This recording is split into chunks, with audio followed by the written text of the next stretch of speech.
blood, fire, betrayal. The year is 498 BC, and the greatest city in the Greek world is burning. Sardis, the ancient capital of kings, is consumed by flames as Greek soldiers and Persian defenders clash in streets choked with smoke and death. This is not just another raid. This is the spark that will ignite a conflict spanning decades, a war that will reshape the ancient world forever. The torch that sets Sardis ablaze will light the path to Marathon, to Thermopylae, to Salamis. But before the heroes, before the legends, there was this, the forgotten rebellion that started it all. In the shadows of the Persian Empire, the most powerful force the world had ever seen, a desperate gamble by desperate men would challenge an emperor who commanded millions. They would fail, they would die, but their sacrifice would echo through history, setting in motion the greatest clash between East and West the ancient world would ever witness. This is the story of the Ionian Revolt. This is where it all began.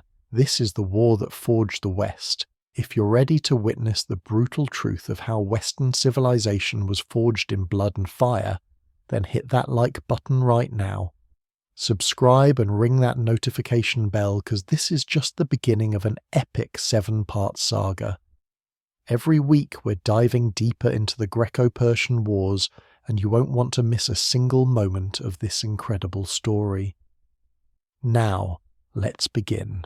To understand how a handful of Greek cities dared to challenge the Persian Colossus, we must first understand what they were fighting against.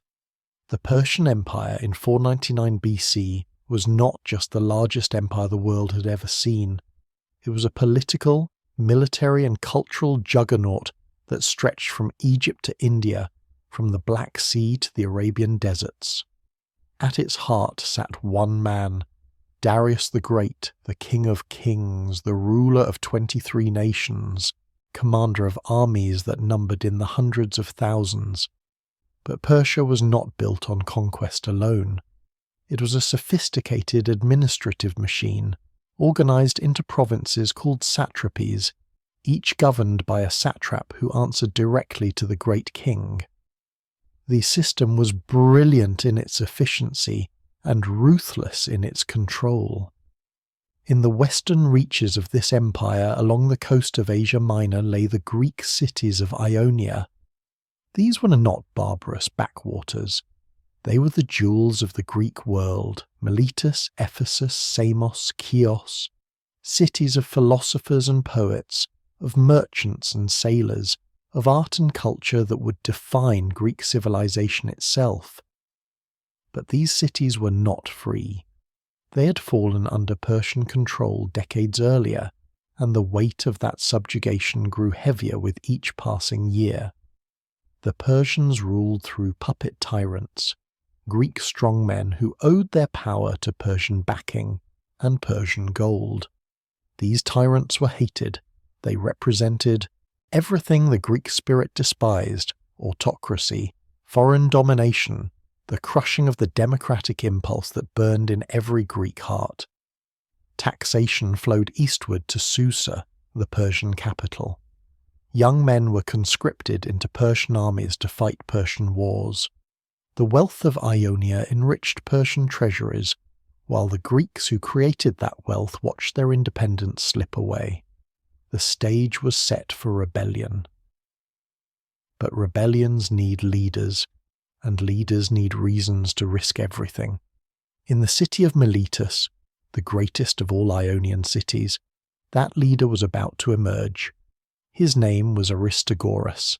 He was a tyrant himself, ruling Miletus as a vassal of Persia, enjoying the privileges that came with Persian favour. But in 499 BC, a catastrophic failure would transform this collaborator into a revolutionary, and his desperation would light a fuse that would burn all the way to the throne of Darius himself. This is the story of men who had everything to lose and nothing to gain. Men who chose freedom over safety, death over submission. This is the story of how a failed military adventure became a 6-year war that would ultimately draw Athens into conflict with Persia, setting the stage for Marathon, Thermopylae, and the clash of civilizations that would determine the fate of the Western world. The Ionian Revolt was doomed from the start, but sometimes, even in defeat, men can change history, and that is exactly what they did. To understand the Ionian Revolt, we must first travel back 5 decades to the moment when the Greek cities of Asia Minor lost their freedom. The story begins not with Persia, but with Lydia, a wealthy kingdom that bordered Ionia to the east. In 560 BC, Croesus ascended to the Lydian throne, and his ambitions were limitless. The Ionian Greeks, prosperous and divided, fell under his power one by one. Croesus was fabulously wealthy, his name becoming synonymous with riches, but his greatest mistake would be looking further east, toward the rising power of Persia. In 547 BC, Croesus consulted the oracle at Delphi about attacking the Persians. The oracle's response was famously ambiguous.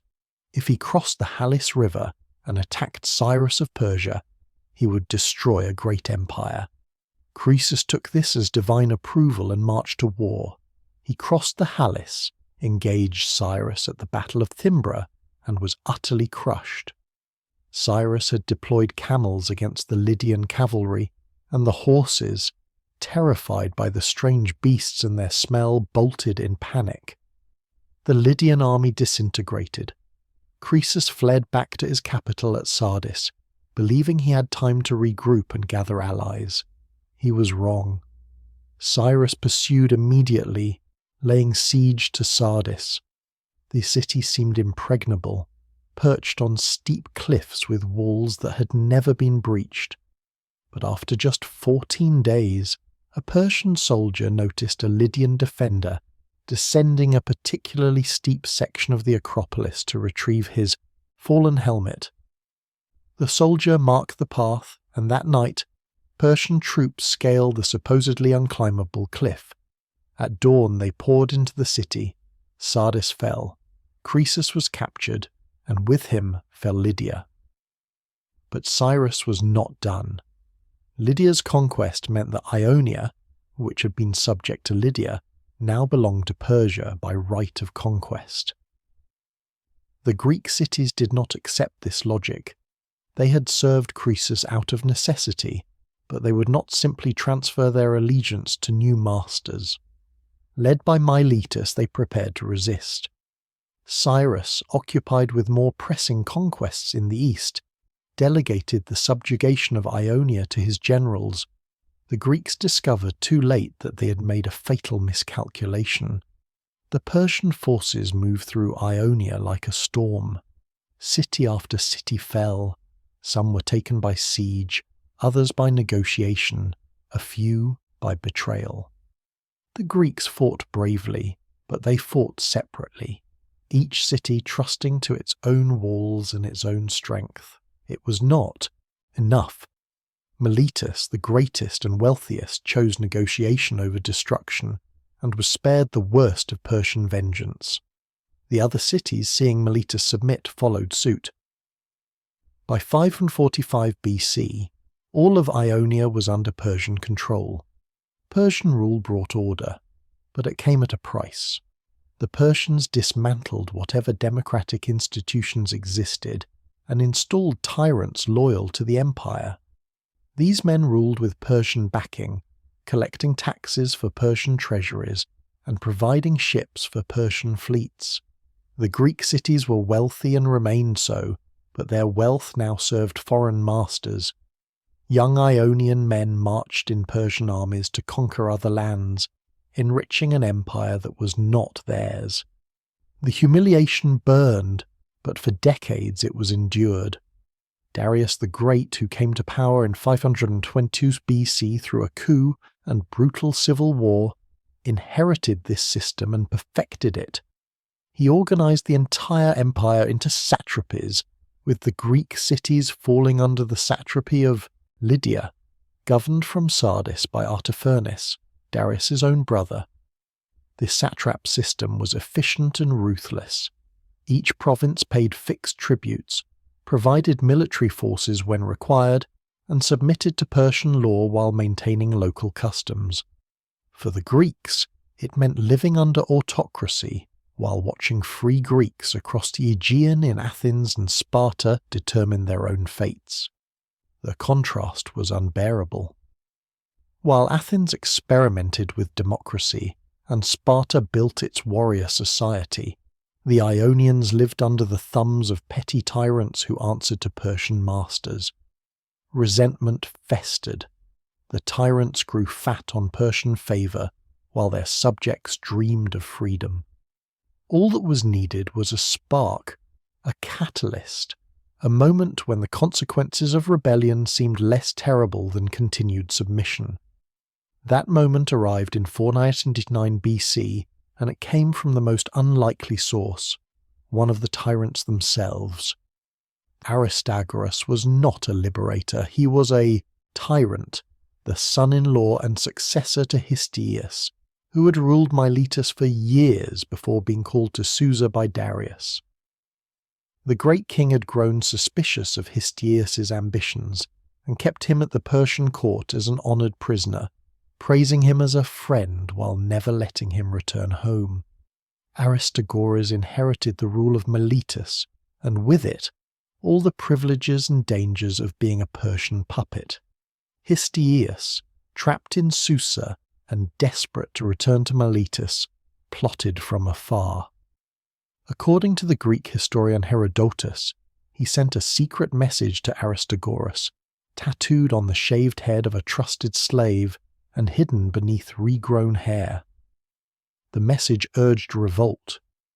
Histiaeus believed that if Ionia rebelled, Darius would send him west to quell the uprising, allowing him to escape his gilded cage.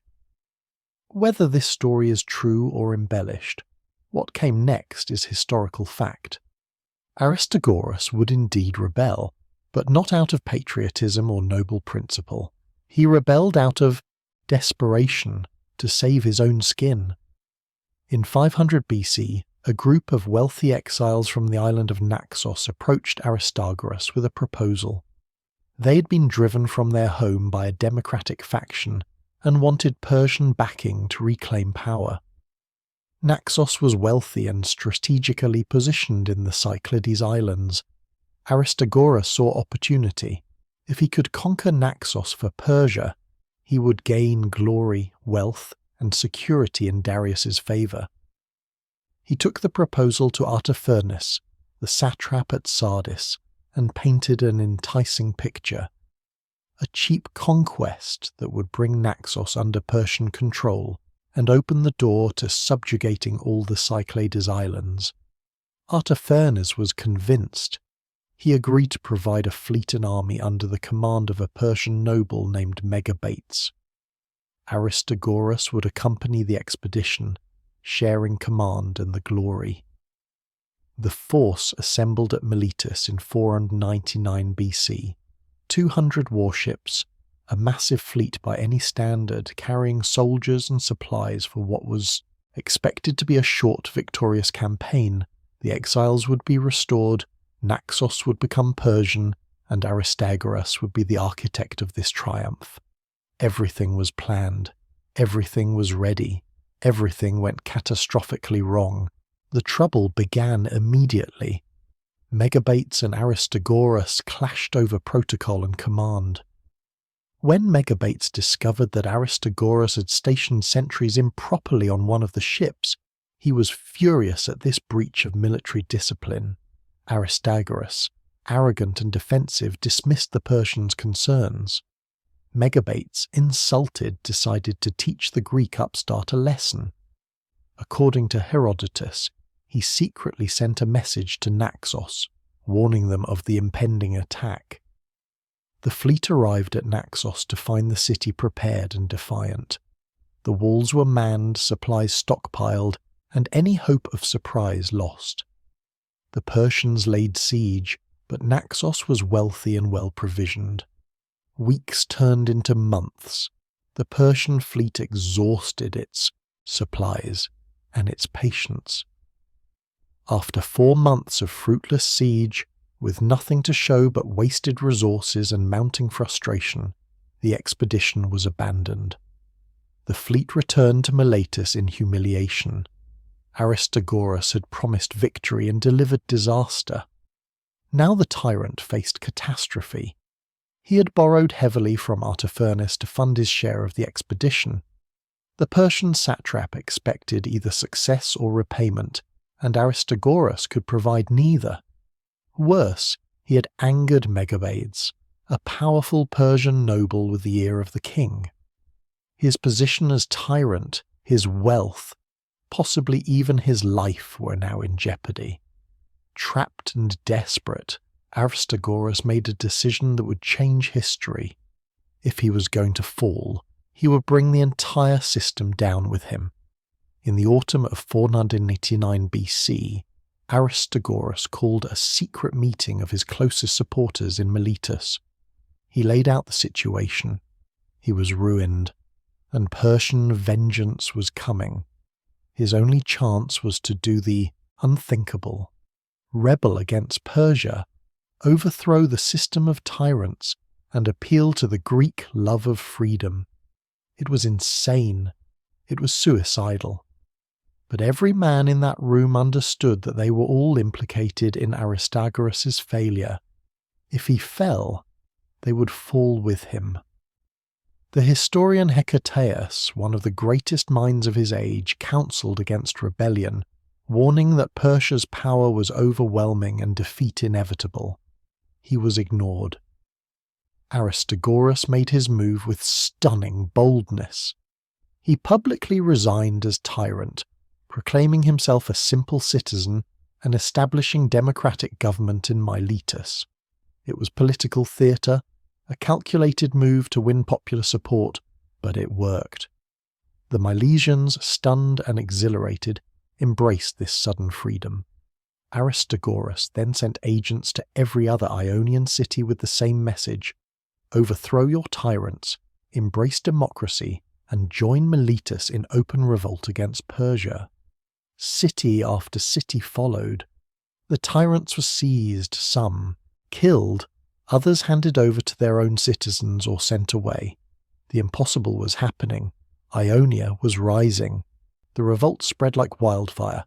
Within weeks, every major Ionian city had expelled its tyrant and declared independence. The islands of Lesbos, Chios, and Samos joined. Even cities in the Hellespont region rose in rebellion. But Aristagoras understood that declarations of freedom meant nothing without power to back them. Persia would respond with overwhelming force, and Ionia alone could not stand against the empire. He needed allies. He needed the mainland Greeks. In the winter of 499 BC, Aristagoras sailed west to Greece itself. His first stop was Sparta, the greatest military power in Greece. King Cleomenes received him, and Aristagoras made his pitch. He displayed a bronze map showing the vast Persian Empire, arguing that its wealth was ripe for plunder and its forces overstretched. He emphasized that the Ionians were Greeks, fellow Hellenes suffering under barbarian tyranny. Sparta, the self-proclaimed defender of Greek liberty, had a duty to help. Cleomenes listened carefully, then asked a single question. How far was Susa from the coast? Aristagoras, in a moment of fatal honesty, answered truthfully, 3 months' march. Cleomenes' face hardened. He ordered Aristagoras to leave Sparta before sunset. The Spartans would not march 3 months into the heart of the Persian Empire. Their answer was no. Desperate, Aristagoras turned to Athens. Here he found a more receptive audience. Athens had its own complicated relationship with Persia. Years earlier, Athenian ambassadors had sought Persian aid against Sparta and had, perhaps inadvertently, offered tokens of submission to Persian authority. When Athens later refused to honour what the Persians considered a binding agreement, relations soured. Moreover, Athens shared cultural and ancestral ties with the Ionian cities, particularly Miletus.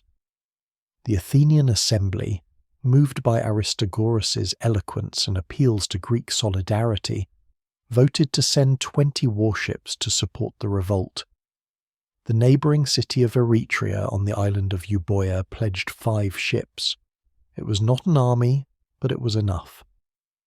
With 25 Greek warships, Aristagoras returned to Ionia in early 498 BC. The revolt now had mainland backing, and the psychological impact was enormous. For the first time, free Greeks from the mainland were willing to fight against Persia, alongside their Ionian cousins. The time had come to strike a blow that would prove Ionia's seriousness and draw Persia into a war it could not ignore. The target was obvious: Sardis, the capital of the Lydian satrapy, seat of Artaphernes himself, and symbol of Persian power in the west. If Sardis could be taken, or even just humiliated, it would demonstrate that Persia was not invincible. The combined fleet sailed to Ephesus, where they met with the main Ionian army. The Ephesians, knowing the land, guided them through the mountain passes towards Sardis. The army moved quickly, using back roads to avoid detection.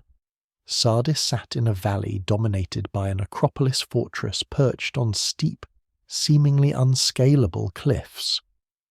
Artaphernes and a garrison held the citadel, believing it impregnable. The lower city, wealthy and sprawling, was poorly defended, its inhabitants complacent after decades of peace. The Greeks arrived without warning. Panic seized Sardis. The lower city fell almost immediately. Persian and Lydian soldiers retreated to the citadel while Greek forces poured through the streets below. The impossible had happened. The capital of Persian power in the west was under Greek control. But victory turned to catastrophe in a matter of hours. The houses of Sardis were built with woven reed walls, highly flammable in the dry climate. Whether by accident or design, fire broke out. Fanned by wind, it spread with terrifying speed, consuming block after block. The Greeks, scattered throughout the city looting and celebrating, suddenly found themselves trapped in an inferno. Persian troops, driven from the citadel by the encroaching flames, poured into the agora, the central marketplace, where they formed a defensive position. The Greeks, caught between fire and armed enemies, had no choice but to fight their way out. In the chaos and smoke, the Battle of the Agora became a desperate melee. Greeks and Persians hacked at each other in the suffocating heat while the city burned around them. The Greeks, disorganized and panicked, broke off the attack and retreated. The army fled back through the mountains toward Ephesus, harassed by Persian cavalry and light infantry. At Ephesus, a Persian force caught them and inflicted heavy casualties. The survivors scattered back to their home cities. The raid on Sardis had been a tactical disaster. The Greeks had failed to take the citadel, lost men in the retreat, and gained nothing of strategic value. But strategically, it was a success beyond measure. The burning of Sardis, including a temple sacred to the local goddess Cybele, was an unforgivable insult to Persian prestige. News reached Susa within weeks. Darius, told that Greeks from Athens had marched into his empire and burned a provincial capital, was said to have asked, "Who are the Athenians?" When told, he ordered a servant to remind him 3 times each day, "Master, remember the Athenians." The Ionian Revolt, which might have been dismissed as a provincial disturbance, was now a matter of imperial honour. The burning of Sardis ensured that Persia would not negotiate, would not compromise, and would not stop until every rebel city was crushed and Athens punished. The war had truly begun, and there would be no turning back. The burning of Sardis electrified the Greek world. Even though the raid had ended in retreat, the sheer audacity of striking at the heart of Persian power inspired others to join the revolt. Cyprus, the large island south of Ionia, rose in rebellion. The Cypriot Greeks, who had also lived under Persian-installed tyrants, saw an opportunity to throw off their chains. But Cyprus was strategically vital to Persia, controlling sea routes to Egypt and the Levant. The rebellion there would draw immediate and overwhelming Persian response. In 497 BC, Persian forces converged on Cyprus by land and sea. The Cypriot Greeks, supported by a small Ionian fleet, fought desperately, but they were outnumbered and outmatched. City after city fell to Persian assault. The naval battle off Salamis in Cyprus saw the Ionian fleet defeated, cutting off any hope of resupply or reinforcement. By the end of 497 BC, Cyprus was back under Persian control, its rebellion crushed in blood. The lesson was clear. Isolated resistance, no matter how brave, could not stand against coordinated Persian might. Meanwhile, the Athenians and Eretrians, shocked by the ferocity of Persian response and the strategic futility of the situation, withdrew their support. The 20 Athenian and 5 Eretrian ships sailed home, abandoning the Ionians to their fate. Aristagoras, watching his grand coalition collapse, grew increasingly desperate. He proposed ever more ambitious and reckless plans, including an expedition to Sardinia to establish a new colony, far from Persian reach. The Milesians, exhausted and besieged, rejected his leadership. In 496 BC, Aristagoras fled Miletus and led a colonizing expedition to Thrace in the northern Aegean. He hoped to establish a base beyond Persian reach, but the Thracians had no interest in Greek settlers. In a skirmish with local tribes, Aristagoras was killed. The man who had started the revolt out of personal desperation died in exile, his ambitions in ruins. His death removed the last charismatic leader from the rebellion, leaving the Ionian cities to fight separately, each hoping others would bear the burden of resistance. The Persians, meanwhile, methodically tightened the noose. Darius dispatched multiple armies into Asia Minor, approaching the problem with characteristic Persian efficiency. Rather than one massive assault, which could be evaded or met with concentrated resistance, the Persians advanced on multiple fronts simultaneously. Forces moved through Caria, the Hellespont, and down the coast toward Miletus. The strategy was to isolate the rebel cities, prevent mutual support, and reduce them one by one. For 3 years, from 497 to 494 BC, the war ground on with no decisive battles. The Ionians, realizing they could not match Persian land forces, focused on their navy. The Ionian fleet was substantial, drawing on the naval traditions of cities that had sailed the Mediterranean for centuries. If they could control the sea, they could supply besieged cities, raid Persian positions, and prolong resistance. The Persians, understanding this, began assembling a massive fleet of their own, drawing ships from Phoenicia, Egypt, and Cyprus. By 494 BC, it was clear that the decisive moment was approaching.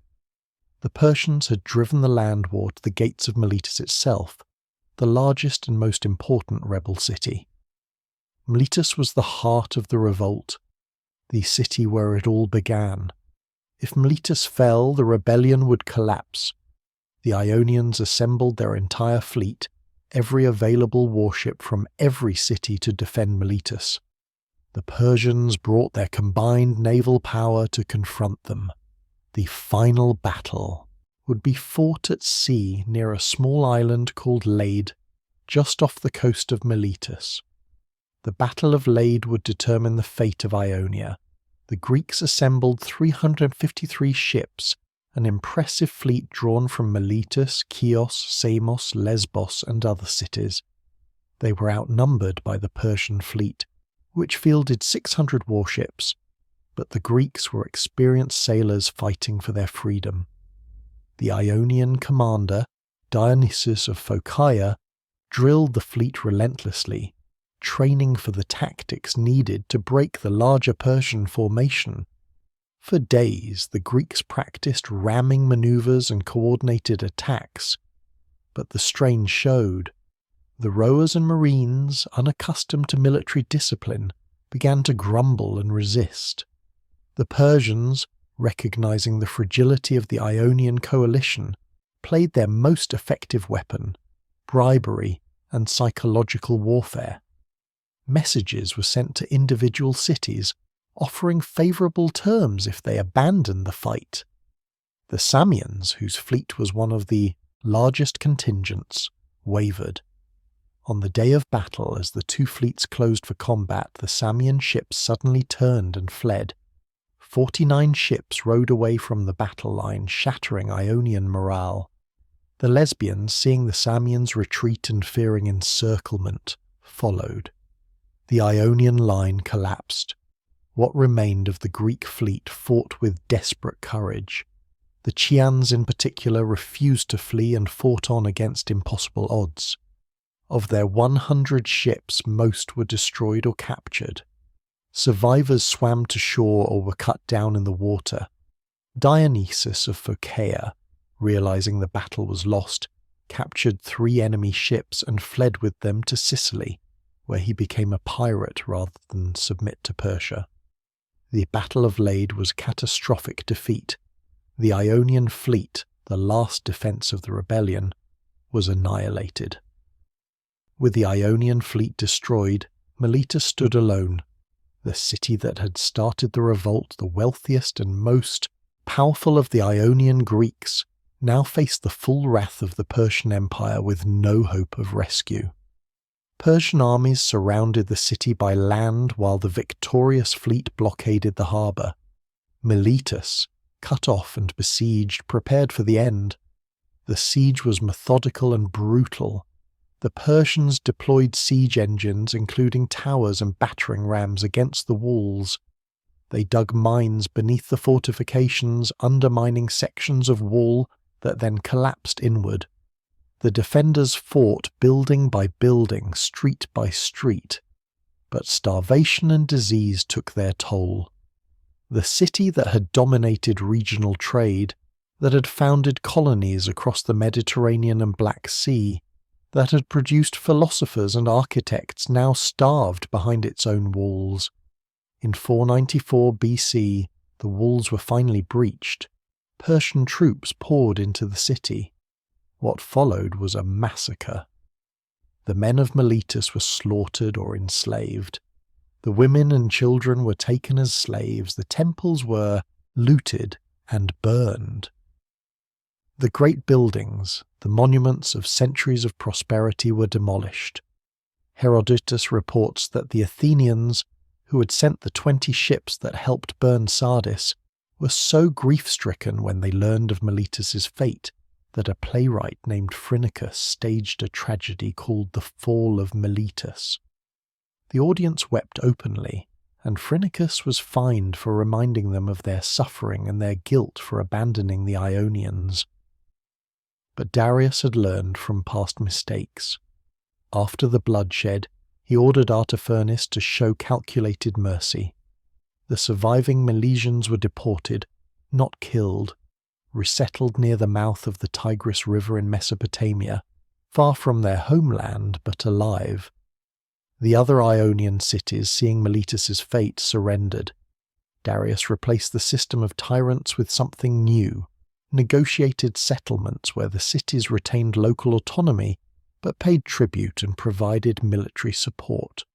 The harshest rule was eased, temples were restored, and life slowly returned to normal. Persia had crushed the revolt, but the cost was high and the humiliation lingered. Greek cities had defied the empire, burned a provincial capital, and fought for 6 years before finally succumbing to overwhelming force. More importantly, Athens and Eretria, cities on the Greek mainland, had directly attacked Persian territory. This could not stand. Darius didn't forget. He did not forgive. His servant reminded him each day, "Master, remember the Athenians." In 492 BC, just 2 years after the fall of Miletus, Darius sent his son-in-law Mardonius with a large army and fleet to re-subjugate Thrace and Macedonia, securing the land route to Greece. Mardonius succeeded in Thrace but lost much of his fleet in a storm off Mount Athos. The campaign was a partial success, but it was clearly preparation for something larger.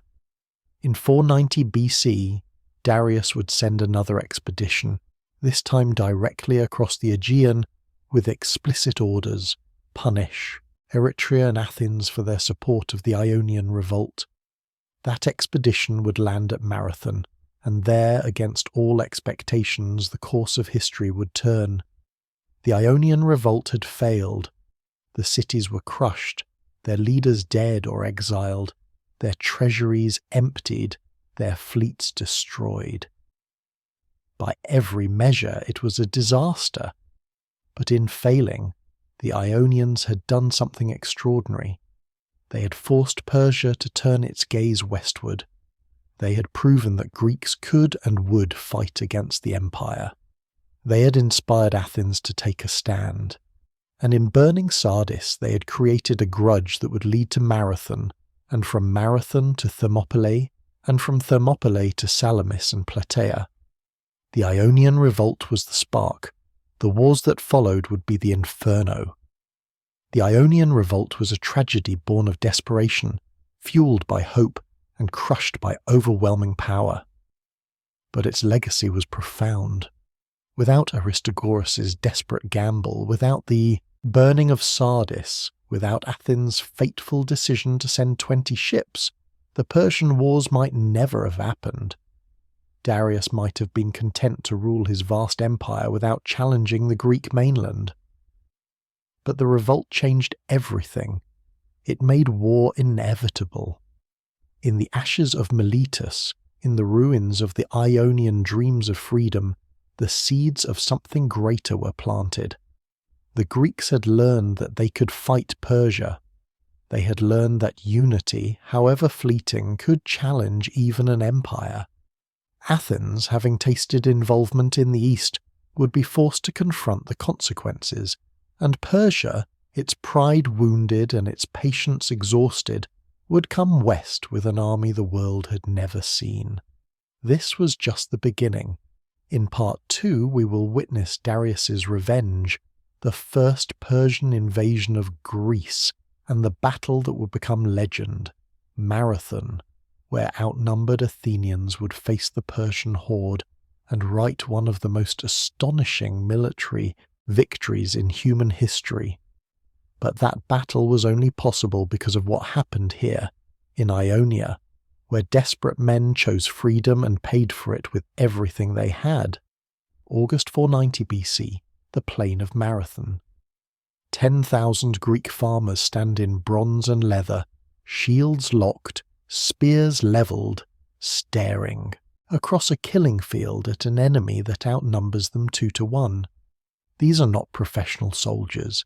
They are citizens, shopkeepers and poets, merchants and craftsmen, men who left their ploughs and their workshops to defend their freedom. Across the plain, 25,000 Persian warriors wait in ranks that stretch as far as the eye can see.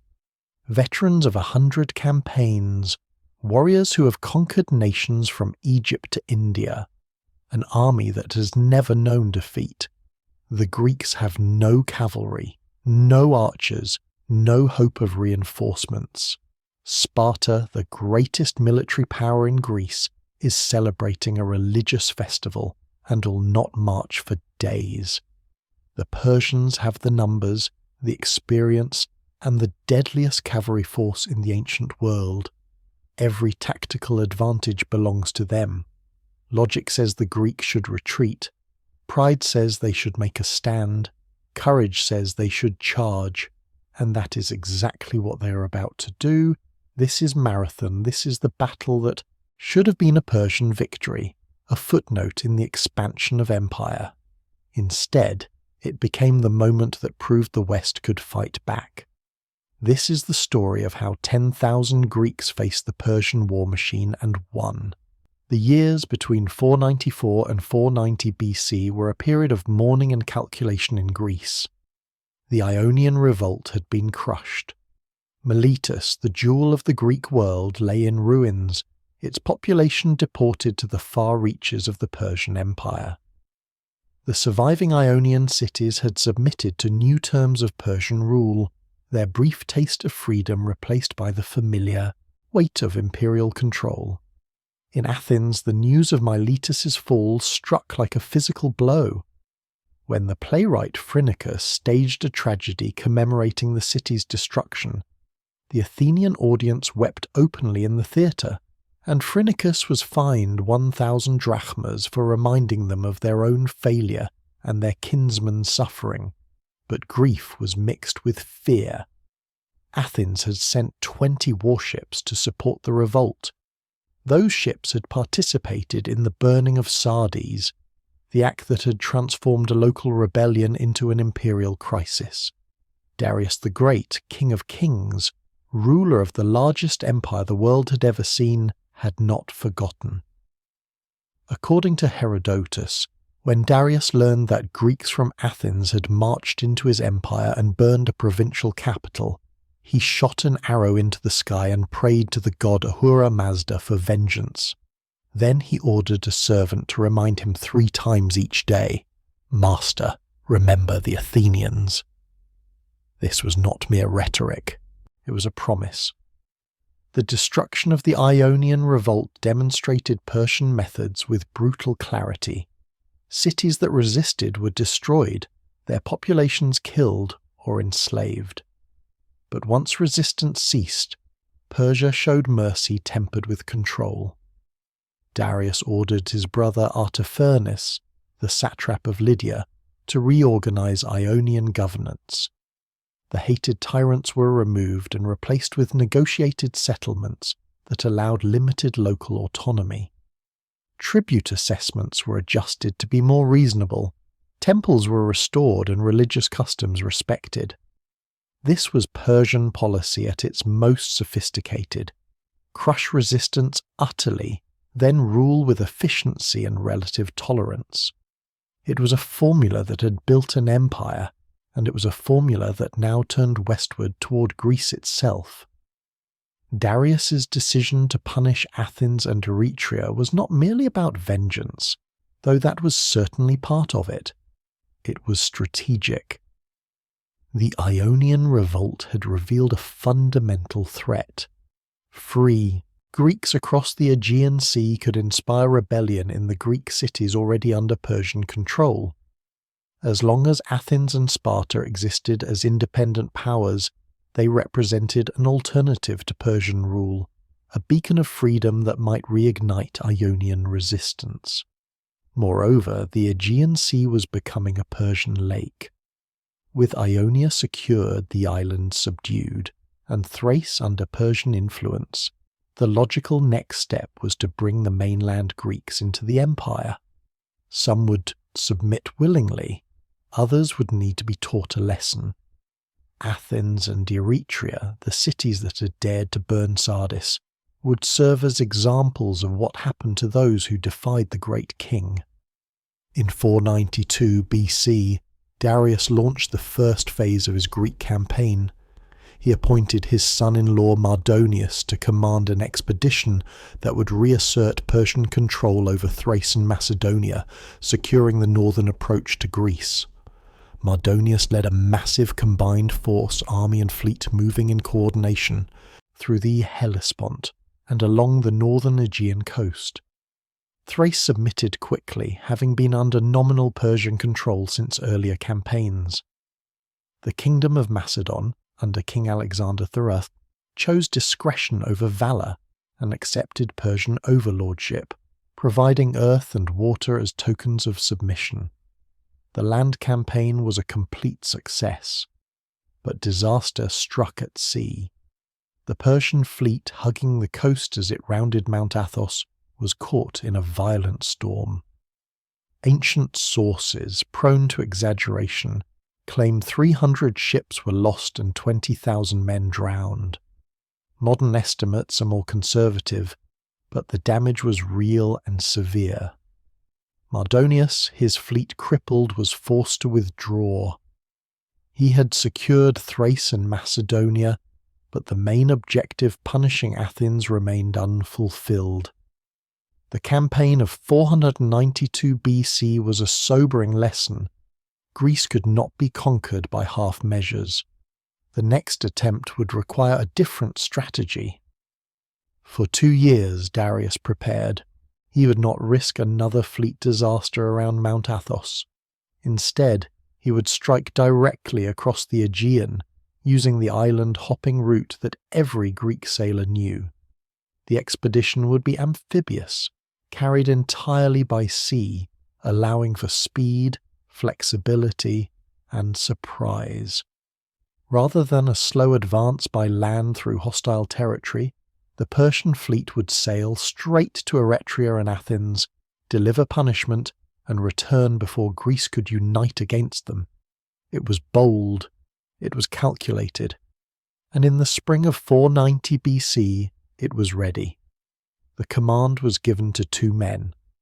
Datis was a Mede, one of the elite nobles of the empire, an experienced admiral who understood naval warfare and logistics. Artaphernes the Younger, son of the satrap Artaphernes who governed Lydia, represented the royal family and the personal authority of Darius himself. Together they commanded a fleet that ancient sources numbered at 600 ships, though modern historians suggest this was likely closer to 200 to 300 warships plus transports. Regardless of the exact number, the fleet was massive, carrying at least 20,000 infantry and a substantial cavalry force. The horses, the key to Persian military superiority, were transported in specialized ships, a logistical achievement that demonstrated Persian organizational skill. The orders were explicit: subdue the Cycladic islands, punish Naxos, which had successfully resisted Persian attack in 499 BC, destroy Eretria, crush Athens, accept the submission of any Greek city that offered earth and water, install Hippias, the exiled former tyrant of Athens, as a Persian puppet, and make it clear to every Greek that defiance of Persia meant destruction. The fleet assembled in Cilicia, on the southern coast of Asia Minor, and in the early summer of 490 BC it sailed west. The first Persian invasion of mainland Greece had begun. The Persian fleet moved through the Aegean like a harvesting scythe. Island after island submitted without resistance. The strategy was clear. Overwhelming force applied rapidly, leaving no time for organized opposition.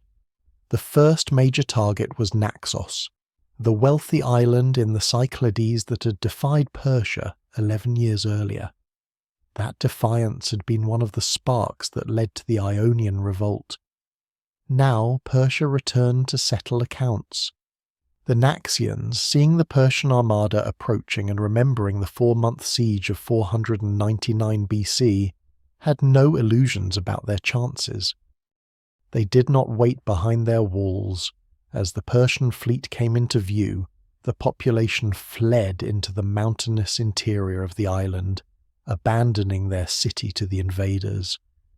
Datis and Artaphernes landed unopposed.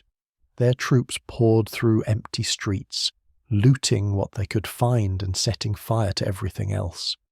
The temples, the monuments, the public buildings, all were put to the torch.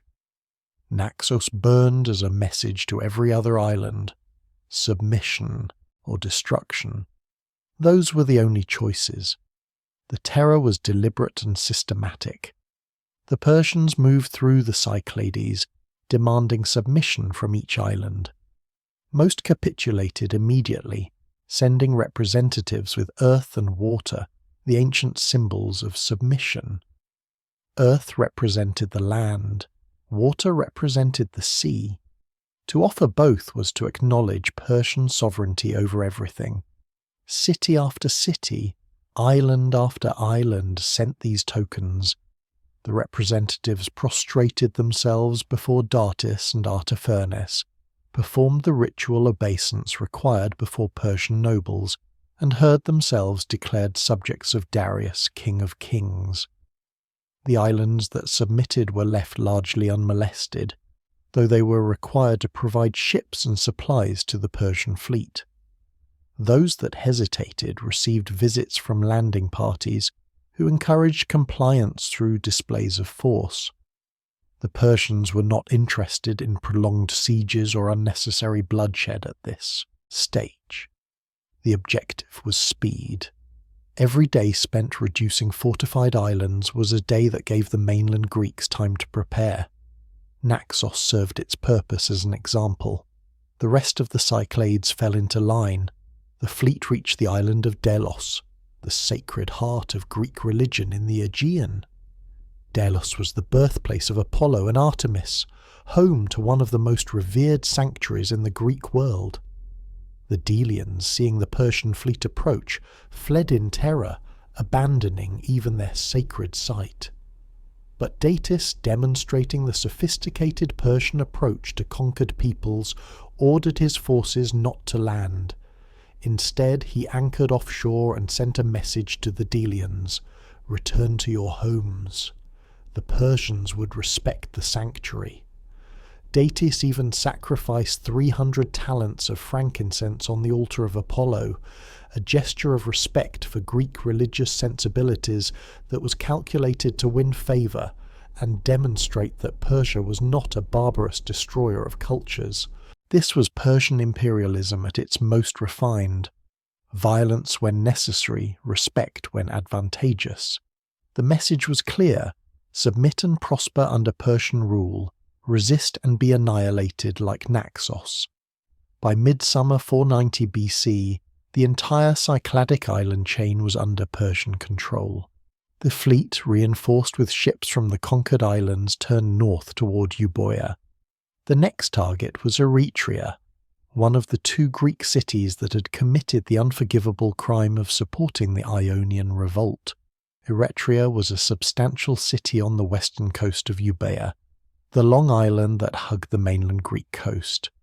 It was wealthy, powerful, and deeply implicated in the Ionian Revolt. Eretria had sent 5 warships to support the rebellion, and those ships had participated in the raid on Sardis. For this, Darius had marked the city for destruction. The Persian fleet arrived off Euboea in late July or early August 490 BC. The Eretrians, watching hundreds of Persian sails darken the horizon, understood their situation was desperate. The city debated its options. Some argued for immediate evacuation, fleeing to the hills or across to the mainland before the Persians could establish a complete blockade. Others insisted on defending the walls, trusting in their fortifications and hoping that Athens would send reinforcements. Athens, after all, had its own reasons to fear Persian vengeance and should logically support Eretria's defence. A delegation was sent to Athens requesting aid. The Athenians, true to their word, sent 4,000 settlers who'd been living on former Eretrian territory in Euboea. These men were armed and willing to fight, a significant reinforcement for a city preparing for siege. But Eretria was divided. The city's political factions, which had manoeuvred and struggled for power in peacetime, now faced the ultimate test in war. Some of the Eretrian aristocracy, wealthy men with much to lose, began secret negotiations with the Persians. The exact details remain murky, lost to history and the bias of later Greek writers who despise traitors above all else. But what is clear is that a faction within Eretria decided that submission to Persia offered better prospects than destruction. The Persians landed and began constructing siege works. For 6 days, the Eretrians defended their walls with determination. the Athenian reinforcements fought alongside the local defenders. Persian assault forces attempted to scale the walls and were repulsed. The siege engines battered the fortifications but made little progress. The defenders had food, water, and the will to resist. Everything suggested a prolonged siege, perhaps months of grinding attrition that would tie down the Persian fleet and give Athens time to prepare. On the seventh day, two Eretrian nobles, Euphorbus and Philagrus, betrayed their city. The ancient sources do not record exactly how they did it, whether they opened a gate, signalled Persian forces to a weak point in the defences, or simply ordered sections of the wall abandoned at a critical moment.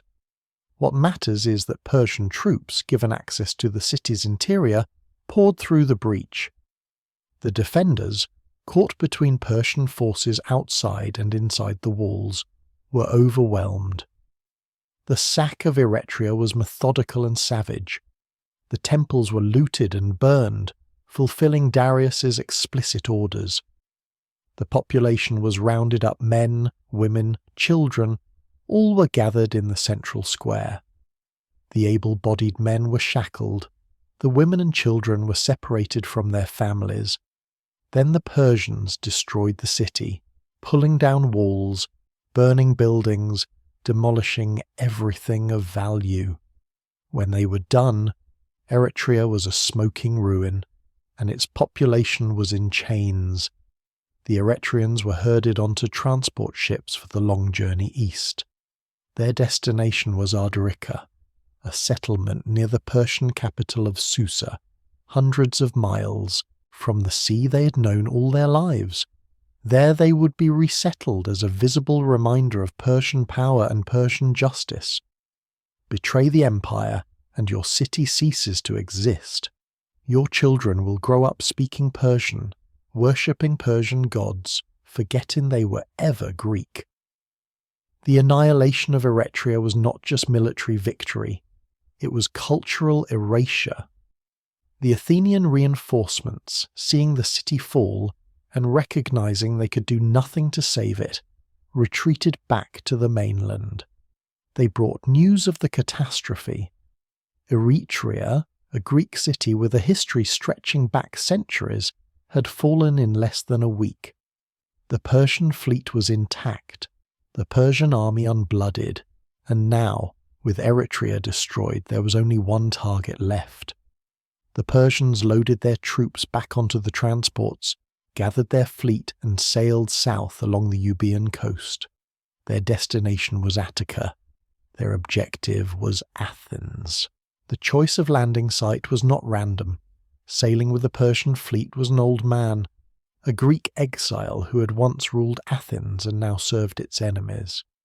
His name was Hippias, and he was returning to the land of his birth as a traitor and a guide. Hippias was the son of Pisistratus, who had ruled Athens as tyrant in the mid-6th century BC. When Pisistratus died, Hippias and his brother Hipparchus had inherited the tyranny. Their rule had been relatively benign at first, but after Hipparchus was assassinated in 514 BC, Hippias became paranoid and cruel. His oppression grew intolerable, and in 510 BC, a Spartan-backed coup drove him from Athens. He fled east, eventually finding refuge at the Persian court of Artaphernes in Sardis. For 20 years, Hippias had waited for this moment. He was now in his 80s, ancient by the standards of the time, but his mind was sharp and his knowledge invaluable. He knew Athens intimately, its politics, its defences, its people. More importantly, he knew the geography of Attica. When Datis and Artaphernes asked him where to land, Hippias recommended Marathon without hesitation. The plain of Marathon, 26 miles northeast of Athens, was perfect for the Persian style of warfare. It was flat and open, ideal terrain for cavalry operations. It had a good beach for landing ships, and it was far enough from Athens that the city could not immediately reinforce or resupply its defenders. there was also psychological significance. 49 years earlier, in 539 BC, Hippias's father Pisistratus had landed at Marathon with his own army of exiles and mercenaries and had marched on Athens to seize power. The landing at Marathon had brought Hippias to power the first time. Now, with Persian backing, he would try the same strategy again. History would repeat itself, and Hippias would return to Athens not as a tyrant but as a puppet of the Persian Empire. He would rule again, with Persian garrisons ensuring compliance and Persian gold rebuilding what Persian armies had destroyed. All he needed was for Athens to fall. The Persian fleet anchored in the Bay of Marathon in early September 490 BC. The natural harbour provided shelter for the ships, while the troops and cavalry disembarked. This was an enormous logistical operation, landing perhaps 25,000 soldiers, hundreds of horses, supplies, siege equipment and support personnel on an enemy shore. The operation took days. Persian infantry secured the beachhead, establishing a defensive perimeter while the cavalry and supplies were offloaded. Scouts ranged inland, surveying the terrain and watching for Greek response. Athens learned of the landing almost immediately. Smoke signals from watchtowers relayed the news. Runners brought detailed reports. The Persians were at Marathon in overwhelming force, and they were preparing to march on the city. The Athenian assembly met in emergency session. This situation was catastrophic. Eretria had fallen despite its walls and its defences. Athens had walls too, but could they hold against the same force that had crushed Eretria in less than a week? And even if they could, how long before starvation forced surrender? Some argued for defending the city itself, pulling all available forces inside the walls and preparing for siege. Others insisted this was suicide. If Athens was besieged, the Persians would simply ravage Attica, burning farms and villages, destroying the economic foundation of the city. Better to meet them in the field, to fight on ground of Greek choosing rather than wait passively for destruction. The debate raged, but ultimately the decision was made. Athens would march to Marathon. They would confront the Persians on the plain and either stop them there or die trying. The Athenian army mobilized with remarkable speed. Every able-bodied citizen was called to arms. The hoplite class, men wealthy enough to afford the bronze armour, the shield, the spear, formed the core of the force. But this was an existential crisis, and Athens could not be selective. Every man who could carry a spear joined the march. The final count was approximately 10,000 heavy infantry, the largest force Athens had ever fielded. This was not a professional army. These were citizens, shopkeepers and farmers, craftsmen and merchants, poets and philosophers, men who had families and businesses, men who had everything to lose. They armed themselves, kissed their wives and children goodbye, and marched north toward Marathon. Command was divided among 10 strategoi, generals elected annually by the Athenian tribes. This system, designed to prevent the concentration of power, was a democratic principle that made military sense only in peacetime. In war, it was a recipe for disaster. The 10 strategoi had equal authority, and each held supreme command on a rotating daily basis. Decisions required majority vote, and personalities mattered as much as strategy. Among the 10, one man stood out: Miltiades. Miltiades was not a typical Athenian democrat. He was an aristocrat with a complicated past, a man who'd spent years ruling as a tyrant in the Thracian Chersonese, a distant colonial possession of Athens. He had lived among barbarians, fought tribal wars, and survived through cunning and ruthlessness. When the Ionian Revolt began, Miltiades had initially joined the rebellion, but had fled when Persian victory became inevitable. He escaped to Athens just ahead of the Persian reconquest, bringing with him his ships, his wealth, and his knowledge of how Persians fought. Not everyone in Athens trusted Miltiades. His time as a tyrant in Thrace made him suspect in a democracy. Political enemies accused him of crimes and tried to prosecute him, but Miltiades' expertise was undeniable. He had fought alongside Persians and against them. He understood their tactics, their strengths, and crucially their weaknesses. When the strategoi debated how to face the Persian invasion, Miltiades spoke with the authority of experience.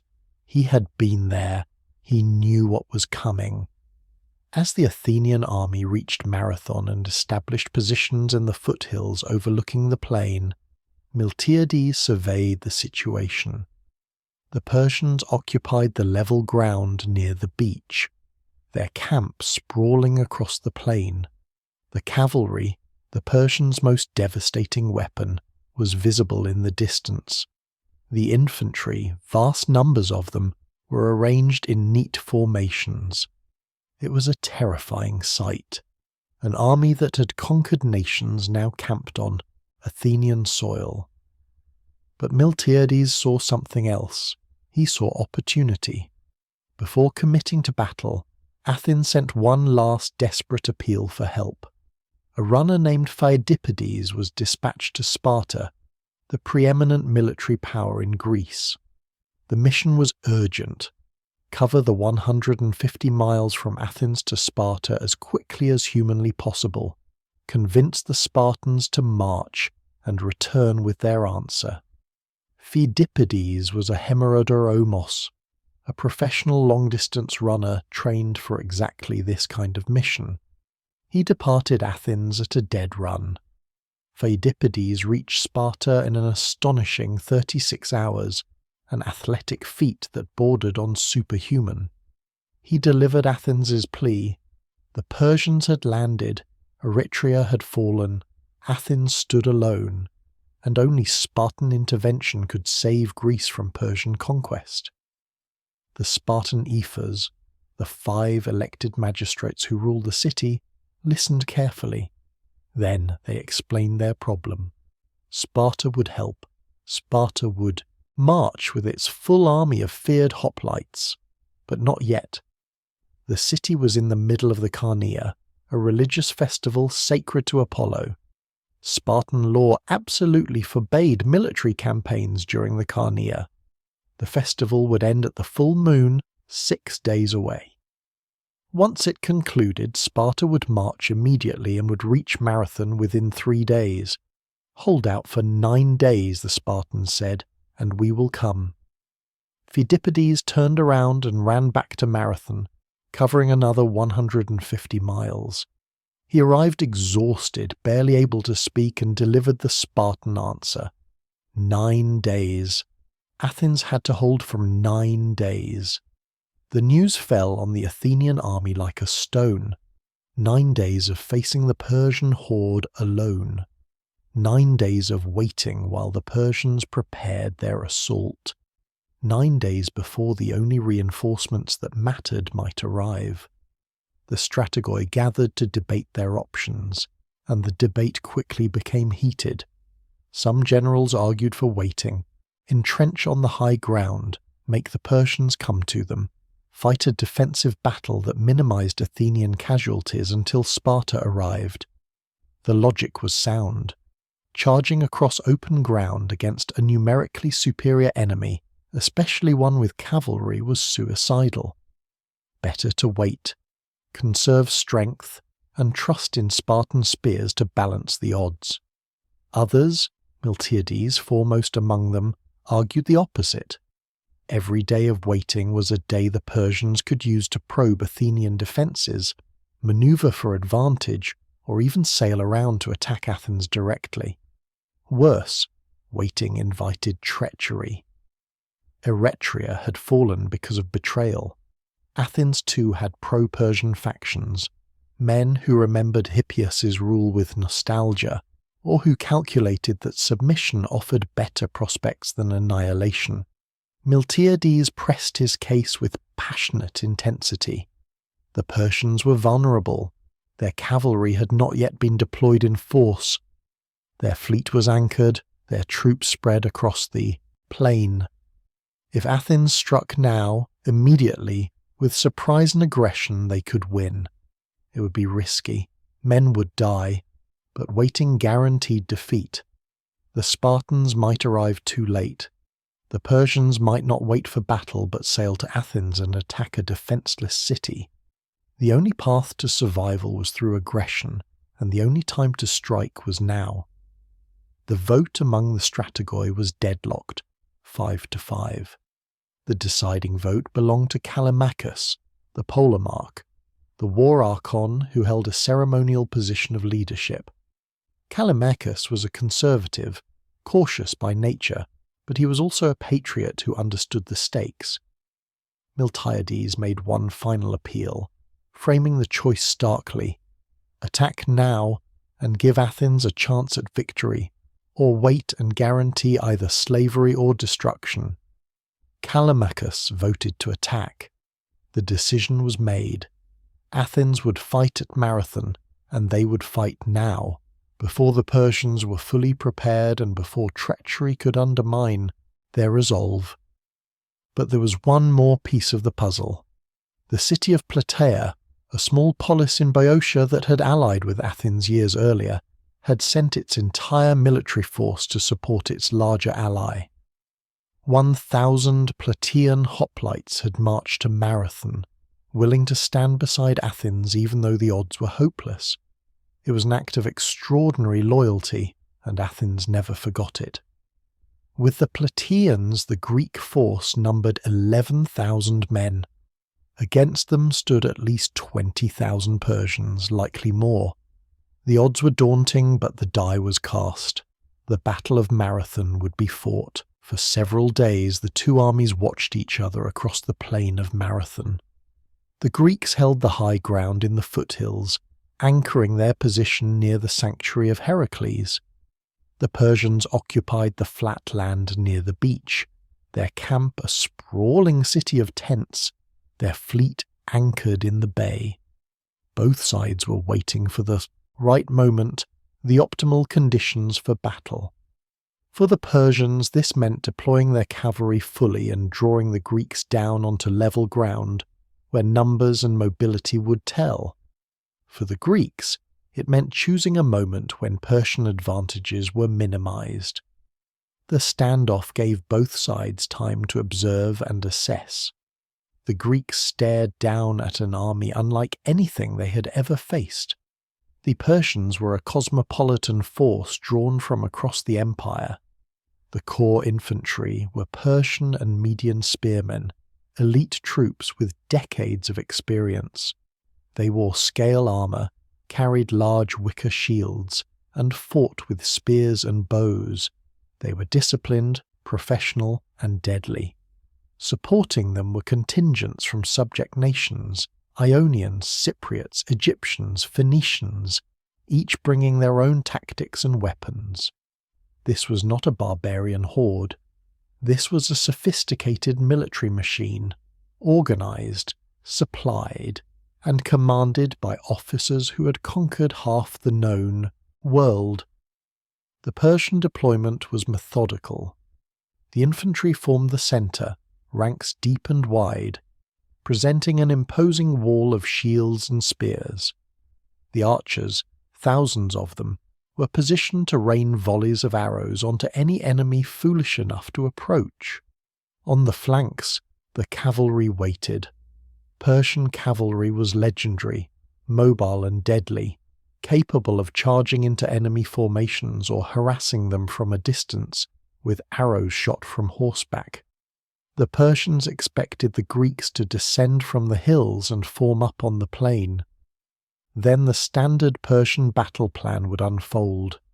Archers would disrupt the enemy line, infantry would pin them in place, and cavalry would sweep the flanks, enveloping and destroying the Greeks in a coordinated slaughter. The Greeks observing from their positions, understood the danger. A traditional battle on level ground would be suicide. But Miltiades, studying the terrain and the Persian deployment, saw possibilities. The plain of Marathon was not as open as it appeared. On the Greek right, nearest the sea, marshland and uneven ground limited cavalry operations. On the Greek left, the foothills extended down, creating rough terrain unsuitable for horses. If the Greeks could attack in a way that neutralized the Persian cavalry, they had a chance. It was a slim chance, but it was something. Miltiades also understood hoplite warfare better than most. The Greek phalanx was a simple but devastating formation. Heavily armoured infantry standing shoulder to shoulder, shields overlapping, long spears projecting forward. The hoplites were citizen soldiers, but they were not amateurs. From childhood, Greek boys trained in wrestling and athletics, building the strength and endurance needed to fight in heavy armour.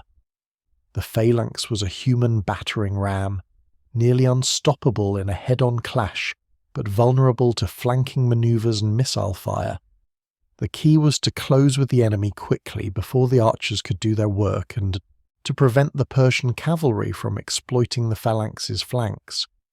Miltiades devised a plan that was either brilliant or insane, depending on one's perspective. He would stretch the Athenian line to match the width of the Persian line, preventing encirclement. But to do this with only 11,000 men, he would have to thin the centre of his phalanx to just a few ranks deep. The flanks, where the best troops would be positioned, would remain 8 ranks deep, strong enough to punch through enemy lines. The weak centre would have to hold just long enough for the strong flanks to do their work.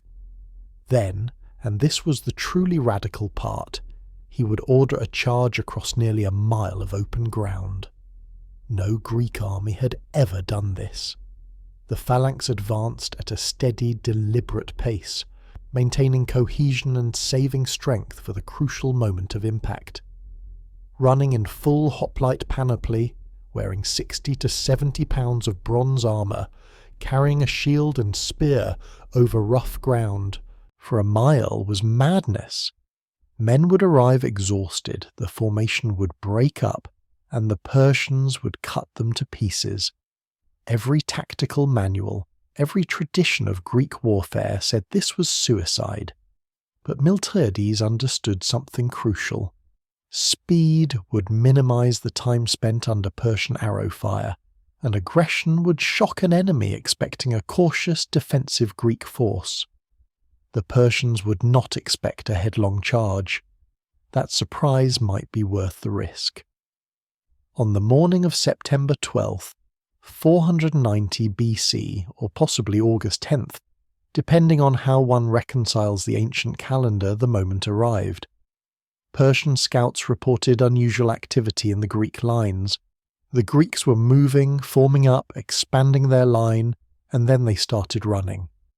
Down the hillsides, across the plain, a wall of bronze and shields and screaming men, charging directly at the Persian centre. The Battle of Marathon had begun. The sight of 11,000 hoplites, charging in full battle gear, must have seemed like collective insanity to the Persian observers. Greek phalanxes did not run. They advanced slowly, maintaining formation, conserving energy for the brutal shoving match that was hoplite combat. But these Greeks were sprinting, covering ground at shocking speed, and they were screaming war cries that echoed across the plain. The Persians, momentarily stunned, scrambled to respond. The Persian archers, positioned in front of the main infantry line, began shooting. Thousands of arrows arced into the sky and fell among the charging Greeks. Men stumbled and fell, arrows punching through gaps in armour or finding exposed flesh. But the charge did not slow. The Greeks, knowing that hesitation meant death, kept running. The arrow storm intensified as the range closed. More Greeks fell, but momentum carried the phalanx forward. Within minutes, the leading ranks of Greek hoplites crashed into the Persian lines. The impact was catastrophic. The Greek hoplites, even winded from the charge, were encased in bronze armour and carried massive shields. Their spears, 8 feet long, gave them reach advantage over Persian infantry. The collision of bronze-clad Greeks with lightly armoured Persians was not a fight. It was a massacre.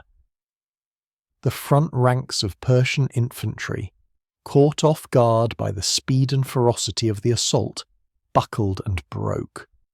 Greeks stabbed over shields, punched with shield bosses, and drove forward in an unstoppable wave of bronze and fury. But Miltiades' plan was only half executed.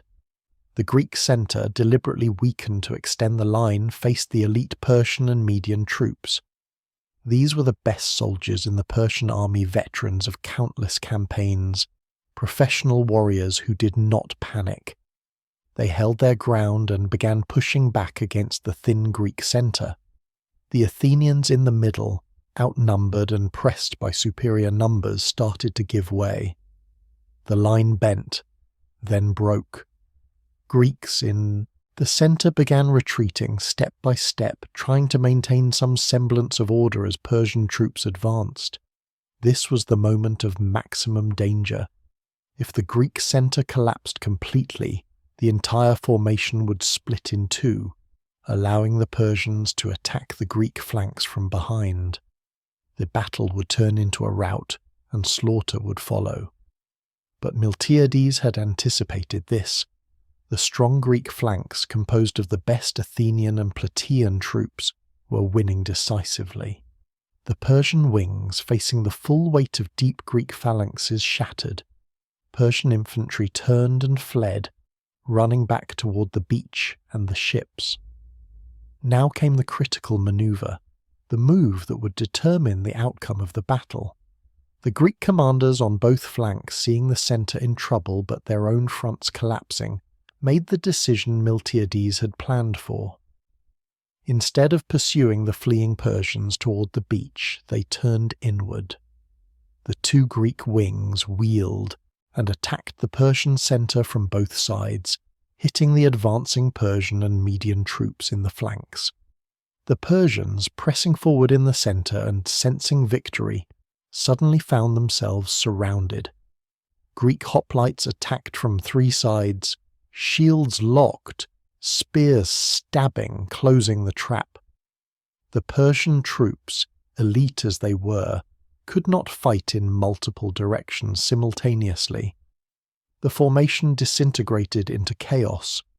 Individual soldiers tried to defend themselves, but the phalanx was designed for exactly this kind of brutal, close-quarters melee. Greeks killed Persians by the hundreds, stabbing and crushing, showing no mercy. The Persian commanders, Datis and Artaphernes, tried desperately to restore order, to rally their troops and form a defensive line.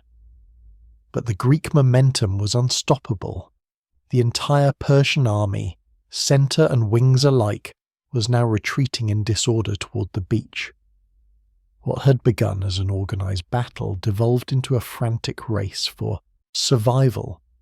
Persians ran for the ships, dropping weapons, abandoning formation, thinking only of escape.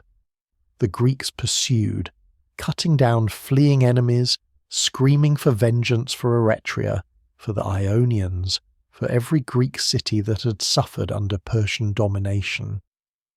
The pursuit reached the water's edge. Persian soldiers waded into the surf, trying to reach boats that were being pushed off the beach. Greeks followed them into the water, killing men as they swam, pulling down ships that were trying to escape.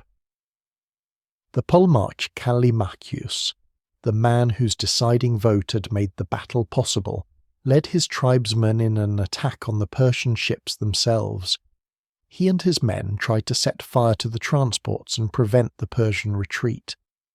Callimachus was killed in the fighting, surrounded by enemies, his body later found pierced by so many arrows that it resembled a pincushion. He died a hero. having made the choice that saved Athens. The fighting at the ships was vicious. Greeks grabbed the sterns of Persian vessels, trying to haul them back to shore. Persian marines defended desperately, cutting at Greek hands and spears. One Athenian, Cynaegirus, grabbed the stern of a Persian ship and held on even as a Persian sailor hacked at his hands with an axe, cutting them off. He died in the surf, his last act an attempt to capture enemy ships. The Greeks managed to capture 7 Persian vessels, but most of the fleet escaped, pushing off into deep water and rowing frantically away from the beach. When the fighting finally ended, the Greeks stood among a field of corpses and wreckage. The numbers told the story. According to Herodotus, who wrote his history 2 generations later based on eyewitness accounts, 6,400 Persians lay dead on the plain and in the surf. The Greek casualties were 192 killed. Even allowing for exaggeration and the bias of the victor, the disparity was staggering. The Greeks had achieved one of the most one-sided victories in military history. The Persians, the army that had never known defeat, had been crushed, but the battle was not over. As the surviving Athenian soldiers stood on the beach, watching the Persian fleet regroup in the bay, a horrifying realization struck. The Persians were not sailing back to Asia. They were sailing south, around Cape Sunion, toward Athens itself. The city was undefended. The entire Athenian army was at Marathon. If the Persian fleet reached Athens before the Greek troops could march back, the city would fall. Everything they had just won would be lost. Miltiades, wounded but still in command, understood immediately. The army had to return to Athens before the Persians arrived. The distance was 26 miles. The men were exhausted, having fought a brutal hand-to-hand battle after charging across a mile of open ground in full armour. They were thirsty, hungry, and many were wounded. But there was no choice. The army formed up and began marching back to Athens at the fastest pace they could sustain. It was a forced march, a race against Persian ships with the survival of Athens at stake. One man was sent ahead as a herald to bring news of the victory and warn the city. Tradition names him as Pheidippides, the same runner who had gone to Sparta, though some ancient sources call him Philippides or Eucles. Whoever he was, he ran the full 26 miles from Marathon to Athens, arriving at the city gates in a state of near collapse. He delivered his message, Nike, Neniki kamen, victory, we have won. Then, according to legend, he collapsed and died, his heart giving out from the combined exertion of the run to Sparta and back, the battle itself, and this final desperate sprint to Athens. His death was heroic, commemorated centuries later in the modern Olympic marathon race, which covers the same distance he ran that day. The main Athenian army marched through the afternoon and into the evening, pushing past exhaustion. Scouts kept watch on the sea, tracking the Persian fleet as it rounded Cape Sunion and approached the Athenian coast. It was going to be close. If the Persians landed first, they could sack the city before the army arrived. If the army reached Athens first, the Persians would face a defended city and an undefeated army, a prospect that might finally convince them to give up. The Athenian troops reached Athens just before nightfall. They marched directly to the heights overlooking the harbour of Phaleron, where the Persian fleet would have to land if it attacked. There, exhausted but defiant, they formed battle lines again, shields up, spears ready. The message to the Persians was clear. If you want Athens, you will have to fight the same army that just destroyed you at Marathon, and we are ready. The Persian fleet arrived at Phaleron the next morning. Datis and Artaphernes surveyed the scene, the Athenian army, unbroken and deployed in defensive positions, waiting for them. The sight must have been demoralizing. These same Greeks, who should have been easy victims, had defeated a Persian army on favourable ground. Now they stood on their home terrain, defending their city, with walls at their backs and nothing to lose. The calculation was brutal and simple. A landing would mean another battle, more casualties, with no guarantee of victory. And even if Athens fell, where was the advantage? Eretria was destroyed, its population enslaved. The punitive goals of the expedition were largely met. Further bloodshed served no purpose. Datis made his decision. The fleet would return to Asia. The expedition had punished Eretria. It had not taken Athens, but it had demonstrated Persian reach and Persian power. Darius would not be pleased, but the alternative, fighting another potentially disastrous battle against Greeks who had proven they could win, was unacceptable. The Persian fleet turned east and sailed away. Athens was saved. 2 days later, 2,000 Spartan hoplites arrived at Marathon, having marched at forced pace immediately after the Carnea concluded. They surveyed the battlefield, still littered with Persian dead, and congratulated the Athenians on their victory. Some ancient sources suggest the Spartans were embarrassed, having missed the greatest battle of the age. Others imply they were impressed, and perhaps a bit unsettled by Athenian success without Spartan help. Either way, their arrival confirmed that Greek unity, however belated, was possible. The Persians had failed not just against Athens but against the idea of a unified Greek resistance. The Athenian dead, 192 heroes, were buried in a mass grave on the battlefield itself, a highly unusual honour. Normally, Athenian war dead were cremated and their ashes returned to the city. But Marathon was different. These men had saved Athens and by extension all of Greece. They were buried where they fell, and a great mound, the Soros, was raised over them. The Plataeans, whose 1,000 men had stood with Athens when no one else would, buried their dead nearby. The battlefield became sacred ground, a place of pilgrimage for generations of Greeks who came to honour the men who had defied an empire and won. Athens celebrated with unprecedented joy. Miltiades, the architect of victory, was hailed as the saviour of the city. The battle passed immediately into legend, recounted in poems and plays, commemorated in art and monuments. But the victory also changed Athens in profound ways. Before Marathon, Athens was a second-tier polis, important but not dominant. After Marathon, Athens had proven itself. It had faced the Persian Empire alone and triumphed. That confidence, that sense of destiny, would shape Athenian policy for the next 50 years. It would lead Athens to build a navy, to form an empire, to challenge Sparta itself. Marathon was the beginning of Athenian greatness, but Marathon also guaranteed future conflict. Darius, learning of the defeat, was furious. He began immediately preparing a second, much larger invasion. The Persian Empire did not accept defeat. A minor setback on the fringes of the empire was one thing, but the humiliation of a failed expedition was another. Darius would return with overwhelming force, and this time there would be no half measures. Unfortunately for Darius, he would not live to see his revenge. In 486 BC, just 4 years after Marathon, Darius the Great died, leaving his son Xerxes to inherit both the Persian throne and the burning desire to punish Greece.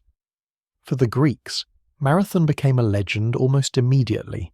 It was proof that courage and superior tactics could defeat superior numbers. It demonstrated that the hoplite phalanx, properly deployed, could break even the best Persian infantry. Most importantly, it shattered the aura of Persian invincibility. Before Marathon, Persia had never lost a major battle against a Western enemy. After Marathon, Greeks knew they could win.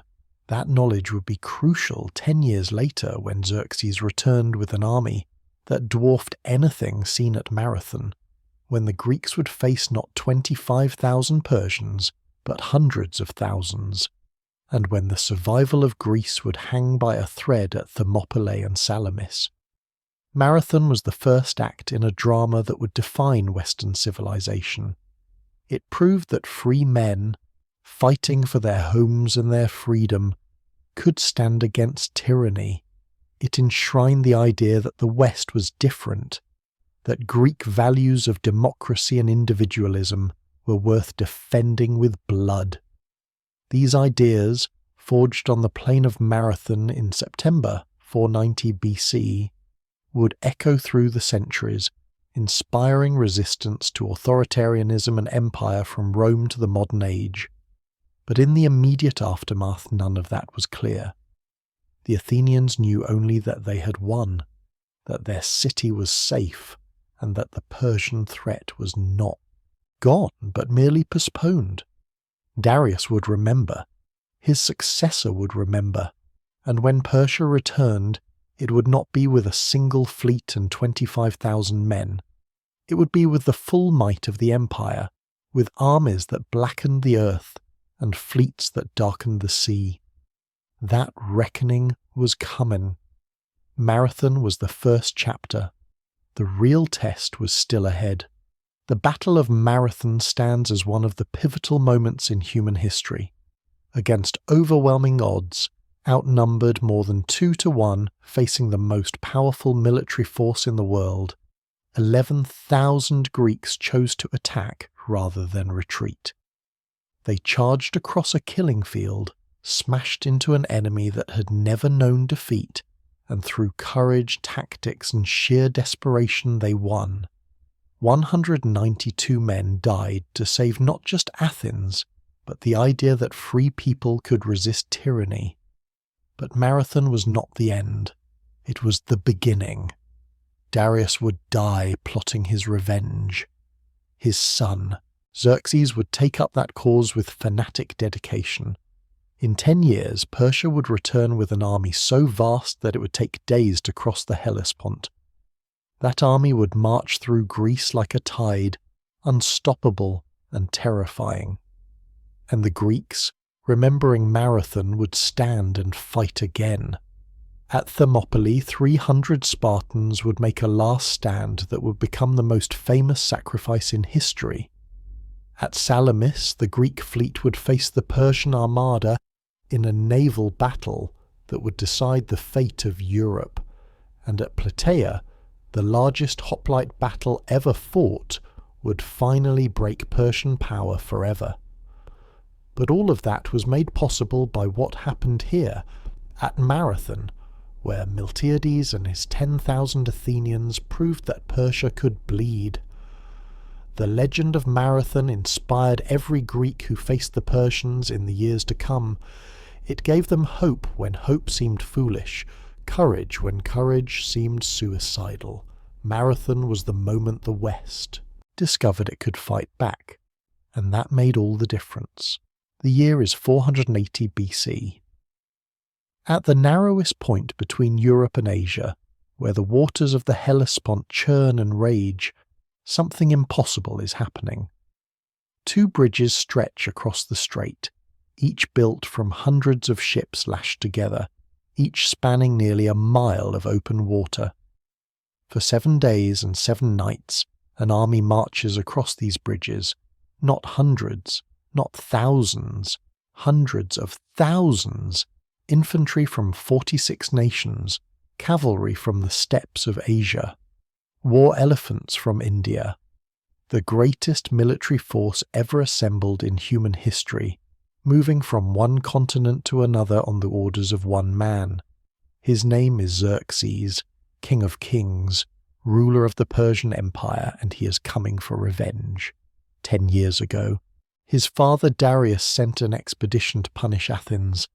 That expedition was destroyed at Marathon. The humiliation has festered for a decade. Now Xerxes brings not a raiding force but the full might of an empire that stretches from Egypt to India. He brings an army so vast that it will drink rivers dry and darken the earth. He brings a fleet of 1,200 warships. He brings siege engines, supply trains, and the absolute conviction that Greece will fall or be erased from existence. Against this storm, the Greeks stand divided, disorganized, and desperate. But in Athens, one man has been preparing. His name is Themistocles, and he has gambled everything on a single radical idea, that Greece's salvation lies not on land, but at sea. This is the story of the 10 years between Marathon and invasion, the story of how Athens transformed itself from a land power into a naval empire, and the story of how Xerxes prepared the greatest invasion force the ancient world would ever see. The storm is coming, and nothing will ever be the same. The decade between Marathon and Xerxes' invasion was a period of transformation, preparation, and ultimately reckoning. For the Persians, Marathon was unbearable humiliation that demanded vengeance. For the Greeks, it was both inspiration and warning. They had proven they could defeat Persia in battle, but they had also seen the vast resources the empire could bring to bear.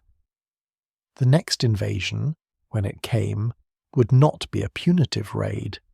It would be total war, an existential struggle between two civilizations with fundamentally incompatible visions of how human beings should live. In Athens, the immediate aftermath of Marathon was euphoric. The city had faced annihilation and survived. Miltiades, the architect of victory, was celebrated as the savior of Greece. But glory is fleeting, and Athenian politics were brutal. Within a year, Miltiades would be dead, his reputation in ruins. Within 5 years, Athens would be convulsed by political struggles between factions that disagreed fundamentally about the city's future. And within 10 years, Athens would have transformed itself so completely that it would be barely recognizable, having built a fleet that would become the foundation of a naval empire. In Persia, Darius the Great spent the last years of his life consumed with plans for revenge. Marathon was not merely a military setback, it was a personal affront, a stain on the honor of the Persian Empire that could only be washed away with Greek blood. Darius ordered preparations for an invasion that would dwarf the expedition of 490 BC. This time, there would be no reliance on speed and surprise. The full might of the empire would be mobilized, armies from every satrapy, fleets from every coastal province, supplies and siege equipment sufficient for a multi-year campaign. Greece would be conquered, occupied, and absorbed into the Persian Empire. Resistance would be crushed with such overwhelming force that no future generation would dare to defy Persian authority. But Darius would never see his revenge. In 486 BC, rebellion erupted in Egypt, one of the wealthiest and most strategically vital provinces of the empire. The Egyptians, who had been conquered by Darius's predecessor Cambyses, had never fully accepted Persian rule. They saw Marathon as proof that Persia was not invincible, and chose that moment to revolt. Darius, forced to prioritize, diverted his attention from Greece to Egypt. He began preparing an expedition to crush the Egyptian rebellion and reassert Persian control over the Nile Delta. But in the midst of these preparations, in October 486 BC, Darius died. He was 64 years old and had ruled the empire for 36 years, transforming it from a regional power into the greatest empire the world had ever seen. His son would inherit both his throne and his obsession with punishing Greece. Xerxes, the founder of the new King of Kings, was 36 years old when he ascended to the throne. He was the son of Darius and Atusa, who was herself the daughter of Cyrus the Great, the founder of the Persian Empire. Xerxes was thus royal on both sides, with a legitimacy that few Persian kings could claim. But legitimacy alone did not guarantee a smooth succession. The Persian court was a nest of intrigue, with rival princes, ambitious nobles, and satraps who wielded immense regional power. Xerxes spent the first years of his reign securing his position, ruthlessly eliminating potential rivals and ensuring that key military and administrative posts were held by men loyal to him personally. The Egyptian revolt provided Xerxes with his first test. In 484 BC, he led an army south and crushed the rebellion with characteristic Persian efficiency. The Egyptian leaders were executed, the population disarmed, and the province reorganized under much harsher rule. Xerxes demonstrated that he was not a weak or indecisive king. He was his father's son, capable of swift and brutal action when the empire's authority was challenged. With Egypt secured, Xerxes turned his attention to the unfinished business his father had left, the conquest of Greece. But there were debates at the Persian court. Not everyone agreed that invading Greece was worth the cost and risk. Artabanus, Xerxes' uncle and a senior advisor, counselled caution. Greece was poor, he argued, with little wealth to justify the enormous expense of a major invasion. The Greeks were fierce fighters, as Marathon had proven, and the logistics of moving a massive army through hostile territory across the Hellespont were daunting. Moreover, there were always rebellions brewing in the vast expanses of the empire. Resources spent conquering Greece were resources not available for maintaining control elsewhere. Better, Artabanus suggested, to focus on consolidating what Persia already held rather than extending the empire's reach into a region of marginal value. But Xerxes was unmoved. This was not merely about conquest or economic gain. It was about honor, about the prestige of the Persian Empire, and most importantly, about the memory of his father. Darius had died with his promise unfulfilled, with the insult of Marathon unavenged. Xerxes would complete what his father had begun. He would punish Athens and Eretria, crush any Greek city that dared resist, and establish Persian control over the entire Greek world. Then, and only then, would the honor of the empire be restored. The decision was made. Persia would invade Greece, with a force so overwhelming that resistance would be futile. While Xerxes was consolidating power in Persia, Athens was tearing itself apart over the spoils of victory and the question of what came next. Miltiades, the hero of Marathon, stood at the pinnacle of his fame in the immediate aftermath of the battle. He was the man who had argued for attacking when others counselled retreat, who had devised the tactics that shattered the Persian line, who had proven that Athens could stand alone against an empire. The city showered him with honours, and his political influence was enormous. But Miltiades was not content to rest on his laurels. He saw Marathon as the beginning, not the end, of Athens' struggle with Persia. In 489 BC, just a year after Marathon, Miltiades approached the Athenian assembly with a proposal. He requested 70 ships and an army for an expedition against the Cycladic islands. He was deliberately vague about his specific targets, asking the assembly to trust him based on his proven record. The expedition he promised would bring wealth to Athens and punish those who'd supported Persia during the invasion.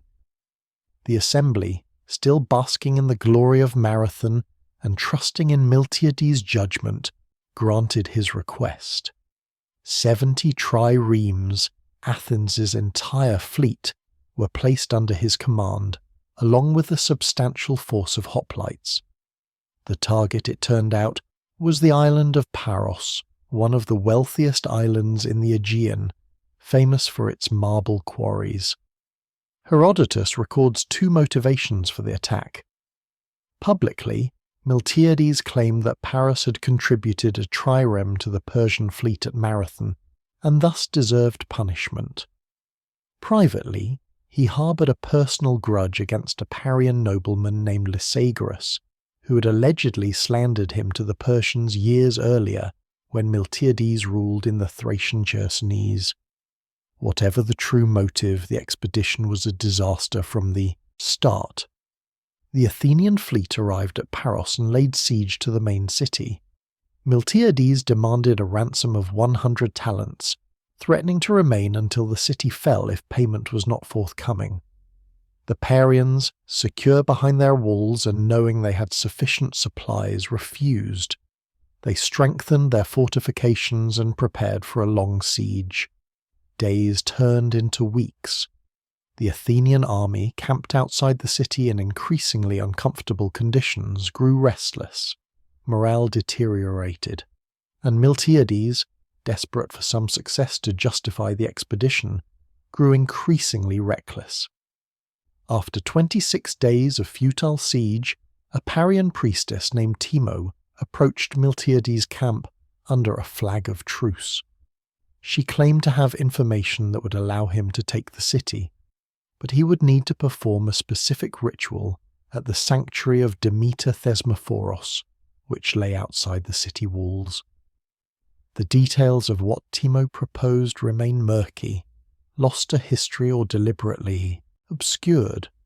What is clear is that Miltiades, perhaps sensing treachery but desperate for any advantage, went to the sanctuary at night.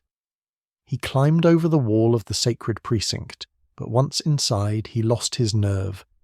As he was climbing back over the wall to leave, he fell or jumped and suffered a severe injury to his thigh or knee. The wound became infected. In an age before antibiotics, infected wounds often led to gangrene, and gangrene was a death sentence. Miltiades, now seriously ill, ordered the siege lifted. The fleet returned to Athens, having accomplished nothing. No Parian tribute, no captured city, no victory to justify the enormous expense of 70 ships and thousands of men for nearly a month. The Athenian assembly, furious at the waste of resources and the loss of prestige, put Miltiades on trial for deceiving the people. The trial of Miltiades was a dramatic affair. He was charged with misleading the assembly about the goals and prospects of the expedition, essentially a charge of corruption and incompetence. The penalty, if convicted, was death. But by the time the trial began, Miltiades was dying. The infection had spread and he was too ill to defend himself. His friends and supporters, led by his son Timon, pleaded his case. They reminded the jury of Marathon, of how Miltiades had saved Athens when defeat seemed certain. They argued that one failure should not erase a lifetime of service. The jury was moved, but not enough to acquit. Miltiades was found guilty, but the death penalty was commuted to a massive fine of 50 talents, an enormous sum that represented the estimated cost of the failed expedition. Miltiades died within weeks of the verdict, the infection finally overwhelming him. His son Simon, inheriting both his father's debts and his name, paid the 50-talent fine. The hero of Marathon died in disgrace, a cautionary tale about the fickleness of Athenian politics and the dangers of overreaching. But his death also created a power vacuum in Athenian politics. The man who had dominated strategic thinking since Marathon was gone. New voices would rise to replace him, and the most important of those voices belonged to Themistocles. Themistocles was a very different kind of politician from Miltiades. Where Miltiades was an aristocrat who had ruled as a tyrant in Thrace, Themistocles came from a respectable but not particularly distinguished family. His mother was not even a full Athenian citizen, making his social status somewhat ambiguous. But Themistocles possessed two qualities that more than compensated for his lack of aristocratic pedigree. He was brilliant, and he was ruthless. He understood power, how to acquire it, how to use it, and how to keep it. And he had a vision for Athens that was radical, controversial, and ultimately transformative. Themistocles looked at Marathon and saw something different from what most Athenians saw. They saw a great hoplite victory, proof that the citizen soldiers of Athens could defeat any enemy on land. Themistocles saw luck and narrow circumstances. Athens had won at Marathon because the Persian cavalry had not been fully deployed, because the Greeks had chosen the ground carefully, and because the Persians had underestimated their opponents. If Persia returned with a larger force, with better preparation, with the full weight of the empire behind them, Marathon's tactics would not work. The Greeks could not match Persia on land. The empire had inexhaustible manpower, professional armies, and centuries of military experience. Any land campaign against Persia was ultimately doomed. But at sea, Themistocles saw opportunity. Persia was fundamentally a land empire. Its fleet was drawn from subject peoples, Phoenicians, Egyptians, Ionians. These were skilled sailors, but they served the empire out of compulsion, not loyalty. If Athens could build a fleet large enough to challenge Persian naval supremacy, they could neutralize the Persian advantage in numbers. Better still, a strong navy would make Athens itself nearly invulnerable. As long as the Athenian fleet controlled the sea, the city could be supplied, reinforced, and evacuated if necessary. The Persian army, no matter how large, could not conquer Athens if it could not control the Aegean. But convincing Athens to embrace naval power was a monumental challenge. Building and maintaining a fleet was fantastically expensive. Each trireme, the standard warship of the era, required 200 crew members, 170 rowers plus marines and officers. These men had to be paid, fed, and equipped. The ships themselves were complex machines, requiring skilled craftsmen to build and constant maintenance to keep seaworthy. Building 200 triremes, the number Themistocles believed Athens needed, would cost thousands of talents and require the mobilization of Athens' entire economy. It would mean transforming Athens from a primarily agricultural society into a naval power, with all the social and political changes that implied. Moreover, there was resistance from Athens' traditional elites. The hoplite class, men wealthy enough to afford bronze armour and fight in the phalanx, were the backbone of Athenian military power and Athenian politics. They had won Marathon. Their status and influence depended on land warfare, where wealth and equipment mattered. A navy, by contrast, was rowed by poor citizens, the thetes who could not afford hoplite equipment.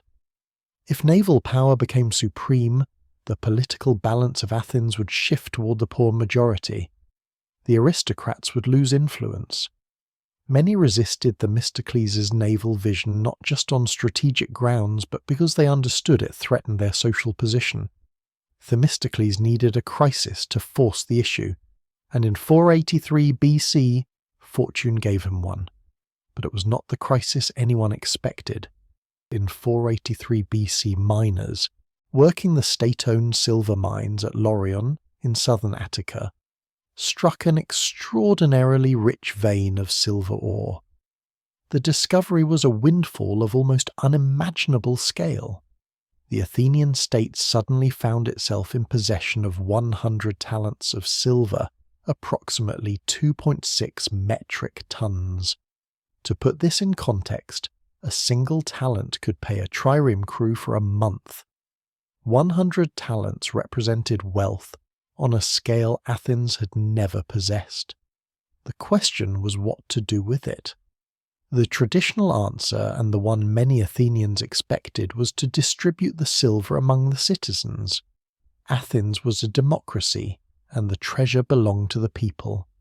Dividing it equally among all citizens would give each man approximately 10 drachmas, a significant sum that could buy food, tools, or other necessities. For the poor majority of Athenians, this was an attractive proposition, but Themistocles saw a different opportunity. He argued before the assembly that the silver should not be distributed but invested in the security of Athens. Specifically, he proposed using the entire windfall to build a fleet of 200 triremes. This was a staggering proposal. 200 warships would make Athens the largest naval power in Greece, surpassing even the traditional naval powers like Corinth and Aegina. But Themistocles did not frame his proposal as preparation for a Persian invasion. That threat seemed distant in 483 BC, 7 years after Marathon, and with no sign of imminent Persian activity. Instead, he focused on a more immediate enemy, the island of Aegina. Aegina was Athens's neighbour and rival, an island state just off the coast of Attica that had long been a thorn in Athens's side. The two cities had fought a bitter, inconclusive naval war for years. Aeginetan raiders could strike Athenian coastal villages with impunity, and Athens's small fleet was insufficient to retaliate effectively. Themistocles argued that the new fleet was necessary to finally defeat Aegina, to secure Athenian control of the waters around Attica, and to protect Athenian commerce. This was an argument that resonated with Athenians across the social spectrum. Everyone had suffered from Aeginetan raids. Everyone wanted security. The debate in the assembly was fierce. Aristides, one of Athens' most respected politicians and a rival of Themistocles, opposed the naval program. Aristides was known as the Just, a man whose integrity and conservative principles made him a powerful voice for traditional values. He argued that distributing the silver was the democratic and fair thing to do, and that investing it all in ships benefited only the poor who would row them, while asking nothing of the wealthy who would see their political influence diminish. The hoplite class, Aristides' natural constituency, largely agreed with him. But Themistocles was a master of political manoeuvring. He built a coalition of the poor, who would gain employment as rowers, and the merchant class, who would benefit from secure sea lanes. He emphasized the threat from Aegina repeatedly, turning a strategic debate into a question of immediate security. He also, according to later sources, was not above using intimidation and bribery to secure votes. Athenian politics in this era were rough, and Themistocles played to win. The vote was close, but Themistocles prevailed. The assembly authorized the construction of 200 triremes, the largest single investment in naval power that Athens had ever made. Work began immediately. Shipyards in the Piraeus, Athens' port city, expanded to handle the massive construction program. Timber was imported from Macedon and Thrace. Skilled shipwrights were brought in from across Greece, and thousands of Athenians, primarily from the poorest class, found employment either building or crewing the ships. The construction of the fleet transformed Athens. The economic activity generated by building and maintaining 200 warships shifted wealth and power toward the maritime population. The Piraeus grew from a minor port into a major urban centre. The Thetes, who had previously had little political influence because they could not afford hoplite equipment, suddenly became essential to Athens' security. They were the rowers who made naval power possible, and their importance gave them political leverage. The balance of Athenian democracy shifted toward the masses, toward the radical democracy that would characterize Athens for the next century. But the fleet also created enemies for Themistocles. Aristides and other conservatives saw the naval program as a dangerous shift away from traditional values, toward demagoguery and mob rule. The rivalry between Themistocles and Aristides became increasingly bitter, poisoning Athenian politics. In 482 BC, the conflict came to a head. Athens had a mechanism for dealing with political figures who had become too divisive: ostracism. Once a year, the assembly could vote to exile a single individual for 10 years. No crime needed to be proven, no trial held. It was pure democracy. If enough citizens wanted someone gone, they were gone. In 482 BC, the assembly voted to ostracize Aristides. Thousands of pottery shards, ostraca, were cast with his name scratched on them. Aristides the Just was sent into exile. The story was told that an illiterate citizen, not recognizing Aristides, asked him to write Aristides on his ostracon. When Aristides asked why, having done the man no harm, the citizen replied, "I'm tired of hearing him called the Just." Whether true or apocryphal, the story captured the reality. Athenian democracy could be fickle, and even the most respected could fall victim to popular sentiment. With Aristides gone, Themistocles dominated Athenian politics. The fleet was built, and when the Persian invasion came, Athens would be ready. In Susa and Persepolis, the twin capitals of the Persian Empire, Xerxes spent the years from 484 to 481 BC preparing for the invasion of Greece with meticulous care. This would not be a raiding expedition like the one his father had sent in 490 BC. This would be a full-scale conquest, a military operation of such scale that it would dwarf anything attempted before in human history. The logistics alone were staggering. An army of hundreds of thousands of men required food, water, weapons, and shelter. They needed roads to march on, bridges to cross rivers, supply, depots established along the route, and a fleet to provide naval support and additional supplies. Xerxes began by issuing orders throughout the empire. Every satrapy was required to provide troops in proportion to its population and resources. From Egypt came infantry armed with linen armour and wooden shields. From Phoenicia came the finest sailors and shipwrights in the ancient world, who would form the core of the Persian fleet. From Persia and Media came the elite infantry, professional soldiers who formed the heart of the army. From the steppes of Central Asia came cavalry, horse archers who could skirmish and scout. From India came infantry and, according to some sources, war elephants. 46 nations contributed troops to Xerxes' army, each bringing their own weapons, tactics, and cultures. Herodotus, writing 50 years later, claimed that Xerxes assembled 5 million troops. This number is impossible. No ancient economy could support, transport, or supply such a force. Modern historians estimate the actual invasion force at somewhere between 150,000 and 300,000 combat troops, plus an equal or greater number of support personnel, servants, labourers, cooks, grooms, craftsmen, and camp followers. Even at the lower estimate, this was the largest army ever assembled up to that point in history. It was a force that could, and would, overwhelm any opposition through sheer numbers. But assembling the army was only part of the challenge. Moving it from Asia to Europe required crossing the Hellespont, the narrow strait separating Asia Minor from Thrace. Darius's earlier expedition in 492 BC had marched around the northern coast of the Aegean, a land route that was long, arduous, and vulnerable to hostile tribes. Xerxes chose a more direct but far more ambitious approach. He would bridge the Hellespont itself and march his army directly from Asia to Europe, across a mile of open water.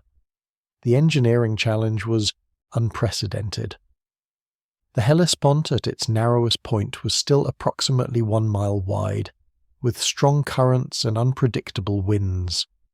Building a bridge capable of supporting hundreds of thousands of men, thousands of horses, and massive supply trains required innovation and sheer brute force. Xerxes assigned the project to Phoenician and Egyptian engineers, the best in the empire. Their solution was audacious.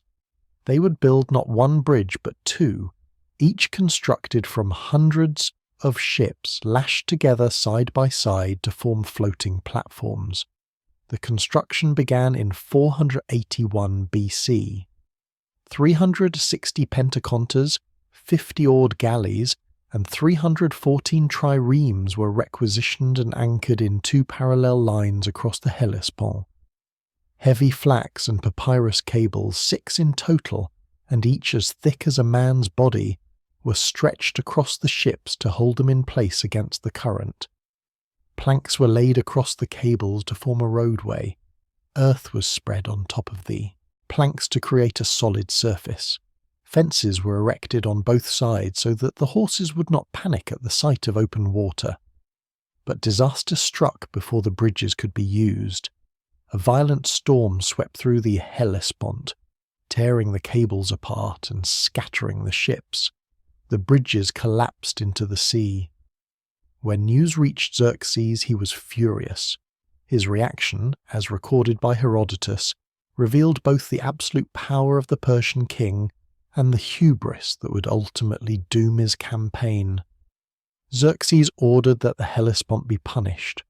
300 lashes were to be delivered to the water with a whip, and a pair of fetters was to be thrown into the strait to symbolically bind it. The engineers who had overseen the construction were beheaded. New engineers were appointed, and the bridges were rebuilt with even stronger cables and more ships. This time the construction held. By the spring of 480 BC, the bridges were complete, ready to carry the Persian army from Asia to Europe. Xerxes had literally reshaped geography to suit his will. The message was clear: nothing, not nature itself, could stand against the power of the Persian Empire. But the bridges were only one part of Xerxes' engineering feats.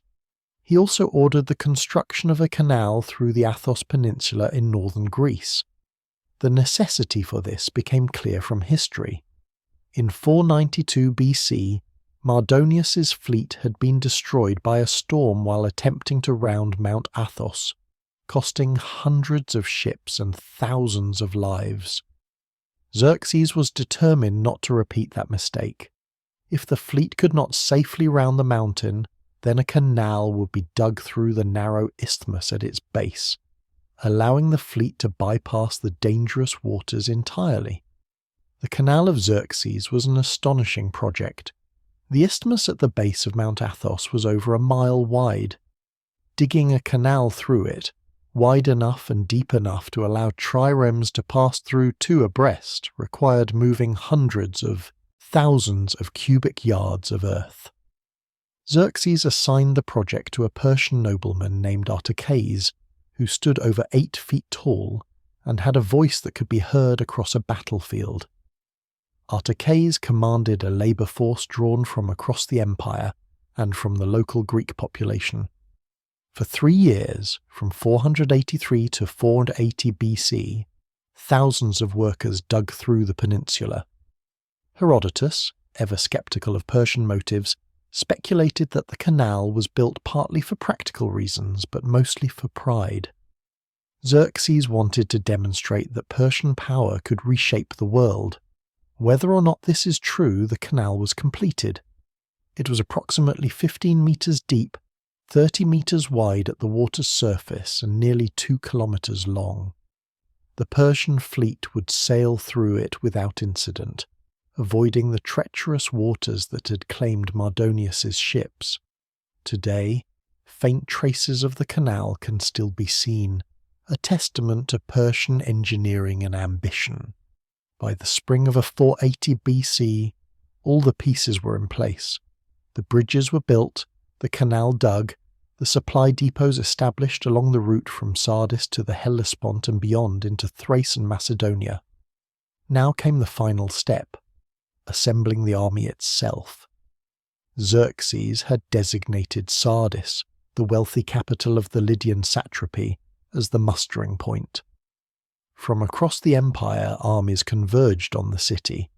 The sight must have been overwhelming. Herodotus, drawing on eyewitness accounts, describes a kaleidoscope of nations, each with their own distinctive appearance and armament. The Persians and Medes wore scale armour and carried short spears and wicker shields. The Assyrians wore bronze helmets and carried linen-covered wooden shields. The Bactrians and Scythians came on horseback, expert archers armed with composite bows. The Indians wore cotton clothing and carried cane bows.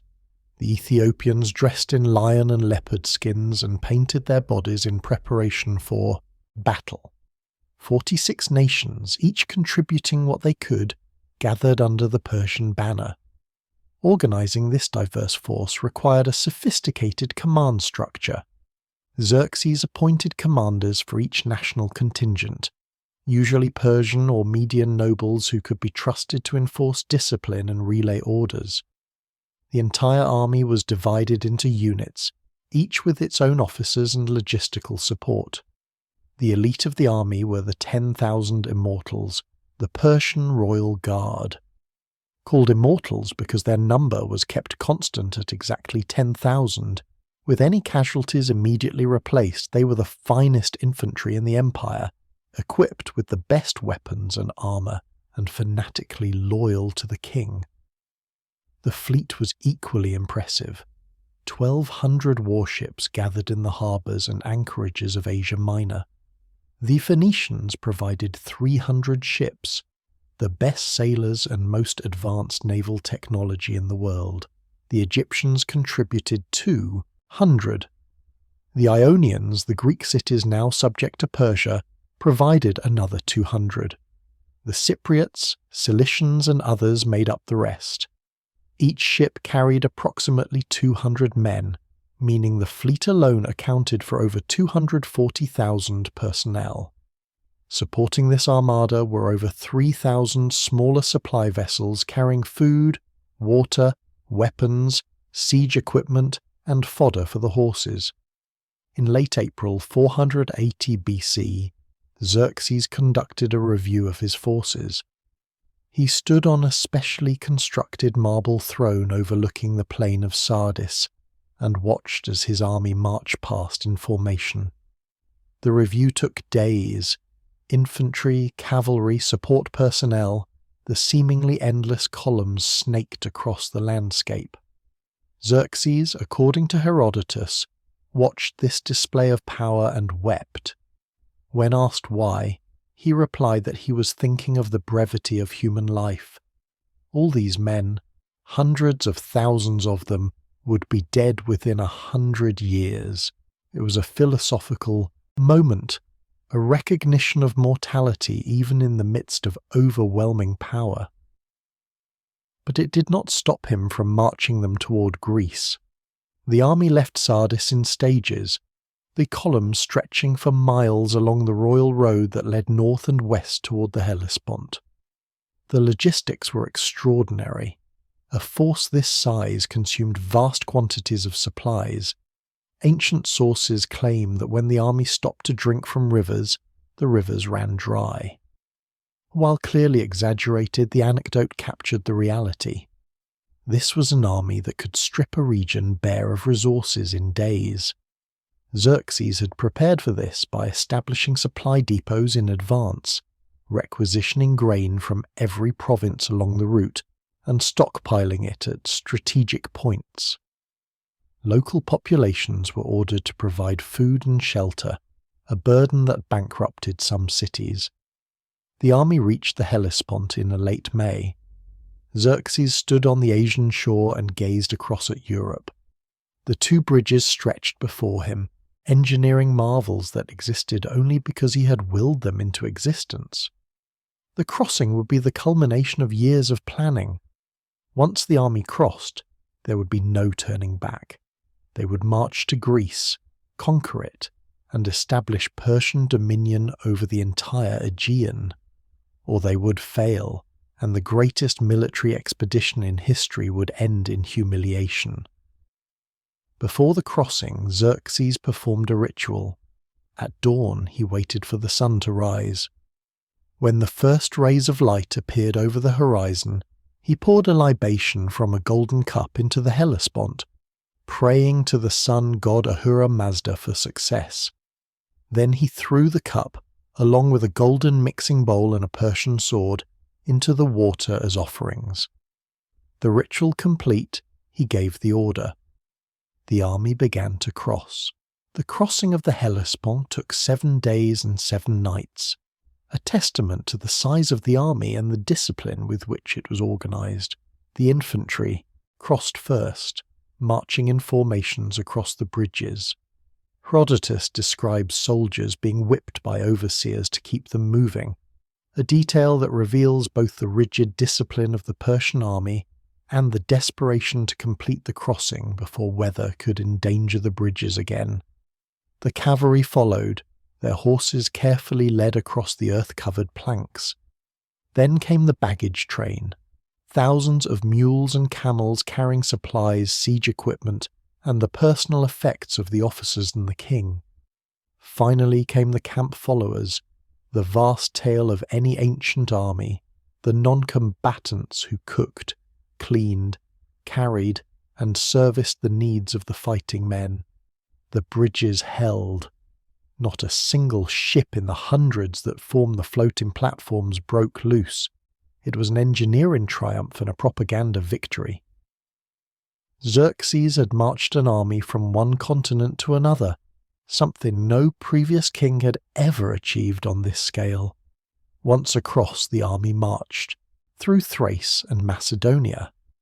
Both regions were nominally under Persian control, having submitted to Darius years earlier, but Xerxes took no chances. Cities that greeted the army with supplies and submission were treated well.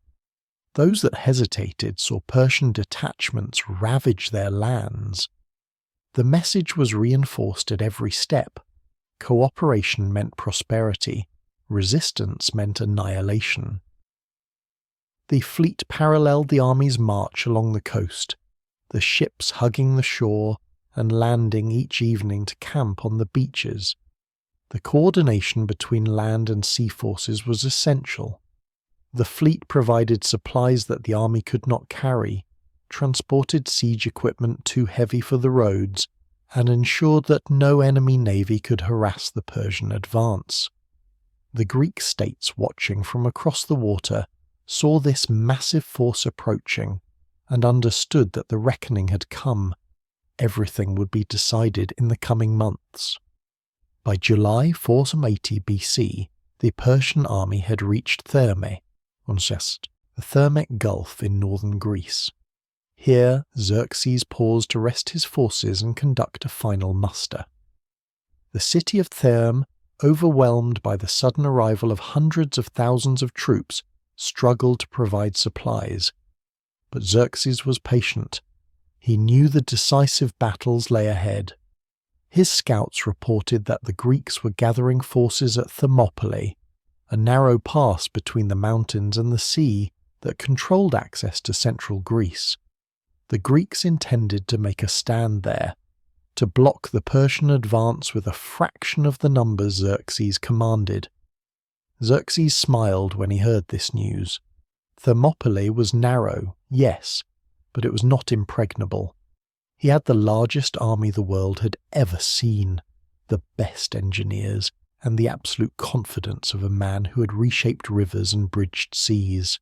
The Greeks, divided and outnumbered, would either submit or be crushed. The invasion was proceeding exactly according to plan. While Xerxes was building bridges and digging canals, the Greeks were struggling to overcome centuries of mutual suspicion and rivalry. Greece was not a unified nation. It was a collection of independent city-states, polis, each fiercely proud of its autonomy and often at war with its neighbours.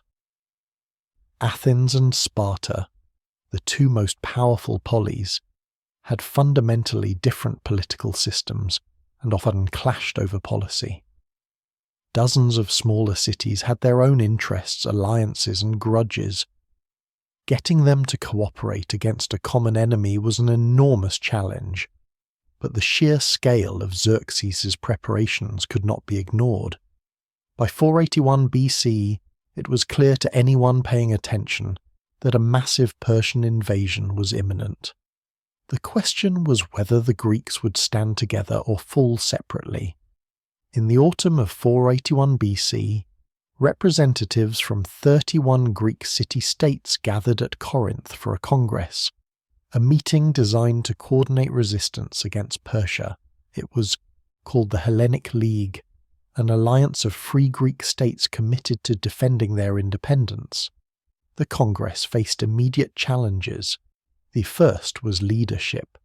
Who would command the combined Greek forces? Athens, flush with its new fleet, had the largest navy and significant military resources. But Athens was also a democracy, still somewhat radical and mistrusted by conservative cities.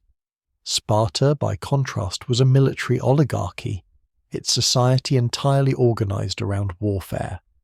The Spartan army was the finest in Greece, disciplined and nearly unbeatable in hoplite combat.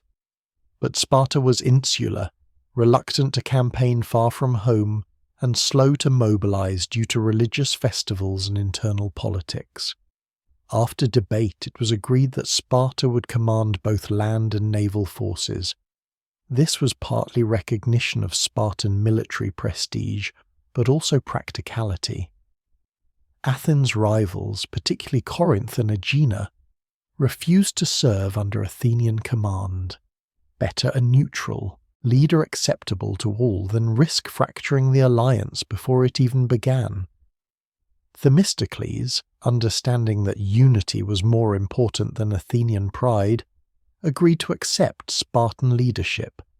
It was a pragmatic decision that probably saved Greece. The Congress also addressed the issue of states that had not joined or had already submitted to Persia. Thebes, one of the most powerful cities in central Greece, was wavering. Its leaders were divided between those who wanted to resist Persia and those who calculated that submission offered better prospects than destruction.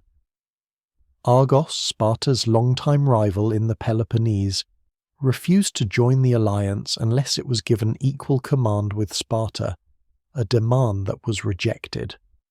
Many of the northern Greek states closer to the Persian advance and more vulnerable to retaliation had already offered earth and water to Xerxes' heralds. Most controversially, Xerxes had sent heralds throughout Greece demanding submission. The traditional, diplomatic protocol required that heralds be treated as inviolable, granted safe passage to deliver their messages and return with replies. But Athens and Sparta, in a stunning breach of this sacred custom, executed the Persian heralds. In Athens they were thrown into a pit. In Sparta they were hurled into a well and told that if Xerxes wanted earth and water, he could find it at the bottom. These acts were shocking violations of Greek religious and diplomatic norms, but they sent an unmistakable message. There would be no negotiations, no submission. It was war to the death. The Congress debated strategy. The geography of Greece offered certain natural defensive positions. The best was the Isthmus of Corinth, the narrow neck of land connecting the Peloponnese to the rest of Greece. If the Greeks could hold the isthmus, they could protect the entire Peloponnese, the heartland of Greek civilization, and the location of Sparta, Corinth, and dozens of other cities. But this strategy meant abandoning Athens and all of central and northern Greece to Persian occupation. The Athenians refused to accept this. If the alliance would not defend Athens, Athens would fight alone or seek terms with Persia. Themistocles proposed an alternative strategy: fight the Persians as far north as possible, at defensive positions that neutralized their numerical advantage. On land, that meant Thermopylae, a narrow coastal pass in central Greece, where a small force could hold off a much larger army. At sea, it meant Artemisium, just off the coast from Thermopylae, where the Greek fleet could engage the Persians in the narrow waters between the mainland and the island of Euboea. If the Greeks could hold at Thermopylae and Artemisium, even temporarily, it would delay the Persian advance, disrupt their logistics, and give Greece time to mobilize fully. The strategy was adopted, though not without reservations. The Spartans agreed to send a force to Thermopylae, but they insisted they could not send the main army until after the Olympic Games, scheduled for early August. Sparta, the most militaristic society in Greece, nonetheless rigidly observed religious festivals that forbade military campaigns during sacred periods. This same reluctance had delayed Spartan aid at Marathon. Now it would delay aid at Thermopylae. The Spartans would send an advance force under King Leonidas, but the main army would follow only when religious obligations permitted. The Athenians, meanwhile, prepared their fleet. By the spring of 480 BC, Athens had 200 triremes, the largest fleet in Greece. They had also received divine guidance, or at least that's what they told themselves. The oracle at Delphi, consulted by Athenian envoys about the coming war, had delivered a terrifying prophecy. Athens would be destroyed, its people slaughtered or enslaved. But a second prophecy was more cryptic. It spoke of wooden walls that would save Athens. The interpretation was debated. Some thought it meant the wooden walls of the Acropolis, the fortress at the heart of the city. Themistocles argued it meant the wooden hulls of the triremes, the fleet that he had built. The assembly chose to believe Themistocles. If Athens was to survive, it would be through naval power. By the summer of 480 BC, the pieces were in place. Xerxes was marching south through Macedonia with the largest army ever assembled. Leonidas was leading a small Spartan force north to Thermopylae, hoping to delay the Persians until the main Greek army could arrive.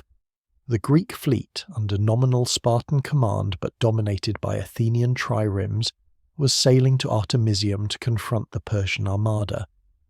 And in Athens, Themistocles was preparing for the possibility that even with all their preparations it might not be enough. Evacuation plans were drawn up. If Thermopylae fell, if the fleet was defeated, Athens would be abandoned. The population would flee to Troezen, to Aegina, to Salamis. The city would be empty when the Persians arrived, denying them the satisfaction of conquering a living Athens. The stage was set. 10 years after Marathon, the Greeks and Persians would meet again, but this time there would be no single battle, no quick resolution. This time the conflict would span months, involve multiple battlefields, and determine the fate of Western civilization. The storm Xerxes had unleashed was about to break over Greece with unimaginable fury. The 10 years between Marathon and Thermopylae witnessed transformations that made the final conflict possible. Athens, guided by Themistocles' vision, became a naval power. Xerxes, inheriting his father's obsession with Greece, mobilized an army and fleet that dwarfed anything previously seen in warfare. The Greeks, overcoming centuries of division, forged an alliance that could, if it held, present a unified front against invasion. But unity was fragile. Courage was untested at this scale, and the odds were overwhelming. Xerxes crossed the Hellespont in July 480 BC, bringing Asia to Europe on bridges of his own making. His army marched south, unstoppable as a force of nature.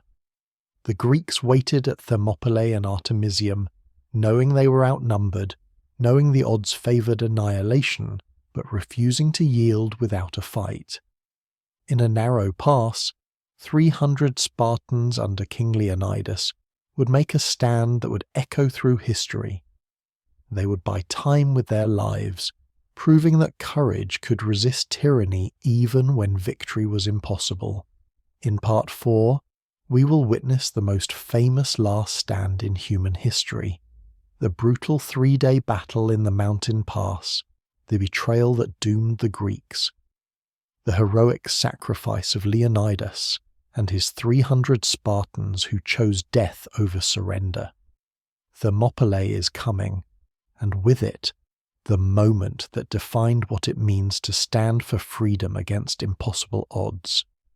This is the story that inspired every soldier, every warrior, every person who ever faced overwhelming power and refused to bow. The hot gates await. August 480 BC. A narrow pass between mountains and sea. 300 Spartans stand in perfect formation, shields locked, spears levelled. Behind them, 700 Thespians and 400 Thebans. Before them, the largest army ever, assembled in human history. 200,000 Persian warriors backed by the full might of an empire that has never known defeat.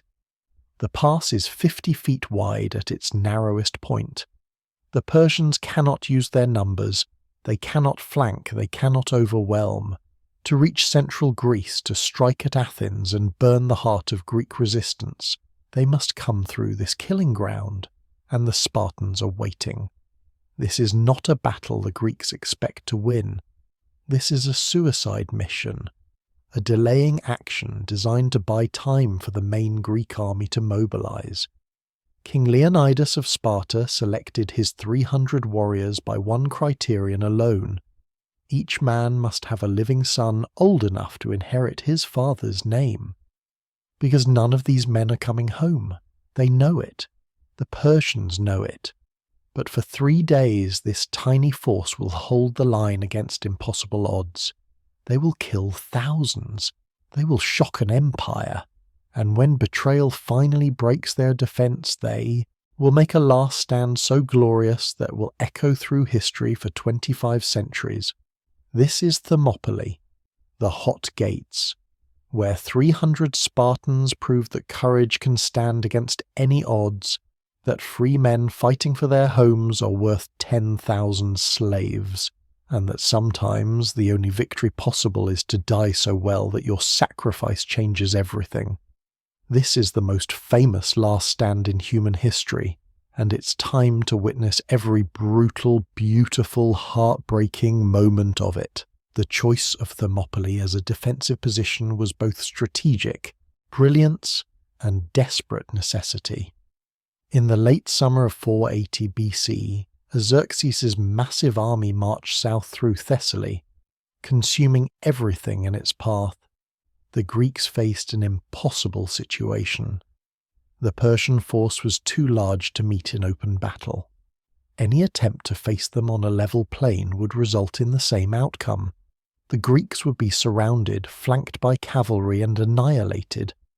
The only hope was to find terrain that neutralized Persian numerical superiority, a place where a small force could hold off a much larger one long enough for the rest of Greece to prepare.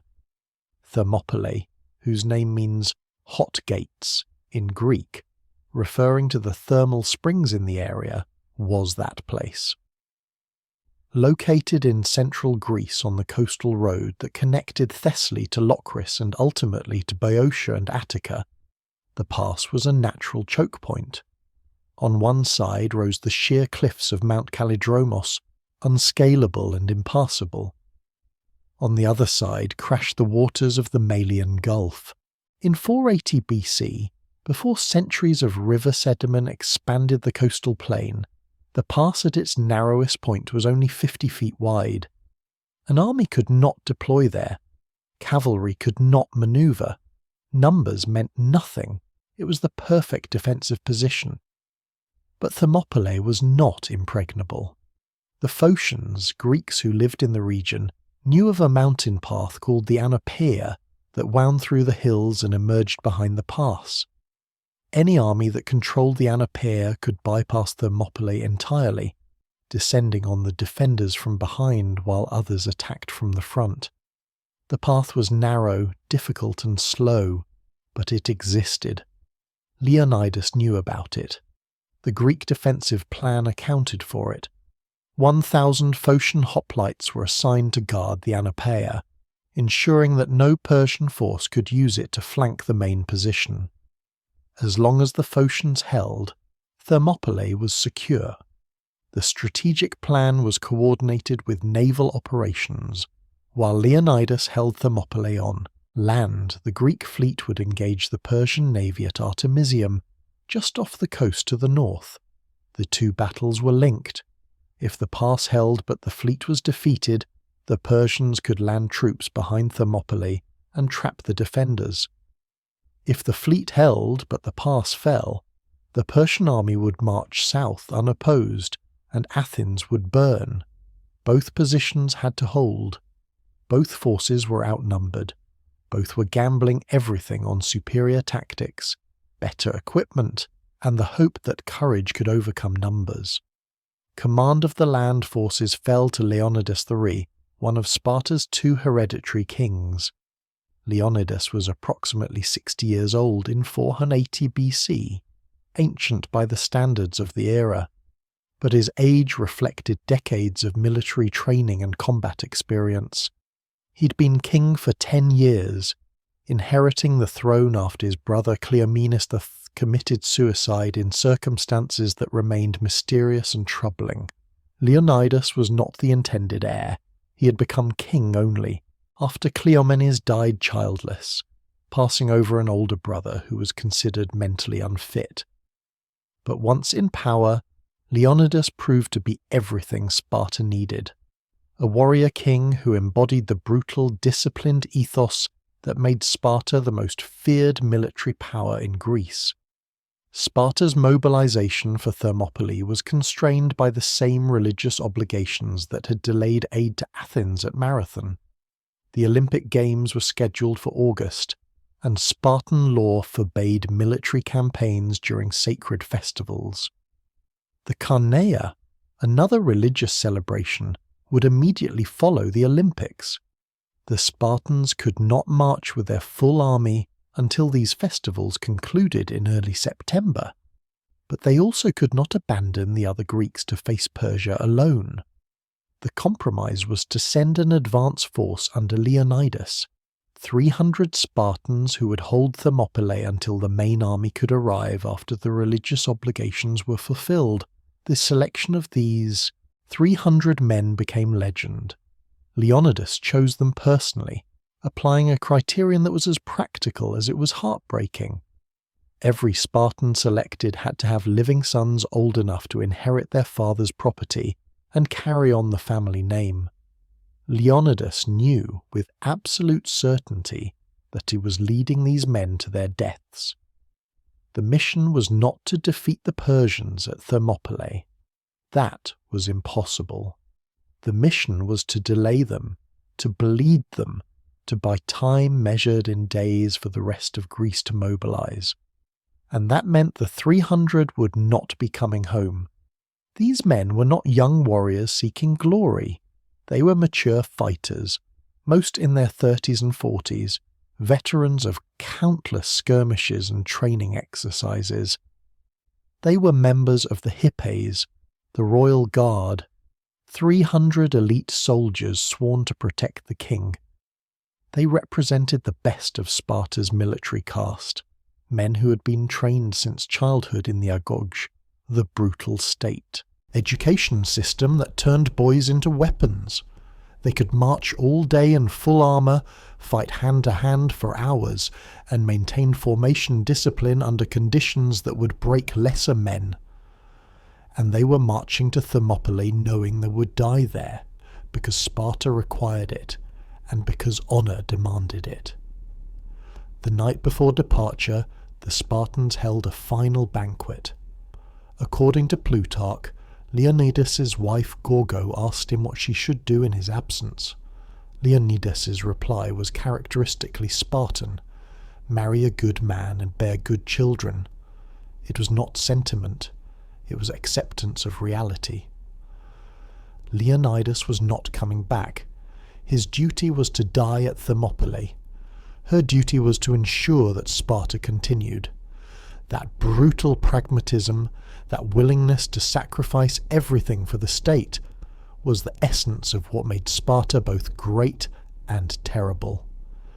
In late July 480 BC, Leonidas marched north from Sparta with his 300. Along the way, they were joined by other Greek contingents. 700 Thespians came, representing nearly the entire military-age male population of their city. 400 Thebans joined, though their loyalty was suspect, as Thebes was deeply divided over whether to resist Persia or seek accommodation. Smaller contingents from other Peloponnesian cities brought the total force to approximately 7,000 men.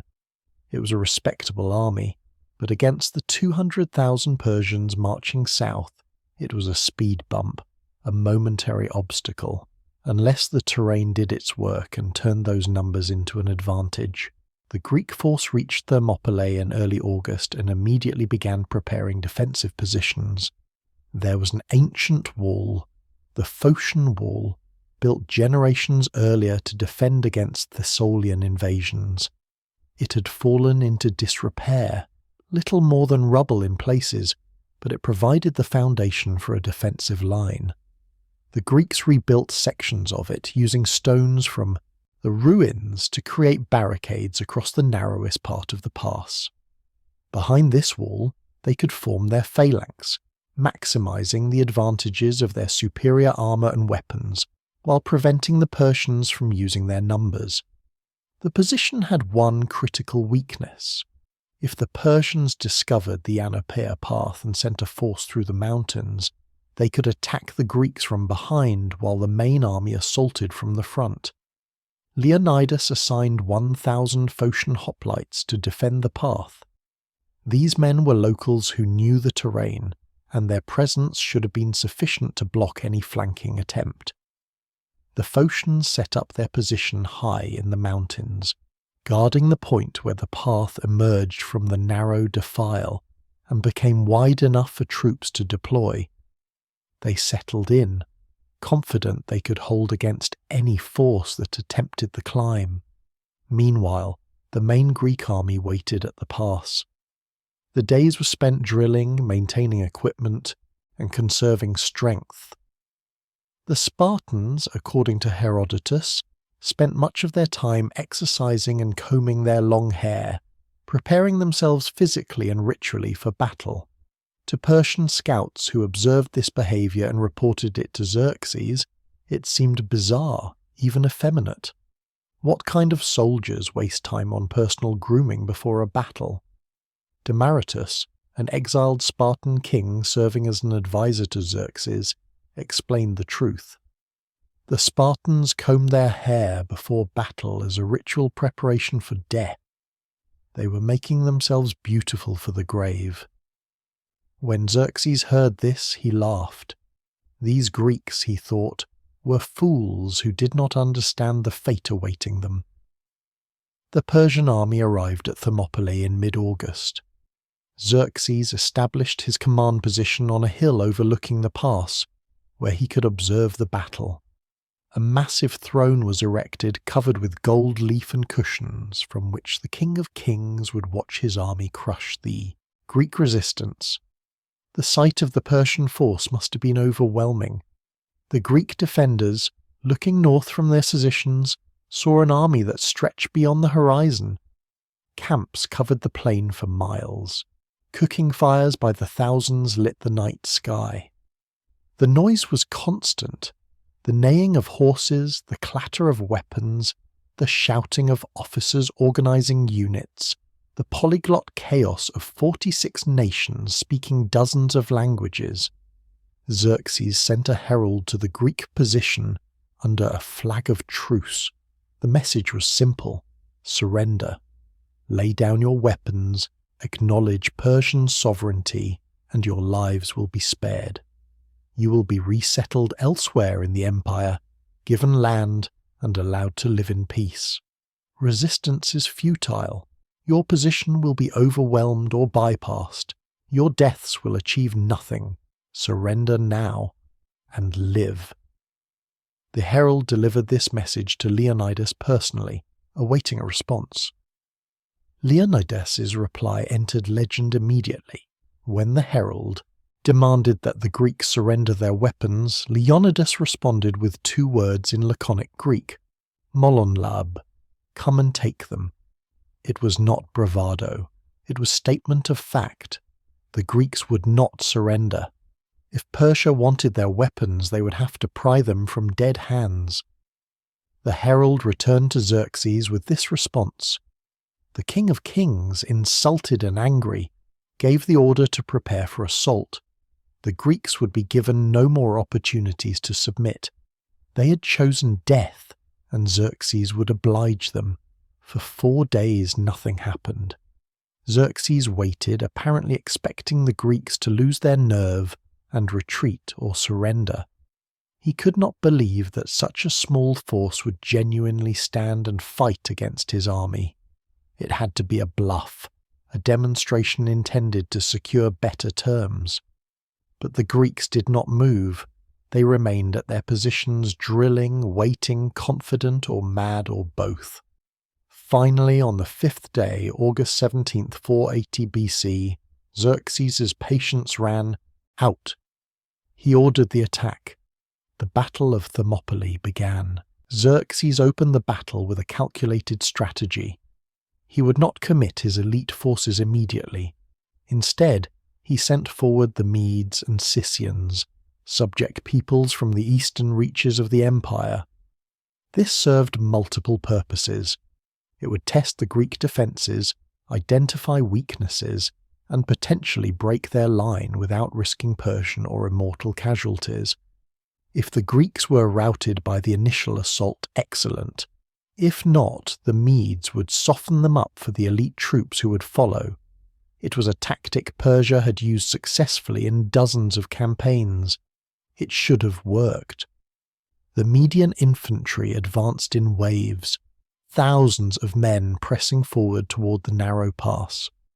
They were equipped with short spears, wicker shields covered in leather, and light armour.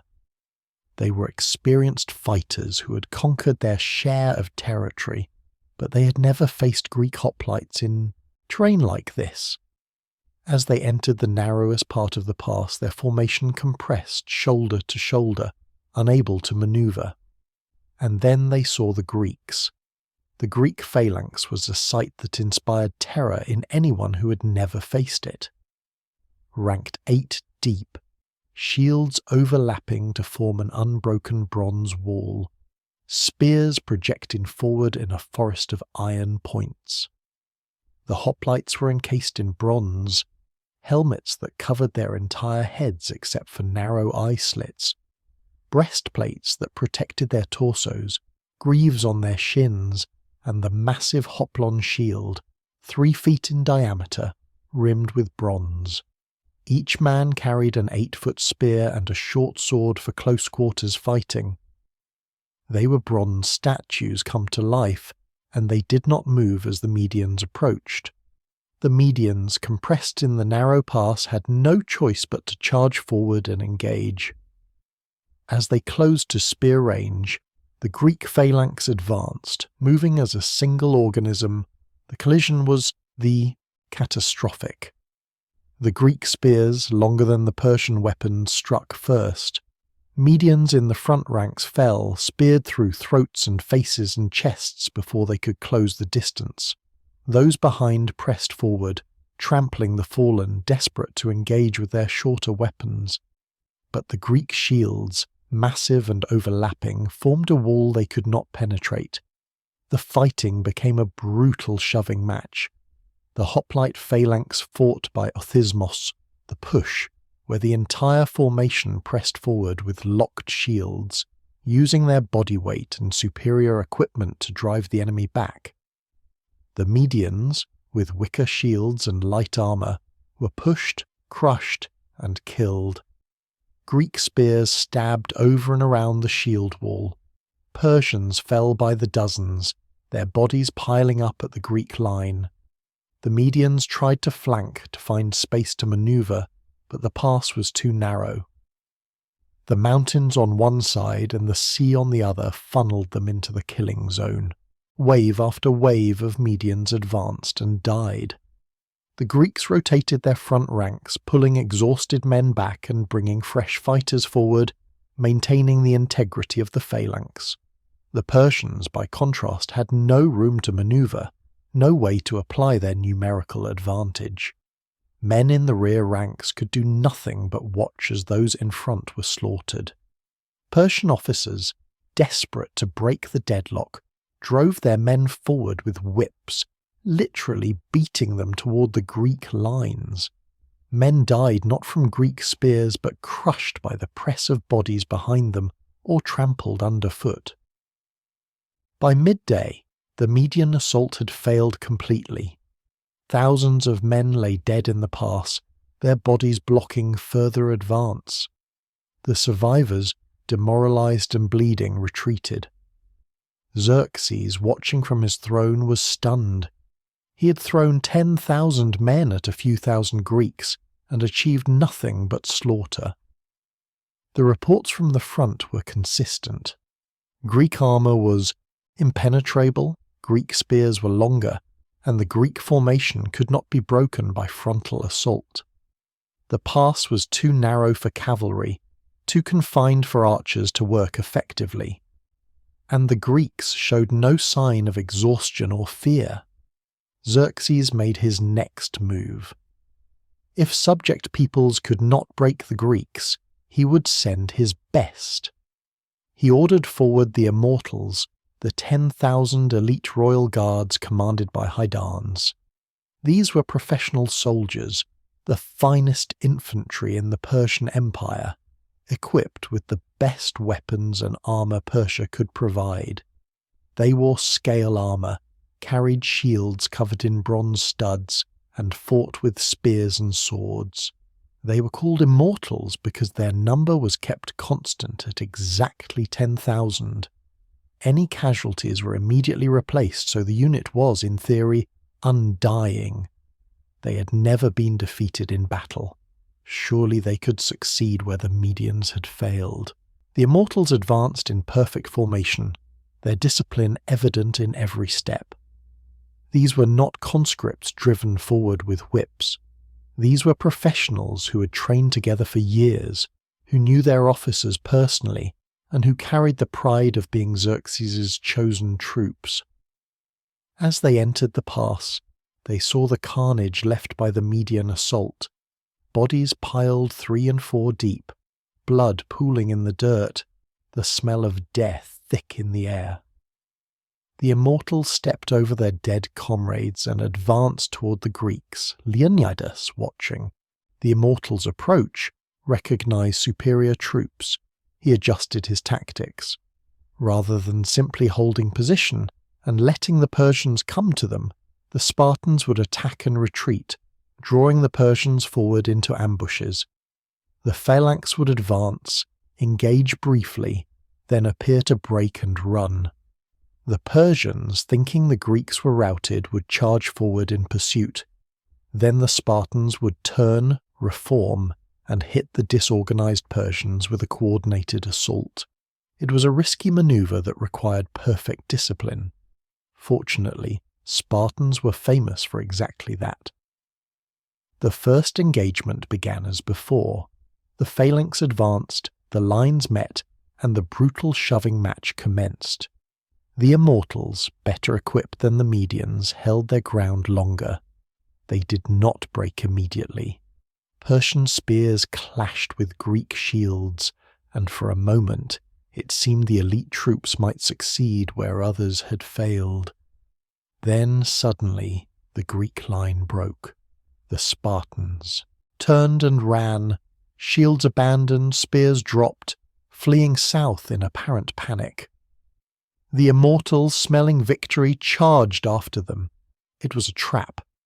The Spartans had run exactly far enough to draw the Persians out of their formation and into the wider part of the pass. Then, on command, they turned.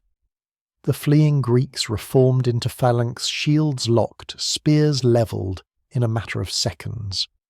The pursuing Persians, caught out of formation and off balance, ran directly into the reformed Greek line. The collision was devastating. Hundreds of immortals died in the first moments, impaled on Greek spears or crushed by the reformed shield wall. The survivors tried to retreat, but the press of troops behind them prevented escape. They were trapped, caught between the Greek phalanx advancing from the south and their own comrades blocking retreat. The Spartans executed this maneuver multiple times during the first day. Each time, the Persians fell for it, their eagerness to finally break the Greeks overriding their tactical sense. The feigned retreat tactic, which would have been impossible for most armies to execute under combat pressure, was second nature to Spartans. Their training emphasized discipline above all else. A Spartan who broke formation without orders faced execution. A unit that performed flawlessly in drill was expected to perform identically in battle, and so they did. By evening of the first day, the Immortals had suffered catastrophic casualties and achieved nothing. The pass remained in Greek hands. The bodies of Median and Persian infantry carpeted the ground. Herodotus, writing based on eyewitness accounts, estimated that the Persians lost thousands of men on the first day alone. Modern historians are skeptical of the exact numbers, but the pattern was undeniable.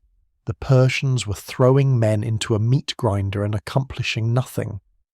The Greeks, by contrast, had suffered only light casualties. Their superior armour, longer spears, and defensive position made them nearly untouchable. Xerxes, watching the day's battles from his throne, reportedly leaped to his feet 3 times in alarm as he watched his best troops repulsed.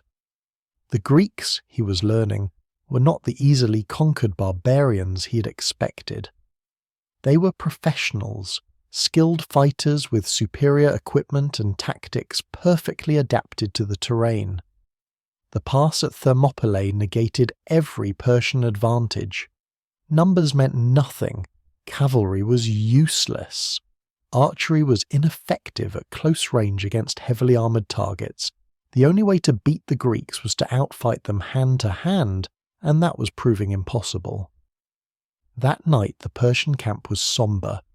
The wounded were treated, the dead counted and burned. Officers debated strategy. Some suggested bypassing Thermopylae entirely, loading the army onto ships and landing behind the Greek position. But the Greek fleet at Artemisium made that dangerous. If the Persian transports were caught at sea by Greek triremes, the losses would be catastrophic. Others suggested simply waiting. The Greeks could not stay at Thermopylae indefinitely. They would run out of supplies, or the main Greek army would fail to materialize, and they would be forced to retreat. But Xerxes had already lost face. His heralds had travelled across Greece announcing his invasion. To sit outside Thermopylae doing nothing while a few thousand Greeks defied him was intolerable. The assault would continue. The second day of fighting followed the same pattern as the first, but with increasing desperation on the Persian side. Xerxes sent forward every national contingent he could, testing whether any particular troops might succeed where others had failed. Egyptians, Syrians, Babylonians, Armenians, all advanced into the pass and all met the same fate. The Greek phalanx, rotating fresh men to the front ranks as needed, held firm. The tactical situation had not changed. The terrain still favoured defence, the Greek equipment was still superior, and the Spartans still refused to break. The fighting on the second day was, if anything, more brutal than the first. The pass was choked with corpses, making movement difficult. Blood made the ground slippery. The heat of mid-August, combined with the exertion of combat in heavy armour, turned the battle into a test of endurance as much as skill. But the Greeks, particularly the Spartans, had trained their entire lives for exactly this. They could fight in full panoply for hours, rotate ranks to give each man rest, and maintain formation discipline even when exhausted. The Persians, by contrast, were sending in troops who had never fought as a cohesive unit, who had different languages and tactics, and who were increasingly demoralized by the endless stream of casualties. One incident from the second day became famous. A Persian soldier trying to demoralize the Greeks shouted that the Persian archers were so numerous that when they fired, their arrows would blot out the sun. Dionysus, a Spartan warrior, replied, "Good, then we'll fight in the shade." The quip, delivered with characteristic Spartan laconism, captured the Greek attitude perfectly. They were not intimidated. They were not afraid. They would fight regardless of the odds, and they would do it with grim humour. This attitude was infectious. The other Greek contingents, seeing the Spartans stand unmoved against impossible numbers, found their own courage reinforced. But beneath the surface, problems were emerging. The Thebans, whose city was divided over whether to resist or accommodate Persia, were wavering.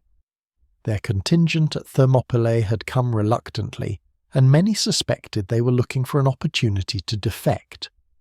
Leonidas kept them in reserve, not trusting them in the front lines. More seriously, scouts reported seeing Persian troops moving east into the mountains. They appeared to be searching for something, perhaps the Plataea path. If the Persians found it and could break through the Phocian defenders, the entire Greek position would collapse. As the second day of fighting drew to a close with no Persian breakthrough, Xerxes called a council of his senior commanders. The situation was becoming untenable. He had lost thousands of men and gained nothing. The fleet at Artemisium was similarly stalemated, unable to defeat the Greek navy and land troops behind Thermopylae. Time was passing, supplies were being consumed, and the invasion schedule was falling behind. Worse, word of the stalemate was spreading. Subject peoples throughout the empire were hearing that the invincible Persian army was being held off by a few thousand Greeks. The damage to Persian prestige was enormous. Something had to change, and it had to change quickly. The answer came that night, in the form of a traitor. His name was Ephialtes, a Greek from the town of Malis near Thermopylae. The exact details of his motivations remain disputed, lost to the bias of later historians who naturally portrayed him as a villain.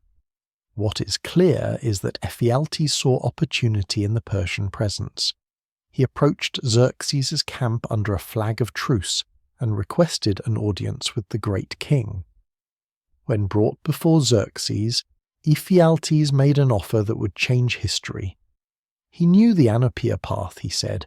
He had lived in these mountains his entire life, and knew every trail, every pass, every shortcut through the hills.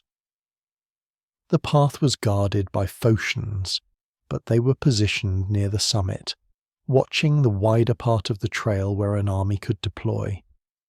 If a force moved quietly at night, they could pass through the narrow lower section before the Phocians realized what was happening. Once past the Phocian position, the path descended behind the Greek lines at Thermopylae. A force attacking from behind while the main army assaulted from the front would crush the Greeks between two unstoppable waves of Persian infantry. Ephialtes offered to guide the Persians himself. In exchange, he wanted gold and a promise of favour in the new order when Greece was conquered. Xerxes, hearing this, immediately recognized the value of the intelligence. He summoned Hydarnes, commander of the Immortals, and gave him orders. That night, Hydarnes would take a large detachment of Immortals, perhaps as many as 10,000 men, and follow Ephialtes through the mountains. They would move under cover of darkness, in silence, avoiding the Phocian sentries. By dawn, they would be behind the Greek position. At first light, they would attack the Greek rear while the main Persian army assaulted the front. The Greeks, caught between two forces, would be annihilated. It was a sound plan, and it should have worked. The immortals set out at dusk, guided by Ephialtes. They marched through the night, moving in single file along the narrow mountain path. The terrain was difficult, rocky and steep, but thus immortals were professional soldiers who had marched through worse. They maintained silence, communicating only through hand signals, weapons and armour muffled to prevent noise. The night was dark, with only starlight to guide them, but Ephialtes knew the way. Hour after hour they climbed, the trail winding upward through dense oak forests that covered the slopes of Mount Kallidromos. Near dawn, as the immortals approached the summit and the wider part of the path, they encountered the Phocian guards. The Phocians, numbering about 1,000 hoplites, had established their defensive position on level ground, where the path widened and an army could deploy. They had lit no fires, not wanting to give away their position, and in the darkness had not seen or heard the Persian approach. It was only when the immortals began to deploy from column into line, the sound of thousands of men moving simultaneously, that the Phocians realized they were under attack. The moment of contact was chaos. The Phocians scrambled to form phalanx, grabbing weapons and shields, shouting orders in the darkness. The immortals, still deploying from the narrow path, also struggled to organize. For critical minutes, both forces were vulnerable, trying to form battle lines in the grey pre-dawn light. The Phocians, outnumbered 10-1 and caught by surprise, made a fateful decision. Rather than fight a hopeless battle on ground where they were outnumbered and outflanked, they retreated to higher ground, intending to defend a hilltop position where their smaller numbers would be less of a disadvantage. It was a reasonable tactical decision, but it doomed Thermopylae. The Phocians withdrew uphill, forming a defensive perimeter on a hilltop.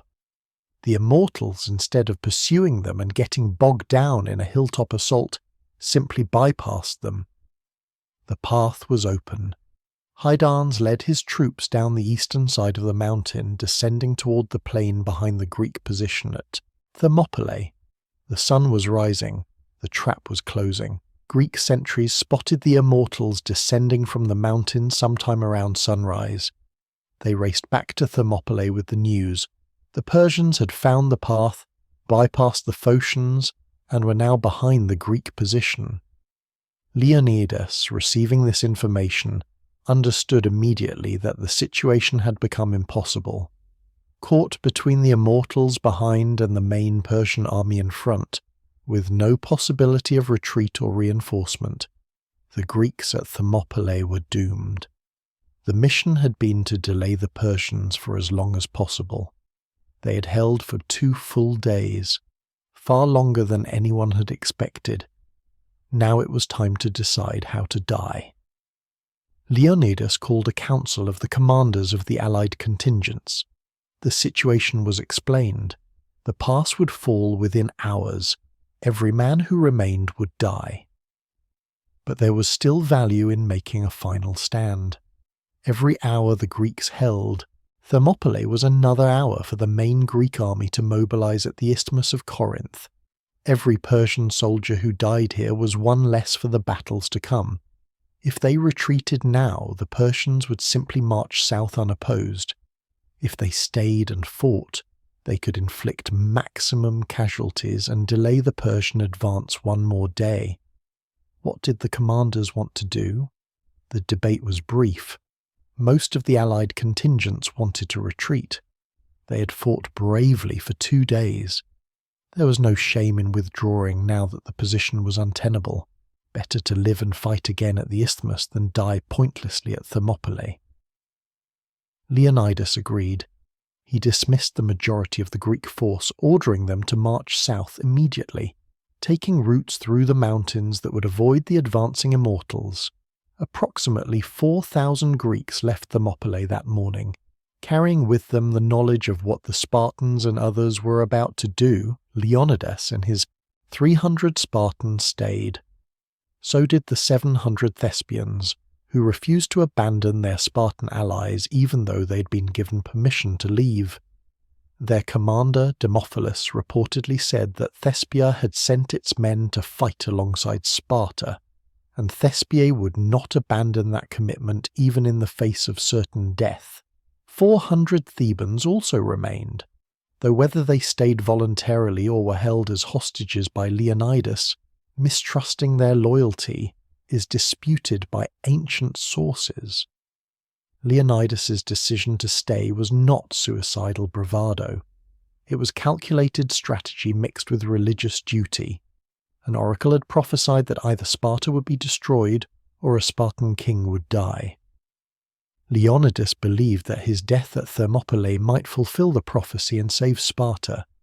Moreover, a fighting retreat with the immortals in pursuit would likely result in the destruction of the entire Greek force. By staying and making a final stand, Leonidas ensured that most of the army escaped while inflicting maximum casualties on the Persians. And finally, this was what Sparta existed for. The entire Spartan society was organized around creating warriors who would stand and die rather than retreat. This was their moment, their purpose, the culmination of a lifetime of training and discipline. The remaining Greeks, approximately 1,400 men, prepared for the final battle. They breakfasted knowing it would be their last meal. They armed themselves with the care of men who would never remove their armour again. And they prayed to gods they hoped were watching, asking not for victory, which was impossible, but for the strength to die well. Xerxes waited until mid-morning on the third day before launching his final assault. He wanted to give Idaeans time to reach the Greek rear, ensuring that the defenders were trapped between two forces with no possibility of escape. As the sun climbed higher, the Persian army assembled for the attack. This would not be a tentative probing assault like the previous days. This would be a full-scale attack with orders to kill every Greek and take no prisoners. The Persians prepared to avenge 2 days of humiliation and thousands of casualties. Leonidas, knowing the end was near, made a decision that shocked the Persians and became instant legend. Rather than wait passively behind the Phocian wall for the Persians to attack, he ordered the Greeks to advance into the open ground in front of the pass. This violated every tactical principle of defensive warfare. The Greeks were abandoning their fortified position and marching forward to attack an army 100 times their size on open ground. It made no tactical sense, unless the goal was not to win, but to die killing as many Persians as possible. The Greeks advanced in perfect formation, phalanx locked, singing the paean, the war hymn to Apollo. The Persians, watching this impossible sight, 1,000 men marching to attack 200,000, must have thought the Greeks had gone mad. But Leonidas's tactic was brilliant in its brutality. By advancing into the open, the Greeks had room to maneuver, to use the feigned retreat tactic that had worked so well the previous days, and by taking the offensive they denied the Persians the psychological advantage of being the attackers. The Greeks would die on their feet, advancing, killing to the last breath. The collision when it came was apocalyptic. The Greeks smashed into the Persian lines with the desperation of men who had nothing to lose. Spartans killed with mechanical efficiency, spears stabbing, shields smashing, swords cutting when the spears broke. The Thespians fought with equal fury, determined to prove their city's courage. The fighting spread across the plain, the phalanx holding together even as Persian numbers threatened to engulf it. Hundreds of Persians died in the first minutes. The Greeks rotated their wounded out of the front ranks and brought fresh fighters forward, maintaining the formation even as their numbers dwindled. King Leonidas fought in the front rank as Spartan kings always did. He wielded spear and sword with the skill of a lifelong warrior, killing Persians who tried to close with him. Around him, his royal guard fought with suicidal intensity, protecting their king even as they were cut down one by one. The Persians, recognizing Leonidas by his royal insignia, directed concentrated attacks at him, trying to kill the Spartan king and break Greek morale. Wave after wave of Persian infantry assaulted the Spartans surrounding Leonidas, and then Leonidas fell. Multiple wounds from spears and arrows finally brought him down. The king of Sparta died on his feet, surrounded by enemies, having killed more than his share. The moment his body hit the ground, the battle changed. The Spartans, seeing their king dead, fought with even greater fury to recover his body. In Greek warrior culture, to lose your commander's corpse to the enemy was the ultimate shame. The Spartans surged forward, driving the Persians back, and retrieved Leonidas's body. But the Persians counterattacked, desperate to claim the prize. The fighting over Leonidas's corpse became a savage melee, bodies piling up as both sides refused to yield. Herodotus reports that the body changed hands multiple times, Greeks and Persians trading possession in savage hand-to-hand combat. The Spartans finally secured it and retreated, carrying their dead king with them. But the cost was enormous. Dozens more Spartans had died in the fight to recover the body, and the phalanx was weakening. The Greeks fell back to the narrowest part of the pass, where the Phocian wall provided some protection. It was here that the immortals descending from the mountains finally reached the battlefield and attacked the Greek rear. Caught between the main Persian army assaulting from the front and the immortals attacking from behind, the remaining Greeks made their last stand on a small hillock, known to later history as Kolonos Hill. The position was little more than a raised mound of earth, barely defensible, but it was all they had. The Greeks formed a circular formation, shields outward, preparing to sell their lives as expensively as possible. The fighting on Kolonos Hill was butchery. Greek spears broke, swords shattered. Men fought with broken weapons, with shields, with bare hands. The Spartans, trained from childhood to never surrender, killed Persians even as they died. The Thespians, refusing to be outdone by Sparta, fought with equal courage. The Thebans, according to most sources, finally attempted to surrender, throwing down their weapons and raising their hands. Some were killed in the confusion of battle, unable to make their surrender clear. Others were taken prisoner, branded with the mark of slaves, and sold. But the Spartans and Thespians did not surrender. They fought until they could no longer stand. When their weapons broke, they used stones. When they were too wounded to fight hand-to-hand, they threw rocks at the encircling Persians. The Persians, unable to close with men who had not stopped fighting, finally resorted to missile fire. Archers surrounded the hillock and fired volley after volley into the mass of Greek defenders. Arrows fell like rain. Men fell with dozens of arrows in their bodies, pincushions of death still trying to fight. By afternoon it was over. Every Spartan was dead. Every Thespian was dead. Kolonos Hill was a mound of corpses, Greek and Persian intermingled, testimony to 3 days of the most savage fighting the ancient world had seen. The Persians had won. The pass of Thermopylae was open. But the victory had cost them dearly. Herodotus claims 20,000 Persian dead over the 3 days of fighting, though modern historians consider this figure inflated. Even conservative estimates place Persian casualties at several thousand, an enormous price for a narrow pass that could have been bypassed. Xerxes, touring the battlefield after the fighting ended, viewed the Greek dead with a mixture of awe and rage. He ordered Leonidas's body beheaded and the head mounted on a stake, a violation of Greek burial customs and a dishonour meant to humiliate even in death. but the act backfired. To the Greeks, it simply proved that Xerxes feared Leonidas even after death. The mutilation of the Spartan king's corpse became propaganda, evidence of Persian barbarism and Greek heroism.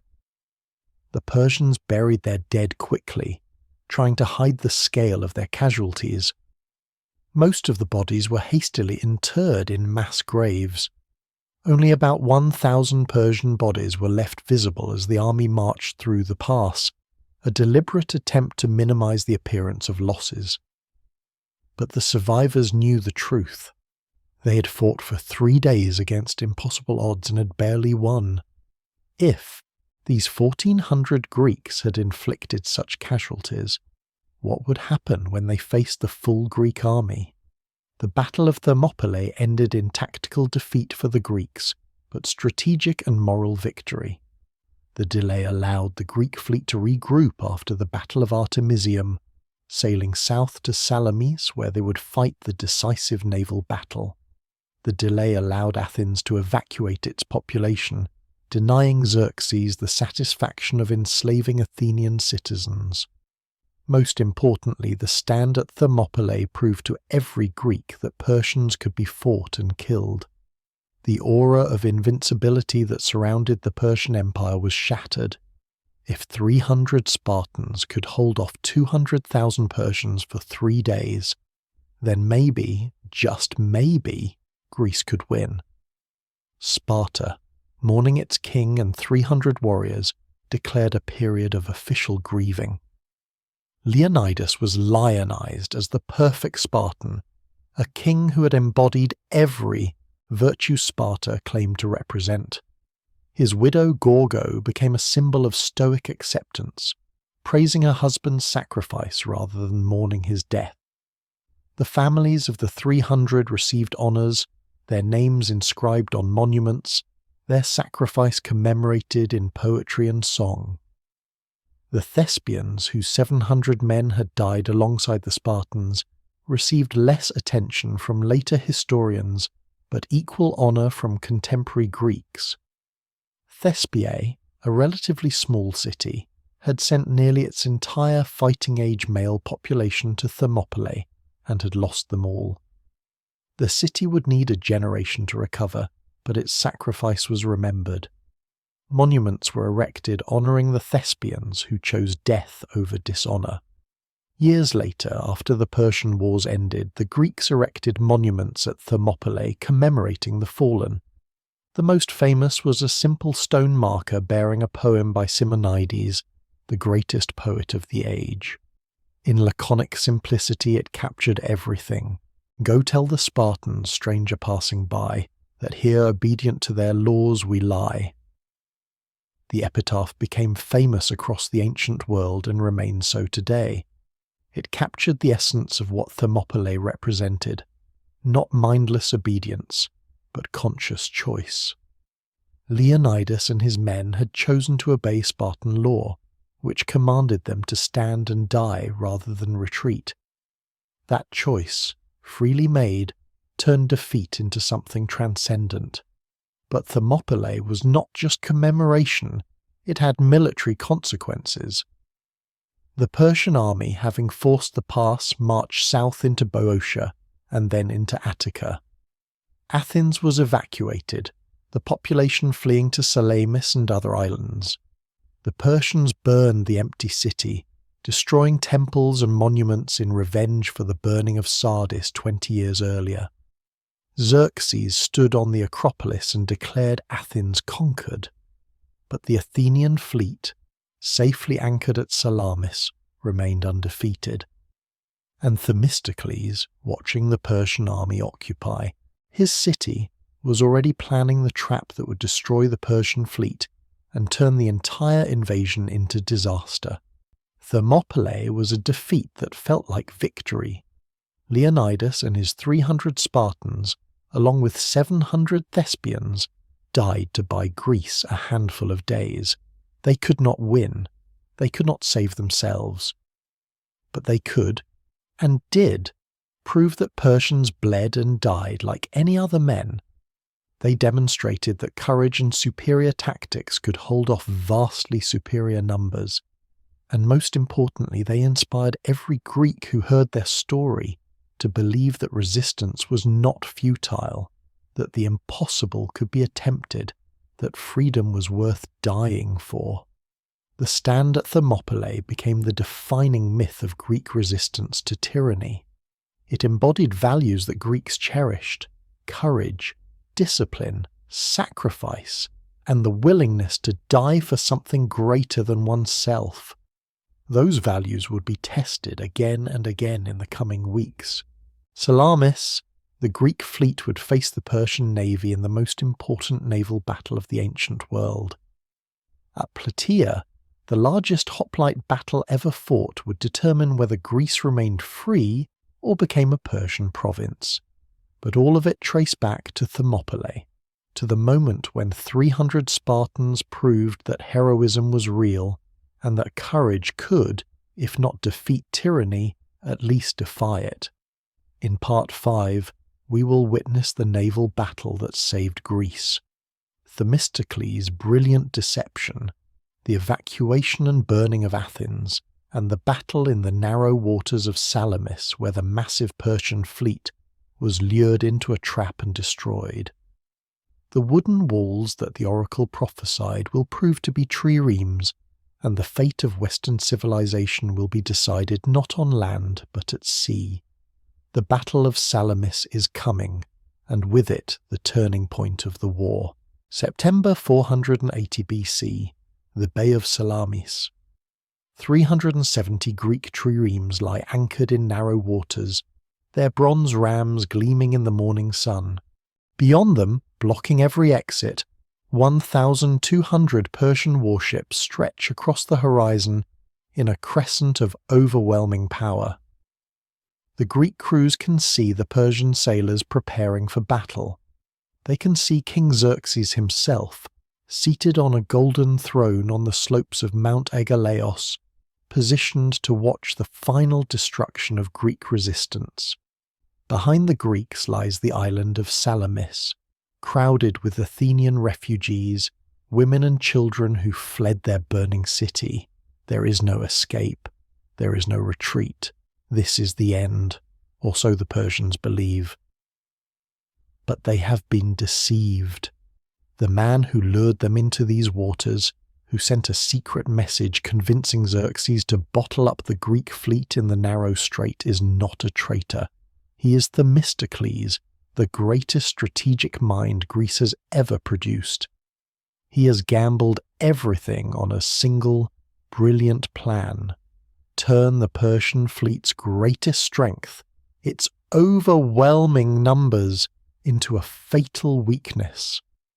In the confined waters of Salamis, the Persian ships will not have room to maneuver. They will collide with each other, disrupt their own formations, and become targets for the heavier, more maneuverable Greek triremes. It is a desperate plan. It requires perfect execution and extraordinary courage. But it is the only plan that can save Greece. This is the Battle of Salamis, the naval engagement that will decide whether Greece survives as a collection of free city-states or becomes a Persian province. This is where Themistocles' wooden walls, the ships he built with silver from Laurion, will prove the oracle's prophecy true. This is where Greek seamanship and courage will face the massed naval power of an empire.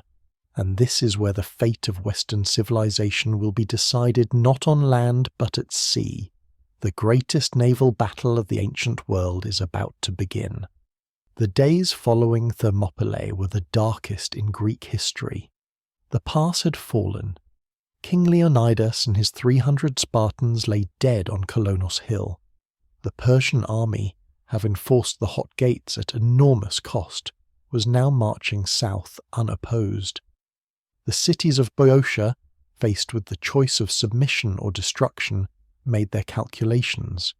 Thebes, the largest and most powerful, chose to medize, to side with Persia and provide earth and water to Xerxes. The city's leaders gambled that Persian victory was inevitable, and that cooperation would preserve their power and wealth. Only Thespia and Plataea, smaller cities that had already committed themselves to Greek resistance, refused to submit. The consequences were immediate and brutal. Xerxes, informed by the Thebans which cities had resisted him, ordered them destroyed. Persian troops descended on Thespiae first, finding a city nearly emptied of men. 700 of Thespiae's fighting-age males had died at Thermopylae, standing alongside the Spartans to the bitter end. The survivors, the elderly, the women and the children were given a choice: acknowledge Persian sovereignty or die. When they refused, the Persians burned the city to the ground. Every building, every temple, every home was torched. Thespia ceased to exist as anything more than a smoking ruin. Plataea suffered the same fate. The city had sent 1,000 hoplites to Marathon and had sent its forces to Thermopylae. For this loyalty to Athens and resistance to Persia, Plataea was erased. The temples were looted before being burned. The walls were demolished. The population that could not flee was killed or enslaved. Within days, 2 Greek cities had been obliterated as examples of what happened to those who defied the great king. The message to the rest of Greece was unmistakable: submission or annihilation. There were no other options. The Persian army moved into Attica unopposed. The news from Thermopylae had reached Athens within days of the battle's conclusion. Leonidas was dead. The pass had fallen. The Persian army was coming, and the Spartan main force, which had promised to march after the Olympic Games concluded, was still mobilizing in the Peloponnese, fortifying the Isthmus of Corinth and preparing to defend only the peninsula, effectively abandoning Athens and all of northern and central Greece to Persian conquest. The Athenians, watching the Persian tide approach, faced the most agonizing decision in their city's history. They could stay and defend Athens, manning the walls and hoping the fortifications would hold until Sparta came to their aid. But Eretria had tried that strategy and had fallen in less than a week through betrayal.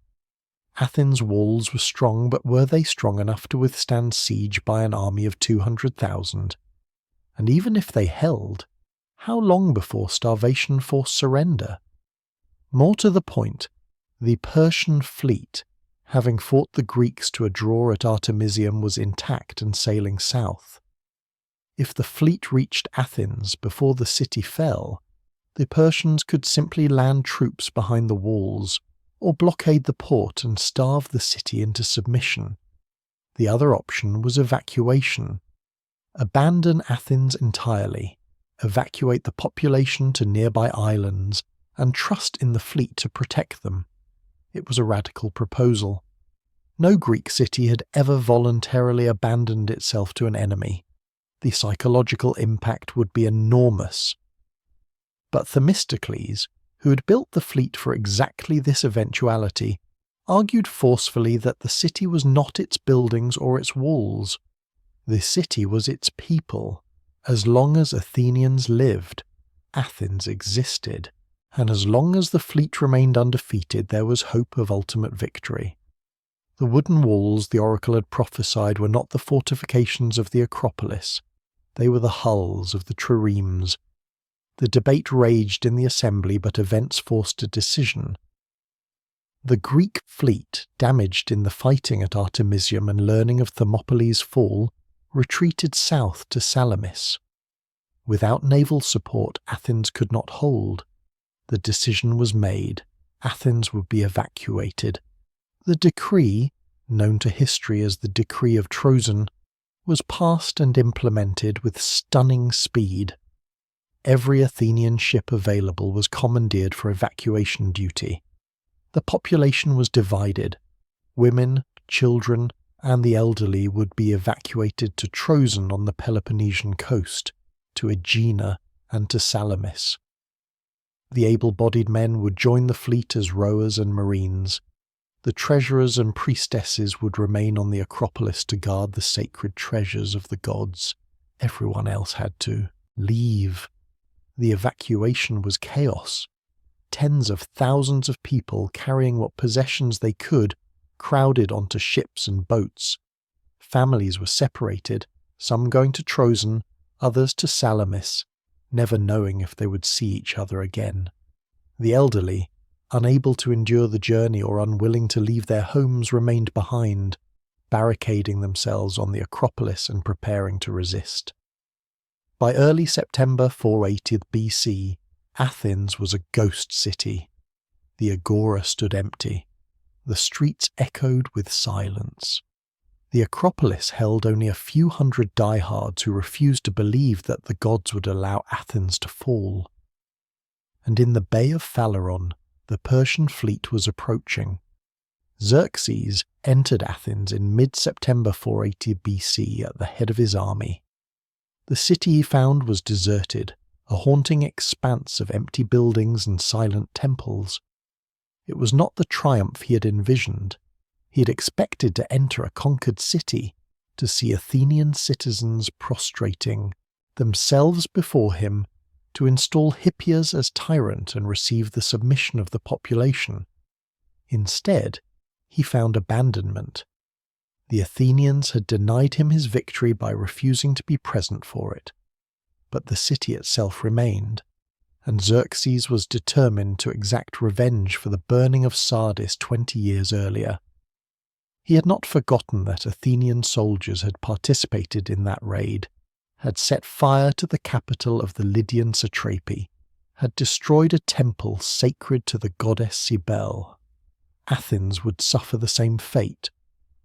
But first the Acropolis had to fall. The small garrison that remained on the Acropolis, a few hundred elderly men and priests, had barricaded themselves behind wooden palisades erected at the gates. These were the wooden walls some Athenians had believed the oracle prophesied. They held for a time against the initial Persian assaults, the defenders rolling boulders down the steep slopes and shooting arrows at attackers. But the position was hopeless. The Persians were not in a hurry. They established a siege line around the Acropolis and waited. Some Persian troops positioned themselves on the Areopagus, a hill opposite the Acropolis, and began shooting fire arrows into the wooden palisades. The dry wood, baked by the Mediterranean sun, ignited immediately. The defenders, trying to extinguish the flames while simultaneously fighting off attackers, were overwhelmed. Persian troops found a hidden path up the northern slope of the Acropolis, a route so steep and difficult that the defenders had left it unguarded, believing it impassable. The Persians climbed it anyway, emerging inside the defensive perimeter. The fighting on the Acropolis was brief and savage. The defenders, mostly elderly men with no hope of survival, fought with desperate courage. But courage could not overcome numbers and professional soldiers. Within hours, every defender was dead. The Persians poured into the sanctuary, looting the temples before setting them ablaze. The old temple of Athena, which housed the sacred olive tree that Athena herself had supposedly planted, was burned to the ground. The older Parthenon, still under construction, was demolished. Every building, every monument, every sacred structure was destroyed. Xerxes stood on the Acropolis and surveyed his handiwork. Athens, the city that had defied him at Marathon, that had sent ships to support the Ionian Revolt, that had burned Sardis, was now a smoking ruin. He ordered his troops to continue the destruction. They swept through the lower city, torching buildings, smashing statues, desecrating shrines. For days, Athens burned. The smoke was visible from Salamis, where the Athenian refugees watched their city die. Women wept. Men stood in stunned silence. Everything they had built over generations, all the temples and monuments that marked Athens as a great city, was being reduced to ash and rubble. But Themistocles, watching the smoke rise over Athens, did not despair. The city was buildings. Buildings could be rebuilt. What mattered was the people, and the people were safe on Salamis. What mattered was the fleet, and the fleet was intact, anchored in the bay, ready to fight. And what mattered most was that Xerxes, watching Athens burn, believed he had won.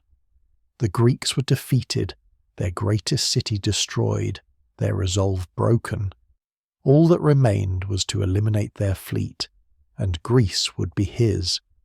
That confidence, that certainty of victory, was exactly what Themistocles was counting on. To understand Salamis, we must first return to Artemisium, the naval battle that occurred simultaneously with Thermopylae and set the stage for everything that followed. While Leonidas held the pass on land, the Greek fleet engaged the Persians at sea off the northern coast of Euboea. The naval campaign was coordinated with the land battle, each dependent on the other. If the fleet failed, the Persians could land troops behind Thermopylae and trap Leonidas. If Thermopylae fell, the Persian army could advance to Chalcis, cross to Euboea, and attack the Greek fleet from behind. The Greek fleet numbered approximately 370 warships, of which 200 were Athenian triremes. The remainder came from Corinth, Aegina, Megara, and other cities. Nominal command fell to Eurybiades, a Spartan admiral, but the real strategic thinking came from Themistocles. Sparta had been given command to placate the other Greeks, who resented Athens' sudden naval dominance and feared Athenian ambitions. But Eurybiades, though brave, was not a naval innovator. Themistocles was. The Persian fleet was enormous. Ancient sources claim 1,200 warships, and while this number is likely exaggerated, the Persian fleet certainly outnumbered the Greeks by at least 2 to 1, possibly more. The core of the fleet came from Phoenicia, Egypt, and Ionia, peoples with long naval traditions. Phoenician ships were considered the finest in the ancient world, faster and more maneuverable than Greek triremes. The Egyptians contributed 200 ships, while the Ionian Greeks, serving their Persian masters, added another 200. It was a cosmopolitan armada, skilled and experienced. But the Persian fleet suffered a catastrophic stroke of luck, or divine intervention, depending on one's perspective. As the fleet sailed south along the coast of Magnesia, approaching the battlefield, a violent storm struck. The ships, caught in open water with no safe harbour nearby, were battered by wind and waves. Ancient sources claim 300 ships were lost, along with thousands of men. Modern historians are sceptical of the exact numbers, but there is no doubt the storm inflicted significant damage. The Persian fleet that arrived at Artemisium was weakened, demoralized, and in need of repairs before it could engage. The Greeks, anchored in the lee of Euboea and protected from the storm, were largely unharmed. When the Persian fleet arrived, Themistocles convinced Eurybiades to engage immediately, before the Persians could fully recover. The first day's fighting was a Greek success. The Greeks used superior tactics, focusing on ramming attacks that exploited the heavier construction of their triremes. The goal was not to sink every Persian ship, which was impossible given the numbers, but to damage enough ships to disrupt Persian formations and inflict casualties. The Greeks captured 30 Persian ships and inflicted significant damage before withdrawing. The second day saw the Persians more cautious, sending a detachment of 200 ships around the southern tip of Euboea to trap the Greek fleet from behind. But another storm struck that night, destroying most of the detachment before it could reach its objective. The Greeks, informed of the Persian maneuver by sympathetic Euboeans, sent a squadron of 53 Athenian ships south to intercept any survivors. The squadron encountered a group of Cilician vessels, destroyed them, and returned. The third day was the decisive engagement. The Persians came out in full strength, determined to crush the Greeks and avenge their earlier losses. The battle was brutal and prolonged. Greek triremes rammed Persian vessels, bronze rams punching through hulls and sinking ships. Persian archers fired volleys of arrows, killing Greek rowers and marines exposed on the decks.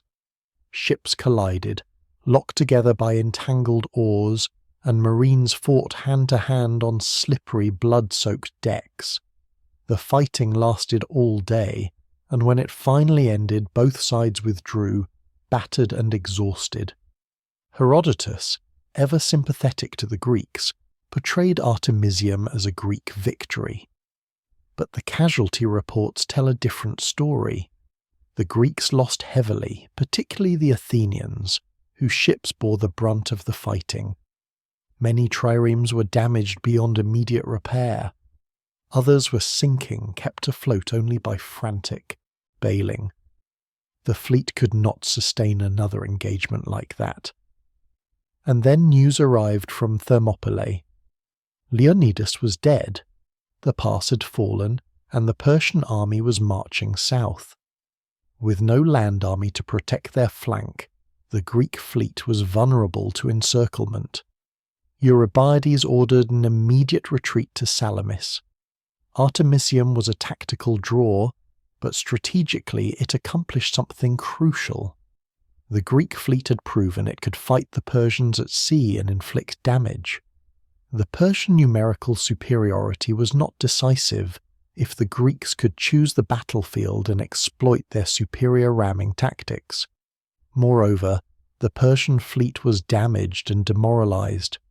They had won the field at Artemisium, but at significant cost. When they sailed south to follow the Greeks, they were not the confident, overwhelming force they had been. They were wary, having learned that Greek seamanship was formidable. That wariness would prove fatal at Salamis. By late September 480 BC, the strategic situation had reached a crisis point for both sides. The Persian army, having burned Athens, was encamped in Attica, with the bulk of the forces near the bay of Phaleron where the fleet was anchored. Xerxes could see his fleet from his position, could count his ships, and could contemplate his next move. He had conquered Athens, destroyed Thespiae and Plataea, and brought most of central and northern Greece under Persian control. But the Greek fleet remained intact, anchored at Salamis, protecting the islands where the Athenian population had fled and blocking Persian access to the Peloponnese. The Peloponnesian League, led by Sparta, was fortifying the Isthmus of Corinth. Thousands of hoplites were building a wall across the narrow neck of land, preparing to defend the peninsula. The Spartans argued that if the Greek fleet retreated behind the isthmus, it could combine with the land forces to create an impregnable defensive position. The Persians would be unable to break through by land or sea, and eventually logistics would force them to retreat. It was a conservative strategy, defensive and focused on protecting the Peloponnesian heartland. But Themistocles saw fatal flaws in this plan. First, abandoning Salamis meant abandoning the Athenian refugees. Tens of thousands of women, children, and elderly Athenians were on that island. If the fleet retreated, the Persians could land troops and slaughter them all. Athens would cease to exist as a people, not just a city. Second, the isthmus strategy ceded all of Greece north of Corinth to Persia. The cities that had resisted would be destroyed, their populations enslaved, and the Persian Empire would gain a permanent foothold in Greece. Third, and most crucially, the strategy assumed the Isthmian wall could stop the Persian fleet. But walls could not stop ships. The Persians could simply sail around the isthmus, land troops behind the wall, and attack the defenders from both sides. Themistocles knew the only way to defeat Persia was to destroy its fleet. The Persian army, vast as it was, depended on naval support for supplies and reinforcements. If the fleet was destroyed, the armies would be isolated, unable to receive adequate supplies from Asia. Xerxes would be forced to retreat or watch his army starve. But to destroy the fleet, Themistocles needed to fight on his terms, in a place where Persian numerical superiority would become a liability. That place was Salamis. The strait between Salamis Island and the mainland was narrow, confined, with limited room for manoeuvre. If Themistocles could lure the entire Persian fleet into those waters, their ships would interfere with each other, unable to use their speed and numbers effectively. The Greek triremes, heavier and more stable than Persian ships, would have the advantage in close quarters ramming combat. It was a brilliant plan, but it required convincing two separate audiences. The Greek allies, who wanted to retreat to the isthmus, and Xerxes, who needed to believe that attacking the Greek fleet at Salamis was a good idea. The Greek War Council met on Salamis in late September. The debate was heated. The Peloponnesian commanders, led by the Corinthian admiral Adimantus, argued for immediate retreat to the isthmus. They pointed out that Salamis was untenable. The fleet was trapped between the Persian army on the mainland and the Persian fleet in the bay. If the Persians attacked, there was no escape route. Better to withdraw while they still could, fall back to the isthmus, and make a final stand protecting the Peloponnese. Athens, they argued coldly, was already lost. There was no point in sacrificing the entire Greek fleet in a futile attempt to defend Athenian refugees. Themistocles, hearing this, exploded. He pointed out that the Athenians provided 2/3 of the Greek fleet. Without Athens, there was no fleet. If the Peloponnesians retreated, Athens would take its 200 ships and sail to Italy, establishing a new Athens in the west and leaving the Peloponnesians to face Persia alone. The threat was not idle. Athens had colonies in Italy. The fleet was mobile. If the Peloponnesians would not fight for Athens, Athens would abandon them. Eurybiades, caught between Themistocles' threat and the Peloponnesian pressure, hesitated. He wanted to maintain unity. But how? The council deadlocked. Some commanders voted to stay, others to retreat.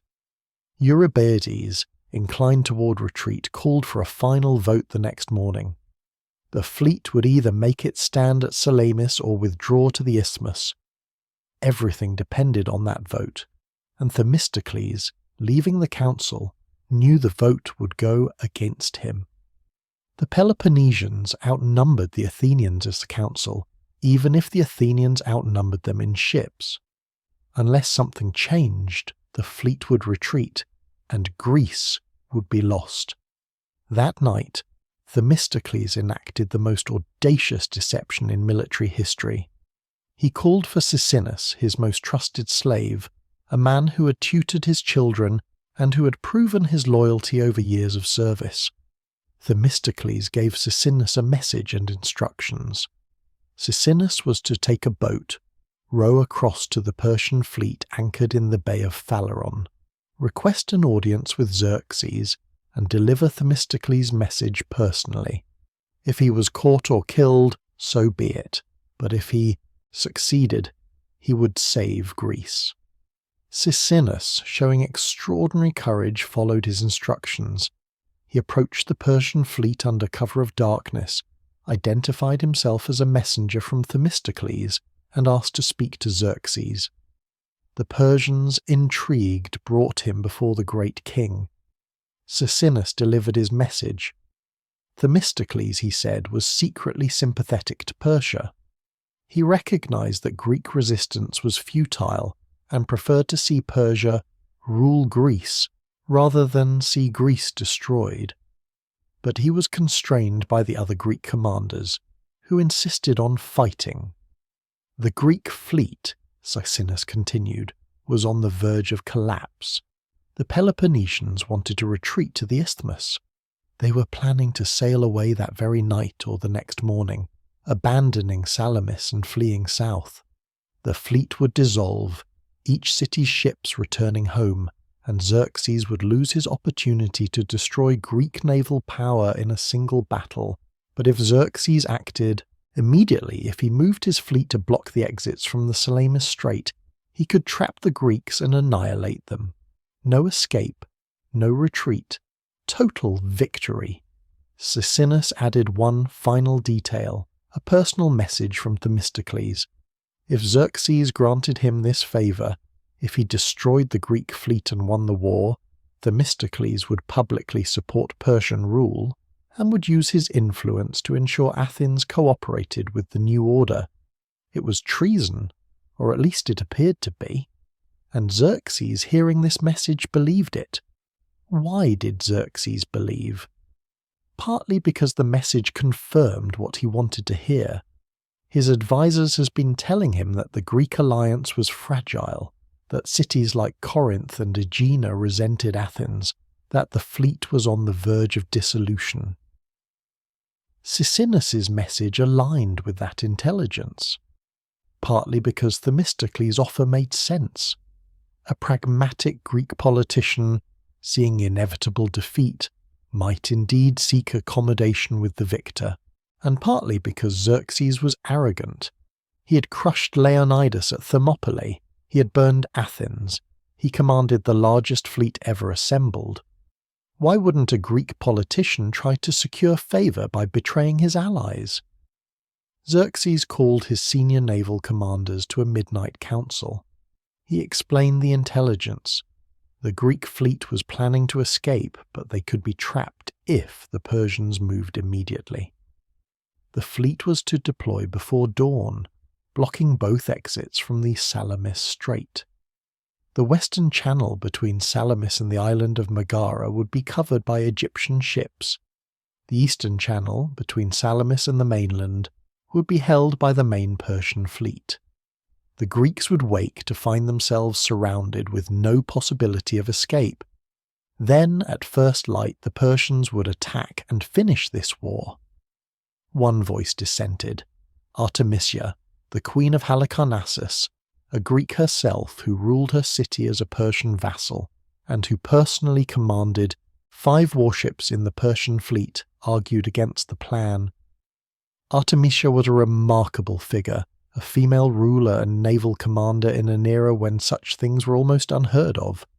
She had fought at Artemisium and had earned Xerxes' respect through her competence and her willingness to offer advice even when it contradicted his wishes.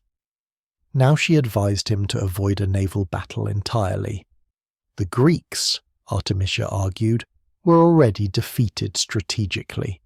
Their city was burned, their army was bottled up in the Peloponnese, and their fleet was trapped. Why risk a battle? The Persian army could simply march south, besiege the isthmus, and wait. Without supplies or reinforcements, the Greek fleet would be forced to disperse. The Greeks would have to fight a land battle at the isthmus, where Persian numerical superiority would be decisive. A naval battle in confined waters played to Greek strengths, their heavier ships, their ramming tactics, their superior seamanship. Avoid the battle, Artemisia counselled, and victory would come without risk. Xerxes listened, thanked Artemisia for her counsel, and ignored it. He had already decided. The plan was set. The fleet would deploy that night, and by dawn the Greeks would be trapped. Themistocles' message had convinced him that this was the moment to strike, the opportunity to end the war in a single decisive action. The Persians would fight at Salamis, and they would win. The Persian fleet began moving at dusk. Hundreds of ships raised their anchors, manned their oars, and slipped out of the Bay of Phaleron in near silence. The operation was massive, requiring extraordinary coordination. The Egyptian squadron sailed west, making for the channel between Salamis and Megara. The main fleet moved east, positioning itself across the strait between Salamis and Piraeus. A contingent of Persian marines landed on the small island of Cestelia, which sat in the middle of the strait with orders to rescue Persian sailors whose ships were damaged and to kill any Greeks who washed ashore. By midnight the trap was set. Every exit from the Salamis Strait was blocked by Persian ships. The Greek fleet, anchored in the bay on the eastern side of Salamis, was surrounded. When dawn came, the Persians would advance, compress the Greek fleet into an ever smaller space, and destroy it through overwhelming numbers and coordinated attack. It was a sound plan. It should have worked. On Salamis, the Greek War Council reconvened after midnight, still debating whether to stay or retreat. The arguments grew heated, voices raised in anger. Themistocles and Adimantus nearly came to blows. Eurybiades, exhausted and uncertain, was preparing to call a vote when a trireme slipped into the harbour and a figure disembarked, requesting immediate audience with the commanders. His name was Aristides the Just, who'd been ostracized from Athens 2 years earlier due to his rivalry with Themistocles, had been recalled from exile when the Persian invasion began.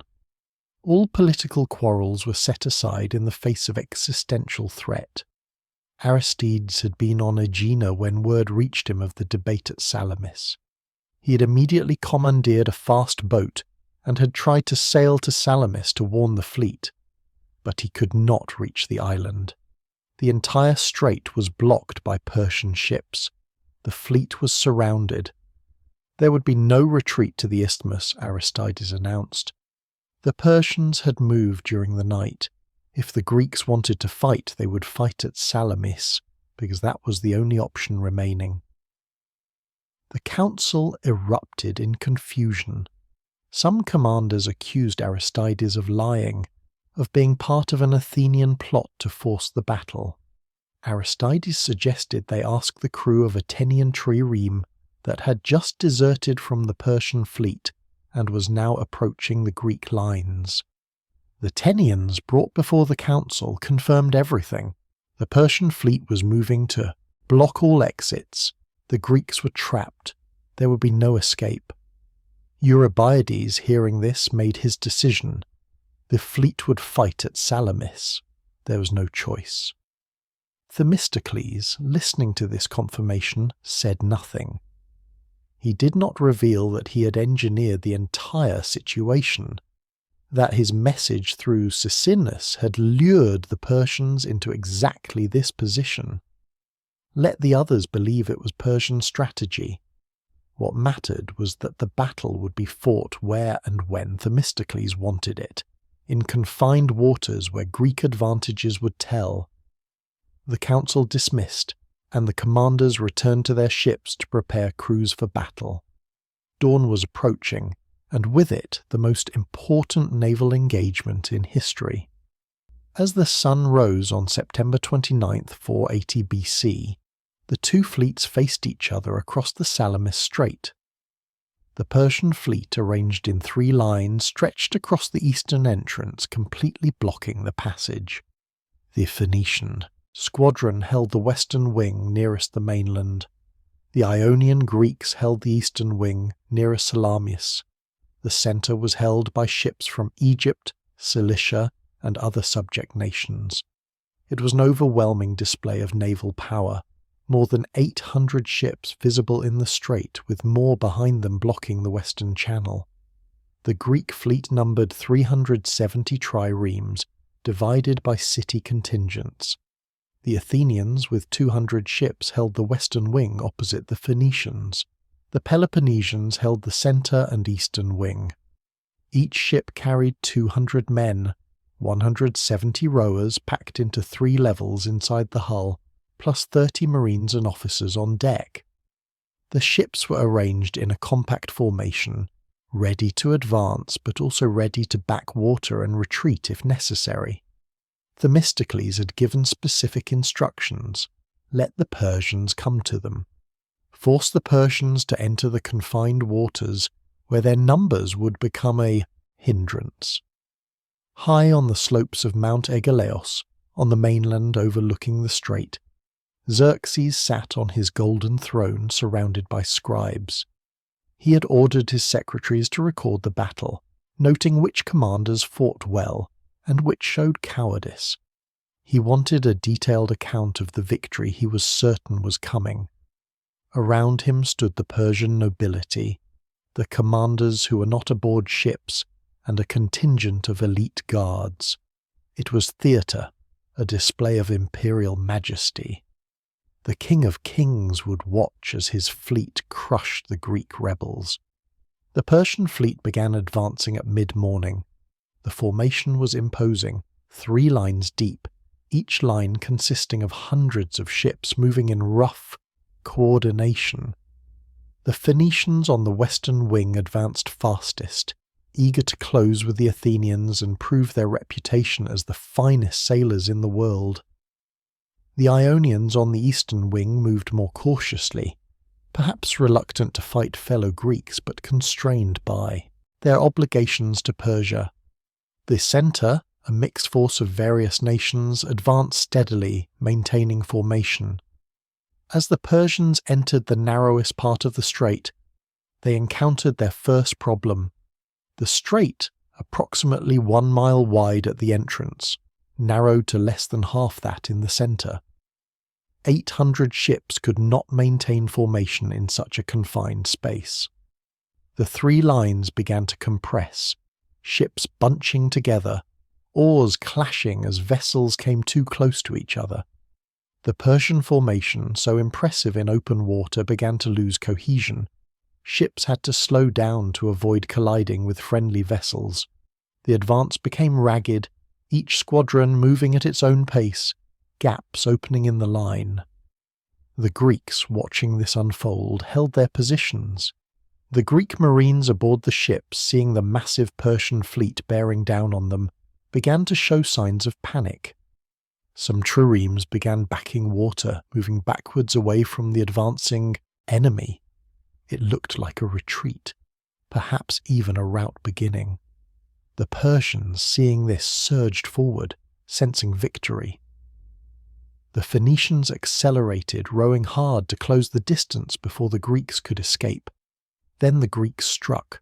1 ship, an Athenian trireme, shot forward out of the Greek line, ramming a Phoenician vessel before it could react. The signal was given. The entire Greek line surged forward as 370 ships accelerating from standstill to ramming speed in seconds. The collision was catastrophic. The Battle of Salamis devolved immediately into chaos, but it was a chaos that favoured the Greeks. The Persian ships, compressed together in the narrow strait and still trying to maintain formation, had no room to manoeuvre. The Greek triremes, attacking in coordinated groups, targeted individual Persian vessels, ramming them, backing water to free the bronze ram, and then ramming another ship. The Greek ships were heavier and more stable than the Persian vessels, which were built for speed in open water, but were less effective in close-quarters combat. The western wing, where the Athenians faced the Phoenicians, saw the fiercest fighting. The Phoenician ships were the best in the Persian fleet, fast and manoeuvrable, crewed by experienced sailors, but in the confined waters their speed was useless. Athenian triremes rammed them, crushing their hulls, while Greek marines fired arrows and javelins onto the exposed decks. Persian ships struck by the bronze-clad rams of Greek triremes took on water and began sinking. Men leaped into the sea, trying to swim to shore, but most drowned, weighed down by armour or exhausted by the effort. The Phoenicians fought desperately, trying to ram Greek ships in return, but the heavier Greek triremes absorbed the impact better. When Phoenician rams struck Greek hulls, they often broke off or failed to penetrate the thicker planking. When Greek rams struck Phoenician ships, they punched through the lighter construction, opening catastrophic breaches. Within an hour, dozens of Phoenician ships were sinking or had been captured. The survivors, demoralized and leaderless, began to retreat, rowing backwards and trying to extract themselves from the killing zone. But retreat was impossible. Behind the Phoenicians were the second and third lines of the Persian fleet, still trying to advance. The retreating ships collided with advancing ones, creating a tangled mass of vessels, oars breaking, crews shouting in confusion. The Greek triremes pressed forward, exploiting the chaos, ramming stationary targets that could not escape. The western wing of the Persian fleet, which had been the strongest and most confident, disintegrated into a mass of sinking, burning and fleeing ships within 2 hours of the battle's beginning. On the eastern wing, the Ionian Greeks fought with less enthusiasm. They were Greeks fighting against Greeks pressed into service by Persian overlords. Some fought bravely, honouring their obligations. Others deliberately fought poorly, manoeuvring clumsily, missing ramming opportunities, allowing Peloponnesian triremes to strike them. A few Ionian ships switched sides during the battle, lowering Persian standards and raising Greek ones, turning their rams on former allies. The eastern wing, though not collapsing as quickly as the Phoenicians, made no progress and suffered steady losses. In the centre, the fighting was a brutal melee.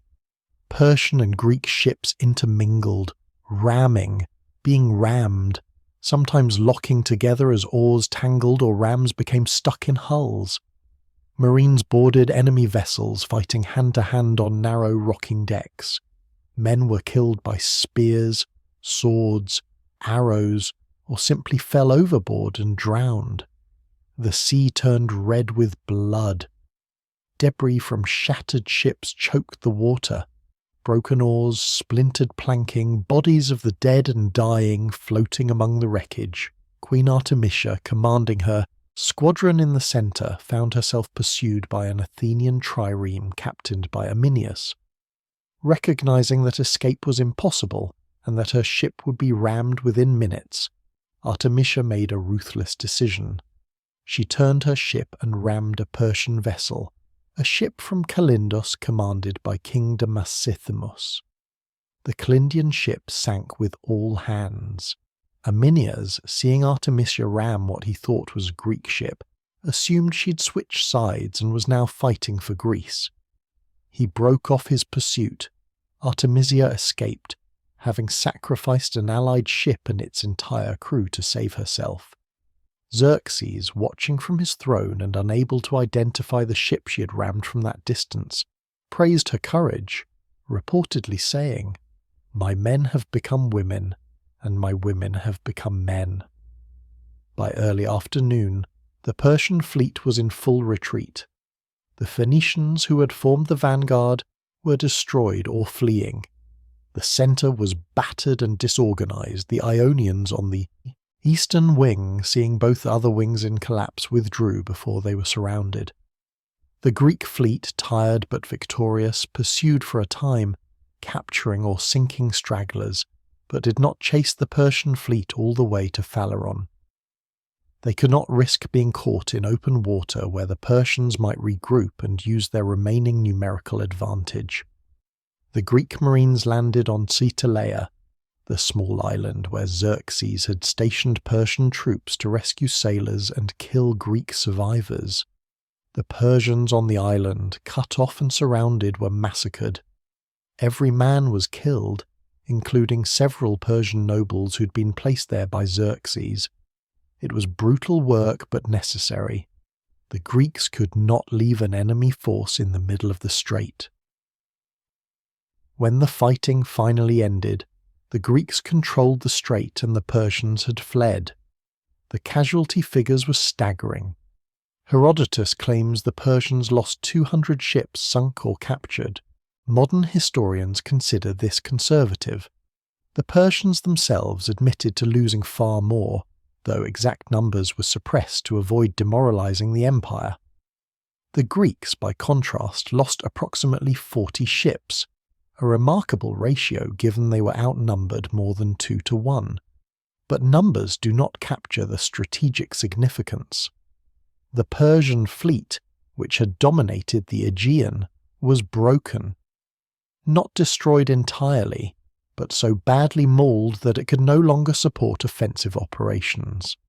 The survivors retreated to Phaleron, then sailed back to Asia, effectively abandoning the campaign. Without the fleet, the Persian army in Greece was isolated, unable to receive adequate supplies, vulnerable to being cut off from Asia. Xerxes' invasion, which had seemed unstoppable only days before, was suddenly in jeopardy. Xerxes, watching the battle from his throne, reportedly stood up 3 times in alarm as he watched his fleet disintegrate. His scribes recorded not a glorious victory but a catastrophic defeat. The Phoenician commanders, fleeing the battlefield, approached Xerxes afterward and tried to blame the Ionians for the defeat, claiming they had fought poorly or even betrayed the Persians. Xerxes, having watched Artemisia ram and sink a Persian ship while the Phoenicians fled, was in no mood for excuses. He ordered the Phoenician commanders beheaded on the spot. The night after the battle, Xerxes called a council of his senior commanders. The strategic situation was clear. The army, vast as it was, depended on supply lines that the fleet could no longer guarantee. The Greek fleet, intact and victorious, controlled the Aegean. If the Greeks sailed to the Hellespont and destroyed the pontoon bridges, the Persian army would be trapped in Europe with no way to retreat. Even if the bridges held, feeding an army of 200,000 men through hostile territory with no naval support was impossible. The campaign had to be abandoned. Artemisia, the only naval commander whose advice was solicited after the battle, recommended immediate withdrawal of the main army. Leave a holding force in Greece under Mardonius, she counselled, sufficient to maintain a Persian presence and continue campaigning the following year. But get Xerxes and the bulk of the army back to Asia before winter closed the passes and made retreat impossible. Xerxes accepted her advice. Within days he began the long march back to Asia, leaving Mardonius with a picked force of 300,000 men to winter in Thessaly and resume the conquest the following spring. The Greeks, watching the Persian army begin its retreat, could barely believe their victory. Athens was in ruins, yes, but the Athenians themselves were alive. The fleet was intact, and the Persians for the first time were withdrawing. Themistocles, the architect of the victory, was hailed as the saviour of Greece. His strategy, brilliant and audacious, had worked. The wooden walls had indeed saved Athens, exactly as the oracle had prophesied. But Themistocles understood that the war was not over. Mardonius remained in Greece with the substantial army. Next year, the Persians would try again. And next year, Greece would have to finish what Salamis had started. The Battle of Salamis was the turning point of the Greco-Persian Wars. It did not end the conflict, but it broke the back of Xerxes' invasion. The Persian fleet, which had been the key to the entire campaign, was shattered. Without naval supremacy, the Persian army could not advance, could not be supplied, and could not sustain a prolonged campaign in hostile territory. Xerxes withdrew, leaving Mardonius to salvage what he could. But the aura of invincibility was gone. The Greeks had proven for the second time that Persia could be beaten. Salamis also vindicated Themistocles' vision. For years he had argued that Athens' future lay at sea. He had convinced Athens to build the fleet using the silver from Laurion. He had interpreted the oracle's prophecy of wooden walls as referring to ships, not city fortifications. He had insisted on fighting at Salamis despite calls to retreat. And he had been right about everything. Without the fleet, Athens would have fallen. Without Salamis, Greece would have been conquered.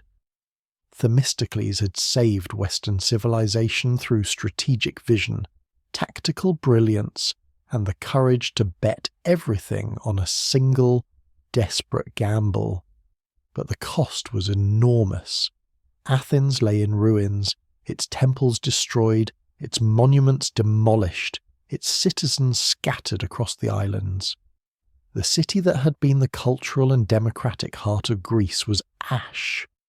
Rebuilding would take decades and require resources Athens did not have. Moreover, the war was not over.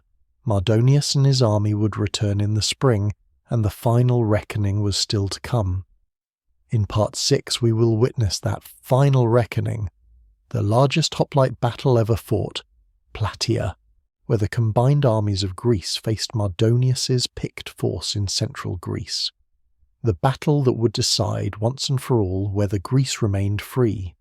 The Spartan general Pausanias, the massed phalanxes of dozens of Greek cities, and the Persian army making its last stand. Plataea is coming, and with it, the final revenge for Marathon, Thermopylae, and Athens. August 479 BC, the plain of Plataea. 40,000 Greek hoplites stand in formation across the foothills of Mount Kithairon, shields locked, spears gleaming in the morning sun. Across the Asopus River, 100,000 Persian and Greek Mediza troops wait in their own massive formations, the largest army ever to fight on Greek soil.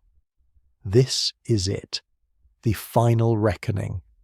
1 year after Salamis, 1 year after Xerxes fled back to Asia, the war that has consumed Greece for a decade will be decided here, on this killing field in Boeotia. Leading the Persians is Mardonius, the finest general the empire has ever produced, a man who has conquered nations and destroyed armies. He commands elite Persian infantry, devastating Boeotian cavalry, and Greek allies from Thebes who know the terrain intimately. He has spent a year preparing, manoeuvring, trying to split the Greek alliance through diplomacy and intimidation. Now diplomacy has failed. The Greeks are here, united against him, and he will show them what happens when an empire commits everything to victory.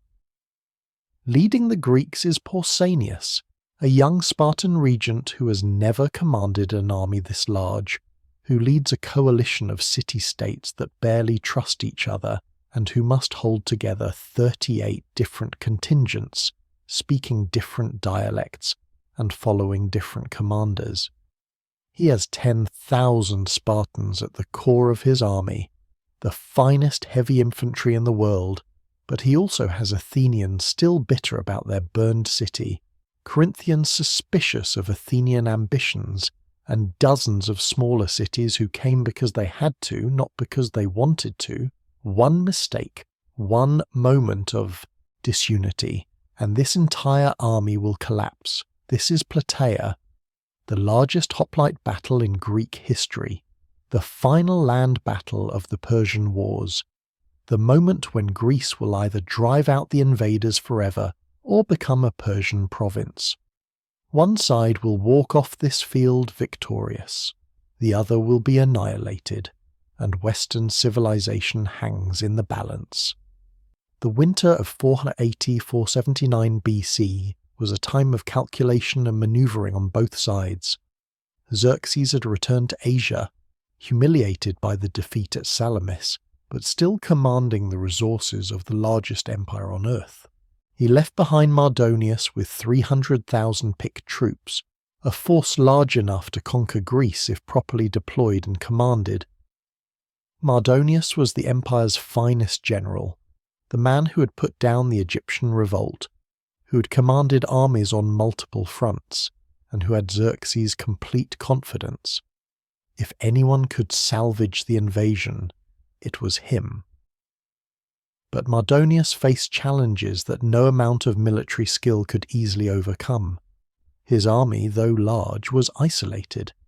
The Persian fleet, shattered at Salamis, had retreated to Ionian waters and could no longer guarantee supply lines. Mardonius would have to feed his massive force from the resources of Greece itself, which meant either securing the cooperation of Greek cities or taking what he needed by force. Moreover, the Greek victories at Thermopylae and Salamis, though tactically costly for the Greeks, had transformed the psychological dynamic of the war. The Greeks now believed they could win. That belief was dangerous. Mardonius established his headquarters at Thebes in Boeotia, the most powerful Greek city that had chosen to Medes to side with Persia. Thebes had made a calculated decision. Its leaders believed Persian victory was inevitable and preferred to be on the winning side, preserving their power and wealth. In exchange for their cooperation, Thebes received Persian gold, Persian backing for their regional ambitions, and the promise of dominance over their traditional rivals once Greece was fully conquered. For Mardonius, Thebes provided a secure base, local knowledge of Greek politics and terrain, and most importantly, cavalry. Boeotian horsemen were considered the finest in Greece, and Mardonius would use them to devastating effect in the campaign to come. Through the winter, Mardonius consolidated his position. His troops were quartered across Thessaly and Boeotia, billeted in Greek cities whose leaders had submitted or been coerced into cooperation. Persian gold flowed freely, buying supplies, hiring mercenaries, and rewarding collaborators. Mardonius also rebuilt his cavalry, integrating Boeotian, Thessalian, and other Greek horsemen into his Persian mounted forces. The result was a combined arms force of unprecedented power, elite Persian infantry backed by the best cavalry in the Greek world. But Mardonius was not merely a soldier.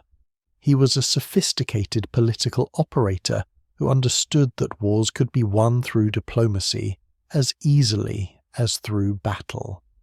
If he could split the Greek alliance, convince one or more major cities to defect, the coalition would collapse and resistance would end without the need for a costly battle. His primary target was obvious: Athens. The city had been burned, its population scattered across the islands.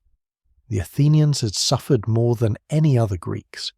They had lost everything except their fleet and their pride. Surely, Mardonius calculated, they could be bought. In early 479 BC, Mardonius sent an embassy to Athens, led by Alexander III of Macedon. Alexander was himself a Greek ruler who had submitted to Persia, but he was also respected by the Athenians and had secretly aided Greek scouts during Xerxes' invasion. He carried Mardonius's offer.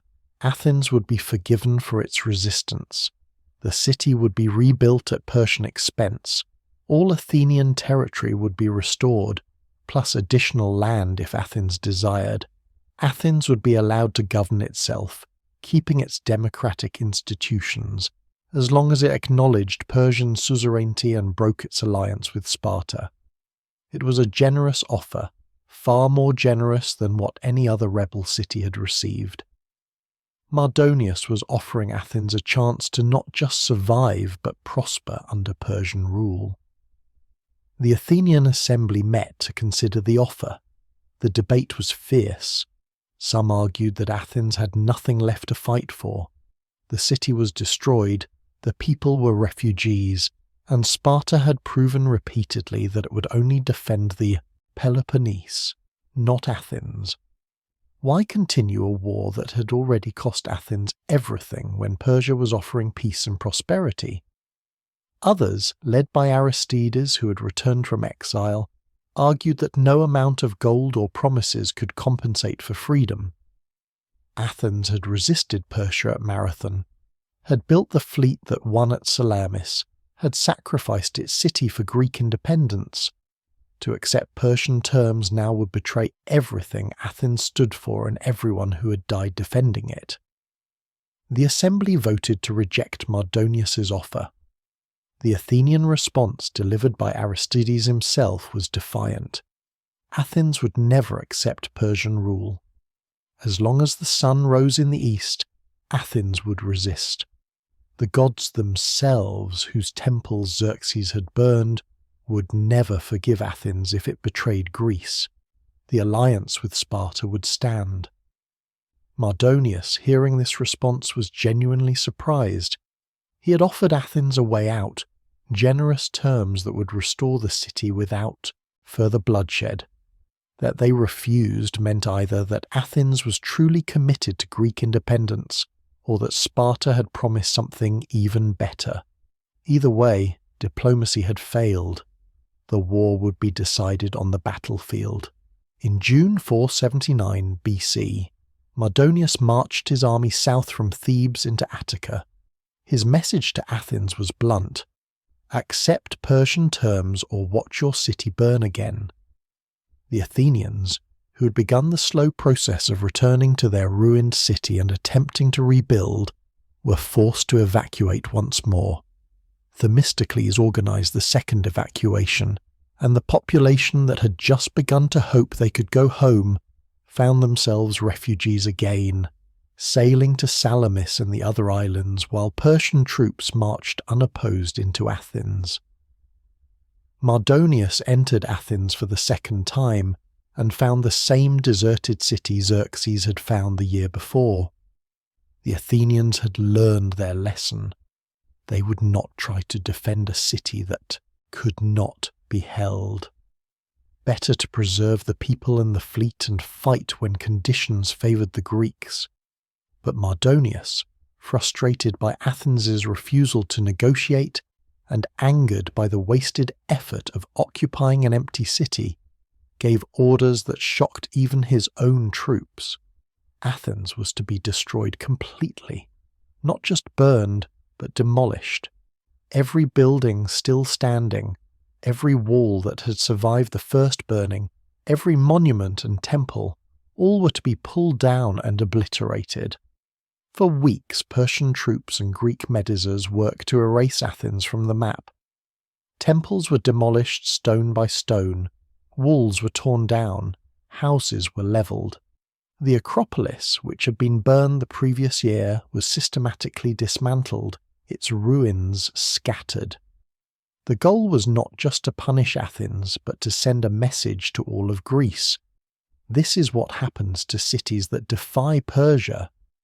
When the Persians finally marched north, Athens existed only as rubble and ash.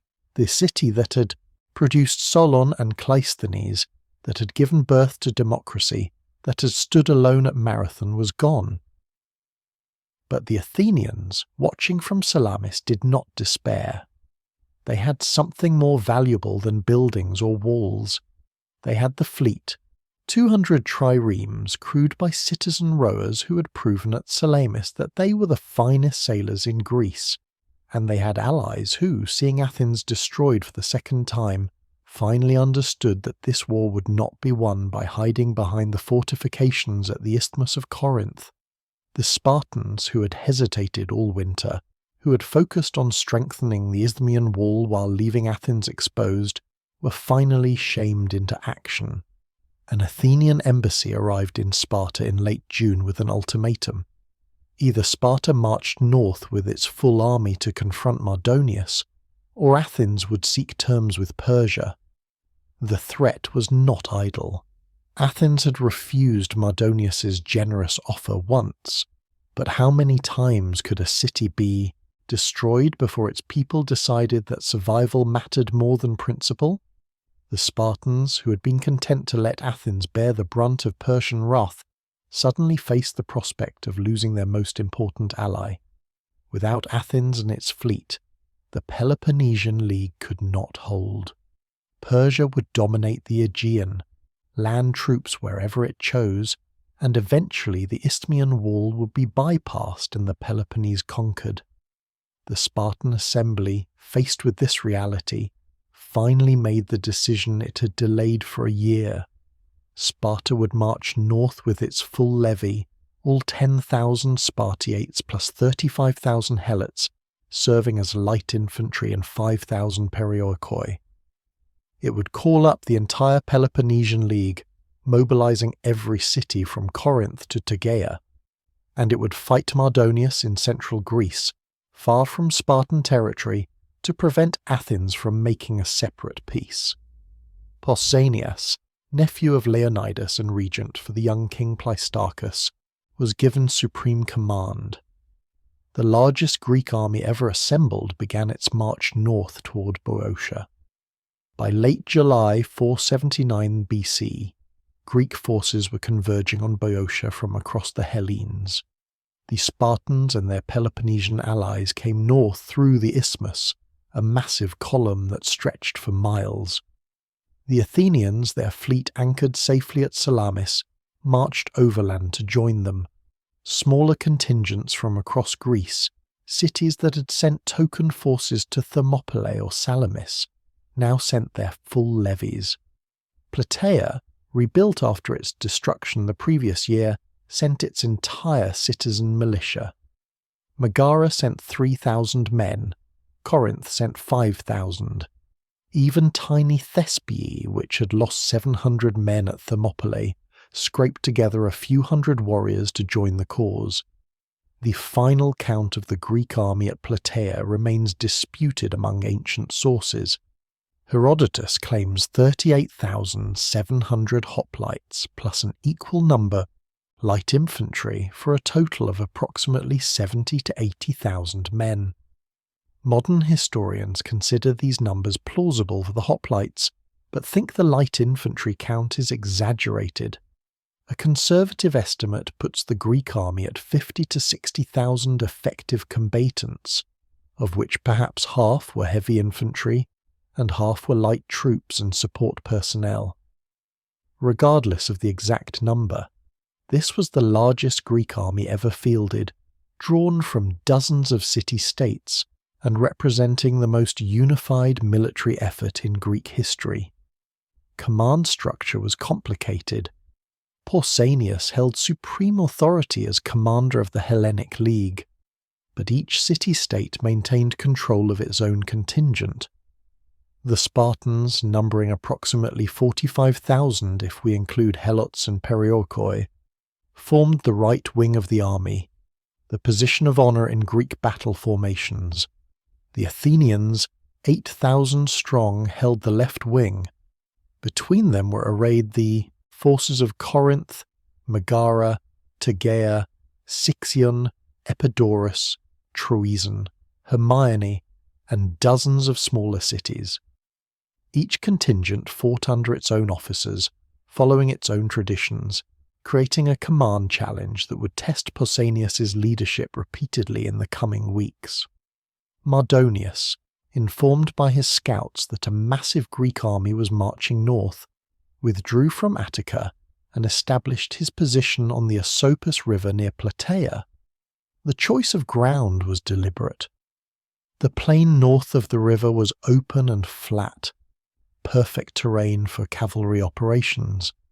The river itself provided a natural defensive barrier that would disrupt any Greek phalanx attempting to cross it. And Thebes, his base of operations and source of supplies, was only a few miles to the north, ensuring his army could be reinforced and resupplied easily. The Persian army was equally impressive in size. Herodotus claims 350,000 men, a number universally rejected by modern historians as impossibly inflated. A more realistic estimate places Mardonius's force at perhaps 70 to 100,000 combatants. The core was 50,000 elite Persian and Median infantry, professional soldiers who had served in multiple campaigns. Supporting them were 30,000 Greek Medizers from Thebes, Thessaly, Macedon and other regions that had submitted to Persia. These Greeks, fighting for the Persians against their fellow Hellenes, were motivated by a mixture of coercion, reward, and the calculation that Persia would ultimately win. Finally, Mardonius commanded perhaps 20,000 cavalry, drawn from Persian, Median, Boeotian, and Thessalian sources. It was the cavalry that gave Mardonius his greatest advantage, and that would shape the entire campaign. The two armies faced each other across the Asopus River for days, neither willing to attack. The Greeks occupied the foothills of Mount Cithaeron, on high ground that negated the Persian cavalry advantage but made it difficult for the Greeks to advance without exposing themselves to mounted attack. Mardonius held the flat ground north of the river, perfect for his cavalry, but requiring him to cross the river and assault uphill if he wanted to attack the Greek positions. Neither commander wanted to be the attacker. Each hoped to lure the enemy onto ground that favoured their own forces. The result was a standoff, a tense stalemate punctuated by skirmishing and raids. While the two armies watched each other across the Asopus, Mardonius unleashed his cavalry in a campaign of harassment designed to make the Greek position untenable. Every day, Persian and Boeotian horsemen raided Greek supply columns, attacked foraging parties, and harassed the Greek lines with arrows and javelins. The Greeks, primarily heavy infantry with limited cavalry support, could not effectively counter these raids. Hoplites in full armour could not catch mounted warriors, who rode up, shot arrows, and galloped away before the Greeks could close. The most devastating raid occurred early in the standoff. Greek supplies came through mountain passes from the Peloponnese and were escorted by lightly armed supply troops. Mardonius sent a large cavalry force under his finest cavalry commander Mecistius to intercept one of these convoys. The Persians struck at dawn, scattering the supply troops and capturing or destroying hundreds of supply wagons. The Greeks watching from their positions on the heights could see the smoke from burning supplies and hear the distant sounds of battle. Morale plummeted. If the Persians could cut off Greek supplies, the army would be forced to retreat or starve. But the raid had an unexpected consequence. Mecistius, emboldened by his success and contemptuous of Greek infantry, led his cavalry too close to the Greek lines, taunting the hoplites. An Athenian unit, stung by the insults and desperate to strike back, charged out of formation. The Persians, expecting the Greeks to maintain their defensive positions, were caught off guard. In the melee that followed, Mecistius was unhorsed. His distinctive armour, gold scales over bronze plate, made him a target. Dozens of Greeks surrounded him, stabbing with spears and swords. Mecistius fought ferociously, killing several Greeks before finally falling to a spear thrust through the eye slit of his helmet. The death of Mecistius was a massive psychological victory for the Greeks.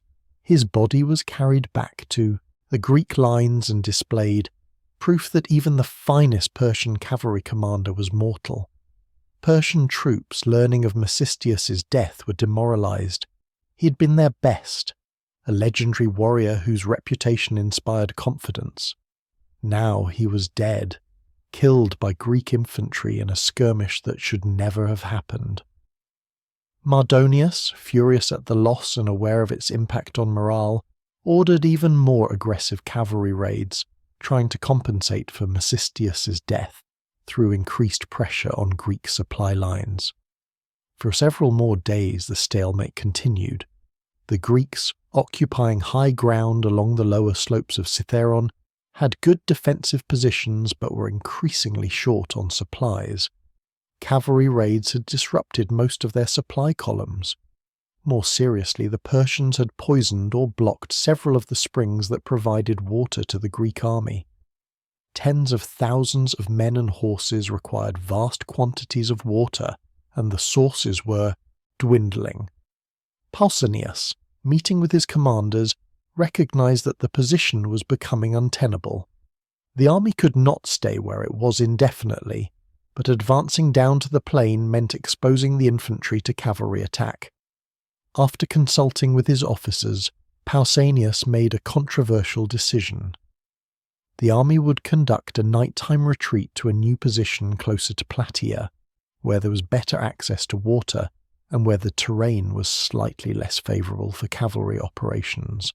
The retreat would be conducted in 3 phases. The centre of the Greek line, composed of smaller city-state contingents, would move first, falling back to Plataea itself. The Athenians on the left would move second, repositioning to cover the approaches from Thebes. The Spartans on the right would move last, after the others had reached their new positions, serving as the rear guard. It was a complex manoeuvre, requiring precise timing and coordination. If anything went wrong, if the Persians detected the movement and attacked during the retreat, the Greek army could be caught disorganized and destroyed. The retreat began after dark on the night before the battle. The centre contingents moved first, thousands of men marching south through the darkness toward Plataea. But almost immediately the plan began to unravel. Many of the smaller contingents, nervous about being caught by Persian cavalry, and not fully trusting in Pausanias's plan, did not stop at the assigned position near Plataea. They kept marching, some units going all the way to the town itself and establishing defensive positions around its walls.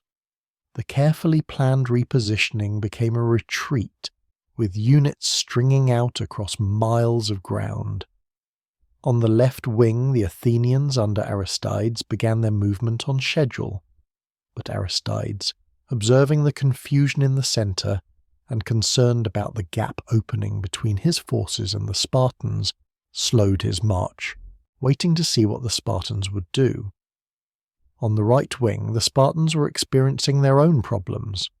One of the Spartan unit commanders, Amompharitus, refused to obey the order to retreat. He considered retreat dishonourable, a violation of Spartan principles.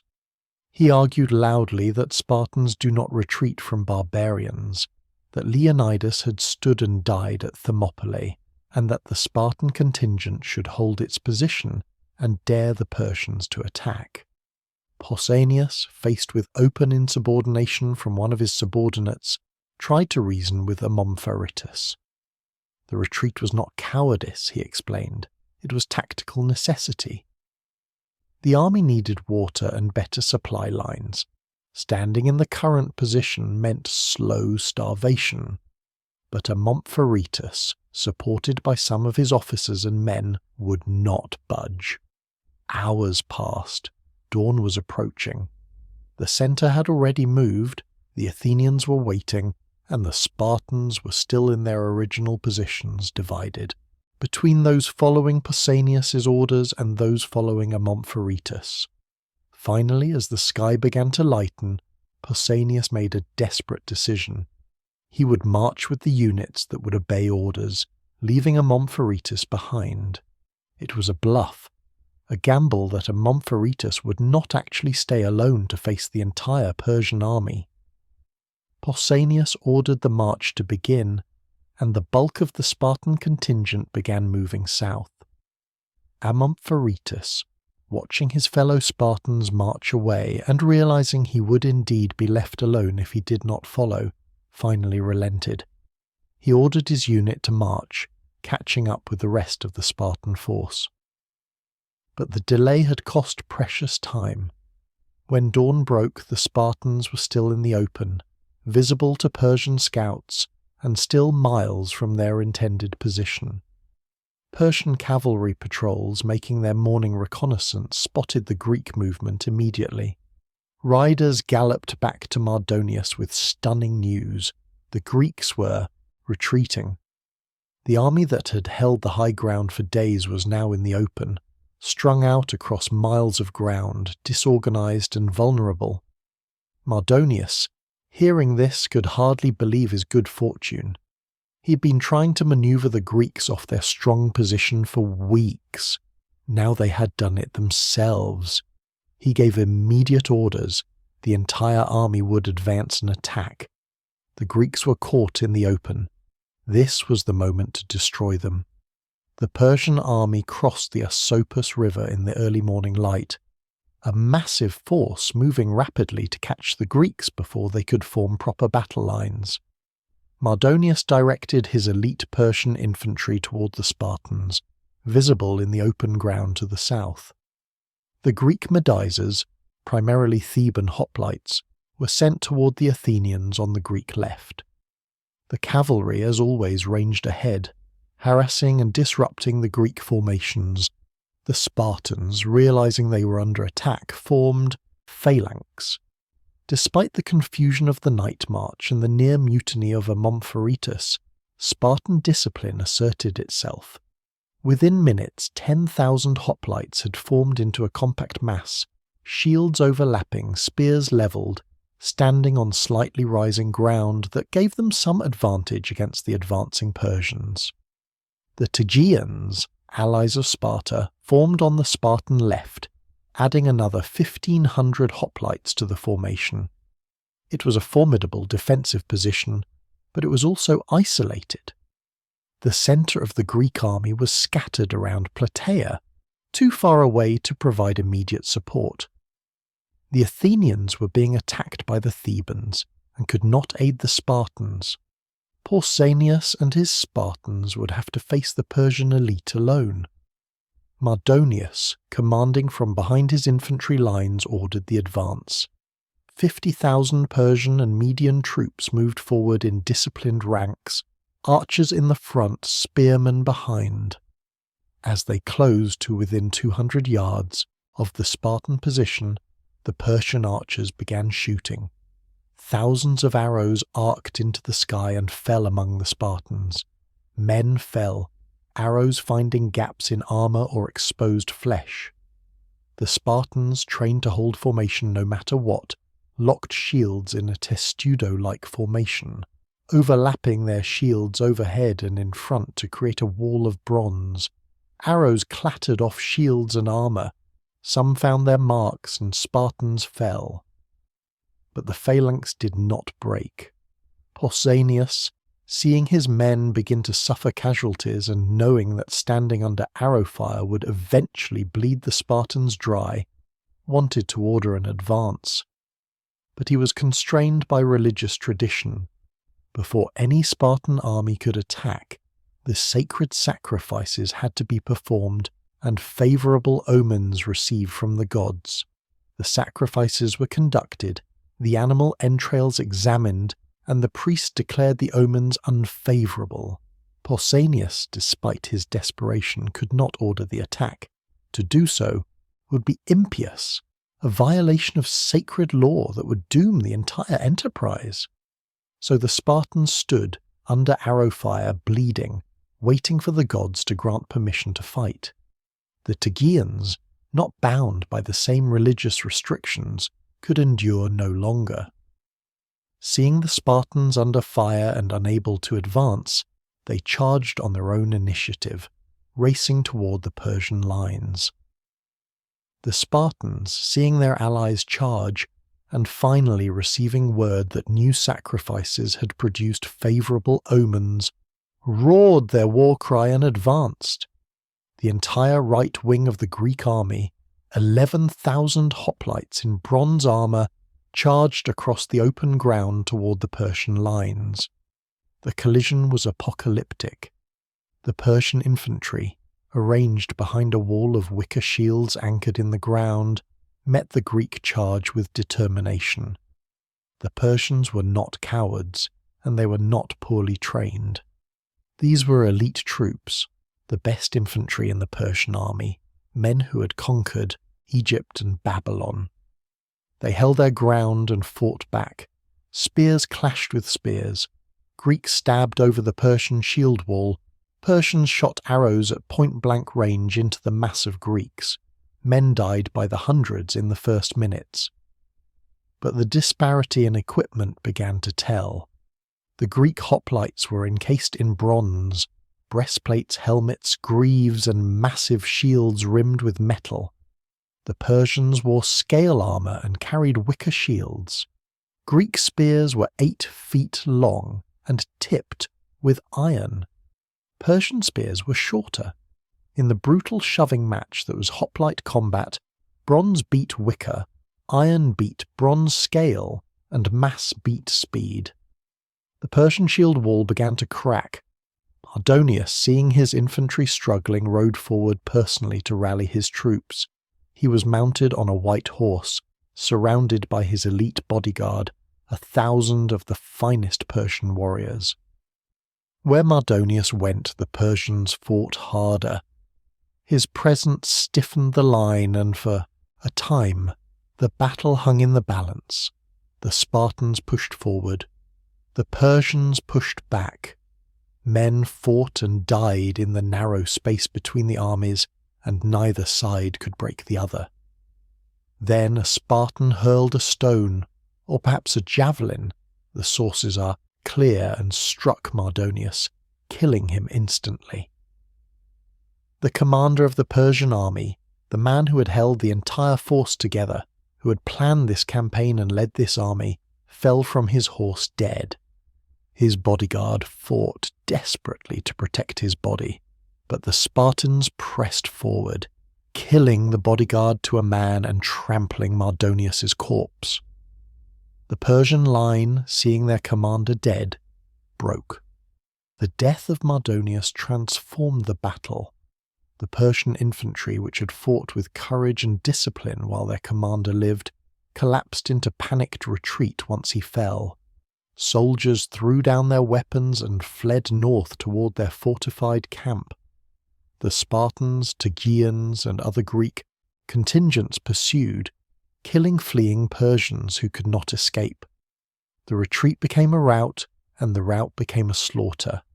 Thousands of Persians died running, cut down from behind or trampled by their own comrades in the crush to escape.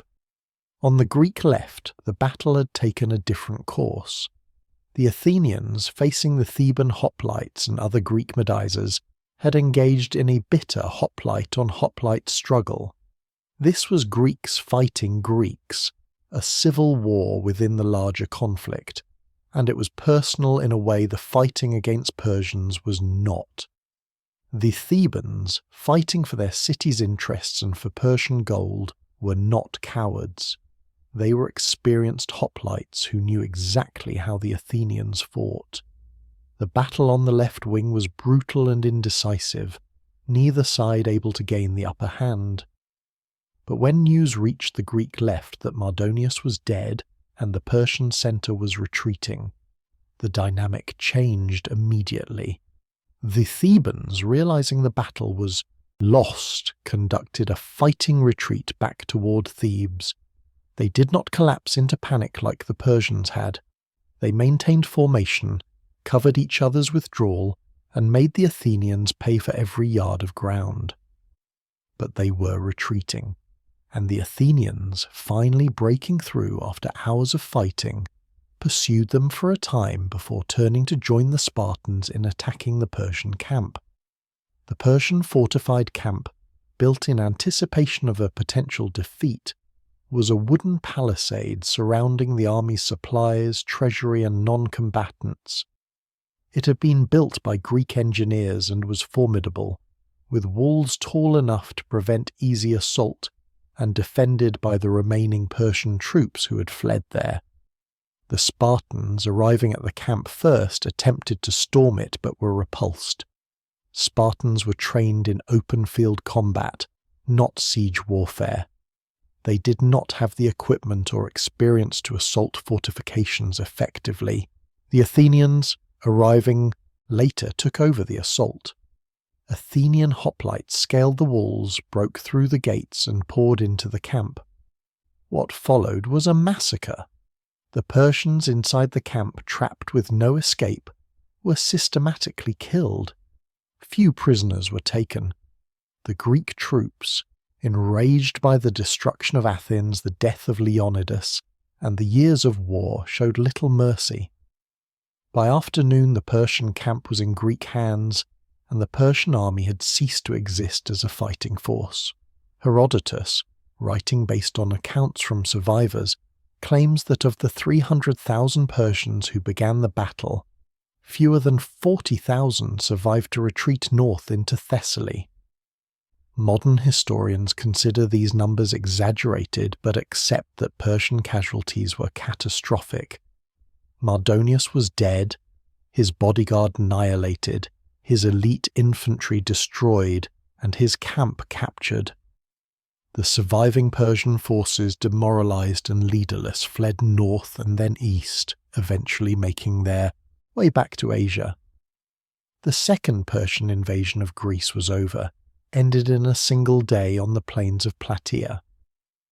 But Plataea was not the only battle fought that day. According to Herodotus, on the same afternoon that Pausanias crushed Mardonius at Plataea, the Greek fleet won an equally decisive victory at Mycale on the Ionian coast.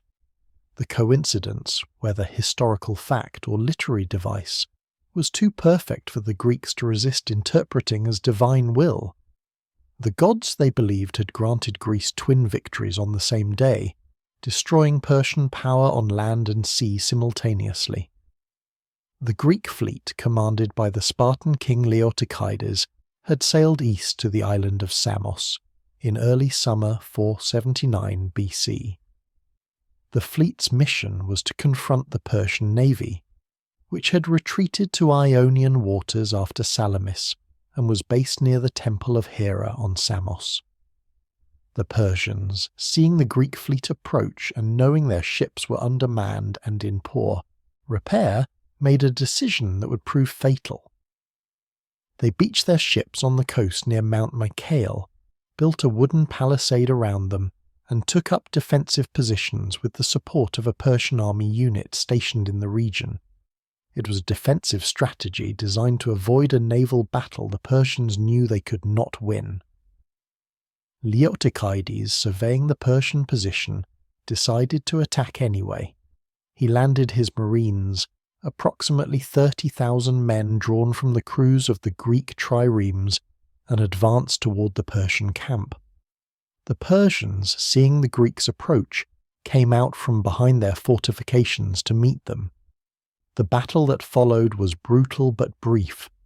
The Greek hoplites, fighting on land where their superior armour and tactics were decisive, crushed the Persian infantry.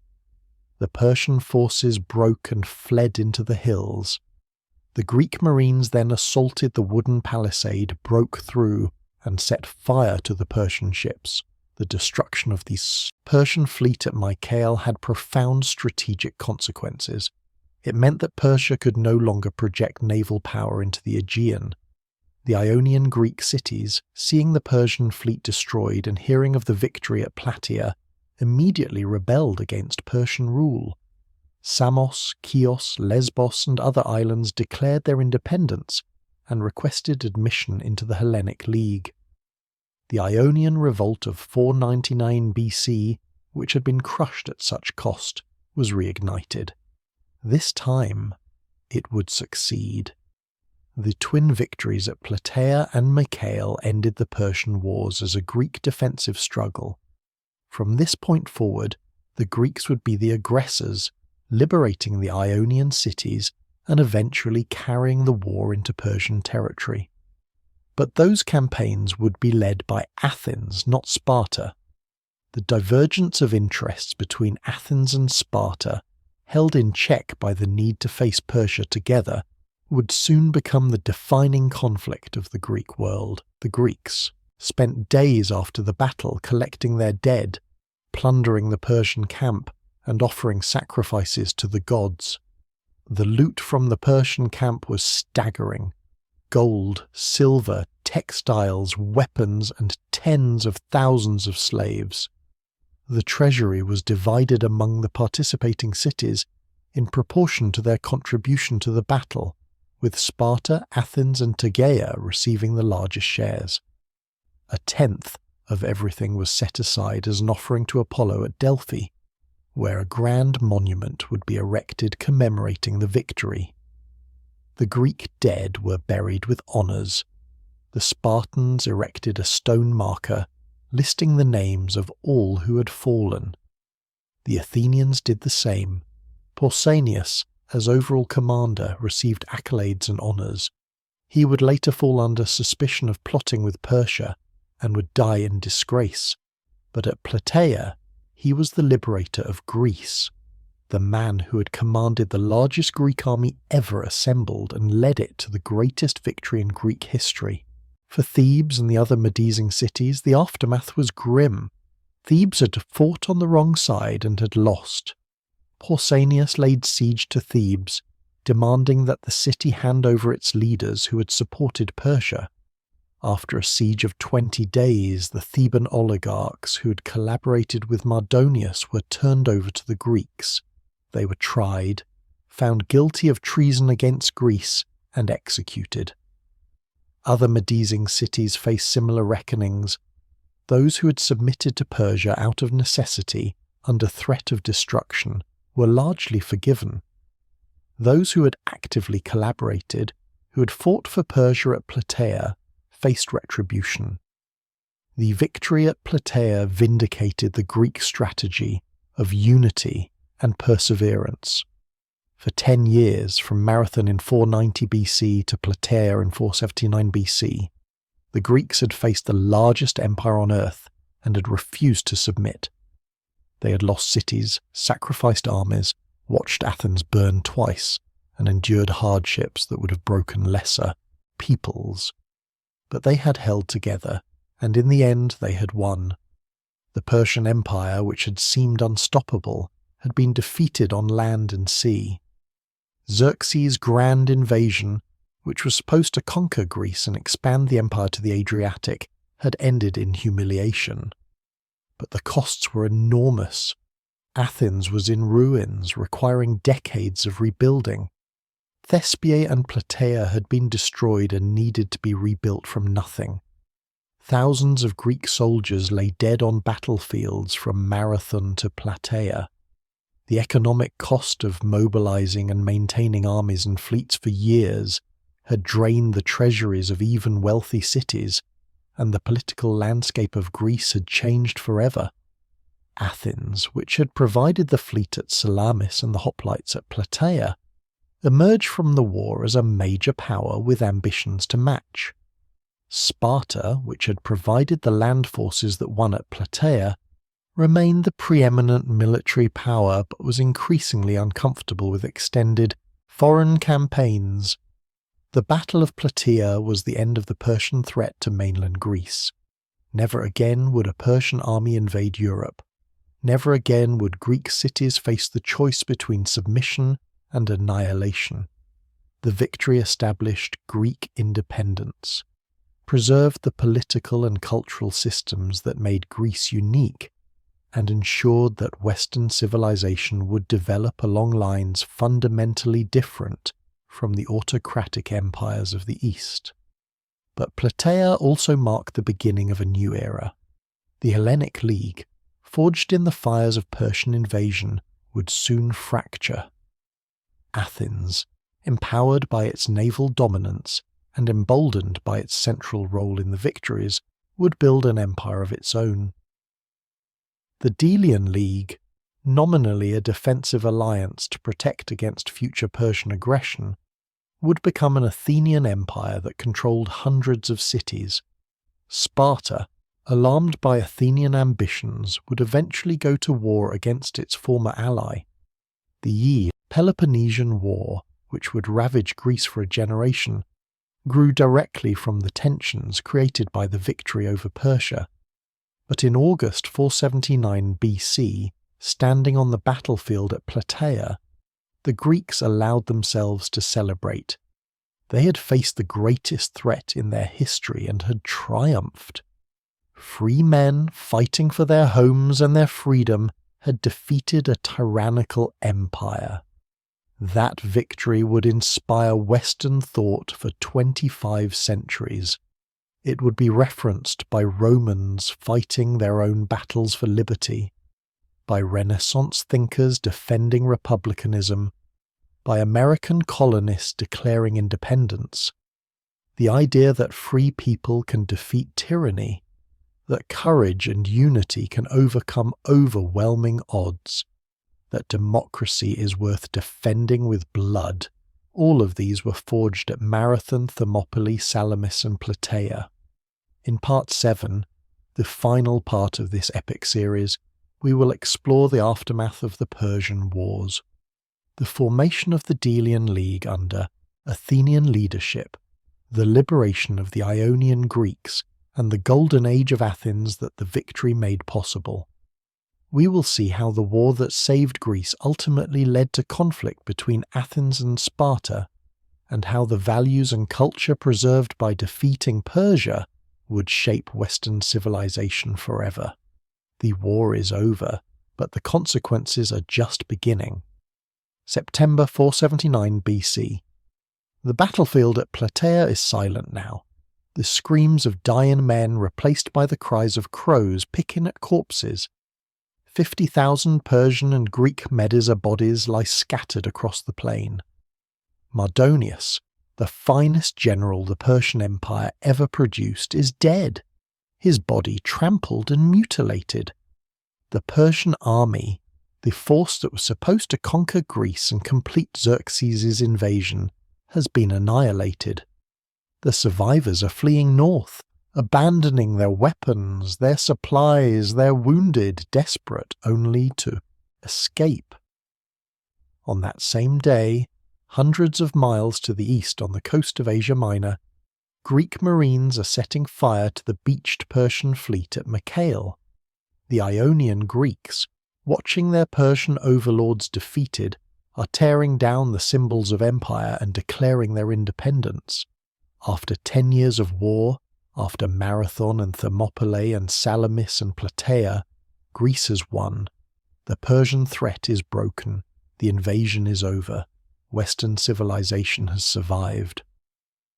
But now comes the harder question. What happens next?